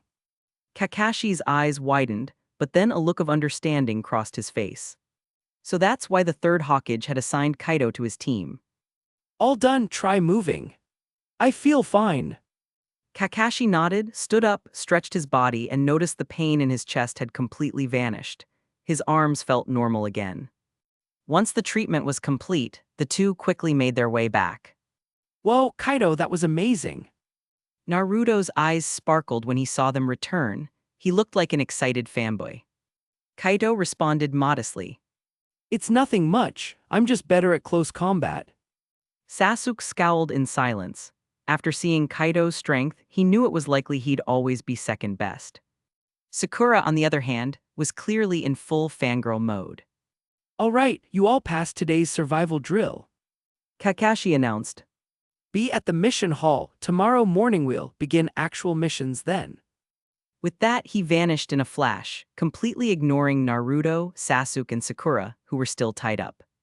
He needed to report today's events to the Hokage, especially what he'd witnessed from Kaido. After untying the others, Kaido smiled and said, See you all tomorrow. Then he disappeared in an instant, using the body flicker technique just like Kakashi. Watching both of them vanish in style, Naruto's eyes gleamed. I want to learn that kind of ninjutsu too. With nothing pressing to do in the afternoon, Kaido spent his time visiting Teams 8 and 10, chatting with Ino and Hinata. Inside the Hokage's office, Kakashi stood in front of Hiruzen Sarutobi, looking slightly embarrassed as he reported the events of the survival test, particularly his bout with Kaido. Hiruzen exhaled smoke from his pipe thoughtfully. After some hesitation, Kakashi added, Kaido is also skilled in the mystical palm technique. He said he's a disciple of Lady Tsunade. He said it himself, did he? Then it must be true. Hiruzen replied, a nostalgic glint in his eye. After a brief pause, the third Hokage continued. The fact that he was able to kick you back like that means he's not just skilled in taijutsu, he's probably learned her monster strength technique too. What do you think of his overall ability? I'd say he's already at Jonin level. Kakashi said after a moment's thought. Kaido doesn't belong in Team 7. Hiruzen muttered. He won't grow properly there. But let him stay for now. It'll help him understand the value of teamwork. The Chunin exams are only a few months away. Let him participate. After that, I'll transfer him to the Anbu. Understood. The next morning, Kaito made his way toward the mission hall. Unlike in the manga, where Naruto and his team went directly to the Hokage for missions, Konoha had an entire building dedicated to distributing tasks to genin squads. The Hokage, being the village leader, had far more important duties than handing out low-rank missions all day. Kaido remembered that after Tsunade became Hokage, she could barely get through her paperwork even with Shizun's help. If Naruto and the others weren't special cases, they wouldn't have been allowed anywhere near the Hokage's office, let alone receive missions directly from him. As Kaido reached the mission hall, he spotted Naruto and the others waiting with bleary eyes. They must have been too excited to sleep and came ridiculously early. Kaido, why are you always late? Naruto yelled, looking grumpy. Sorry. Kaido chuckled, scratching his head. I was helping an old lady cross the street and lost track of time. Sasuke, Wait a second. Naruto said, squinting and rubbing his chin. Idiot, that's Kakashi-sensei's excuse.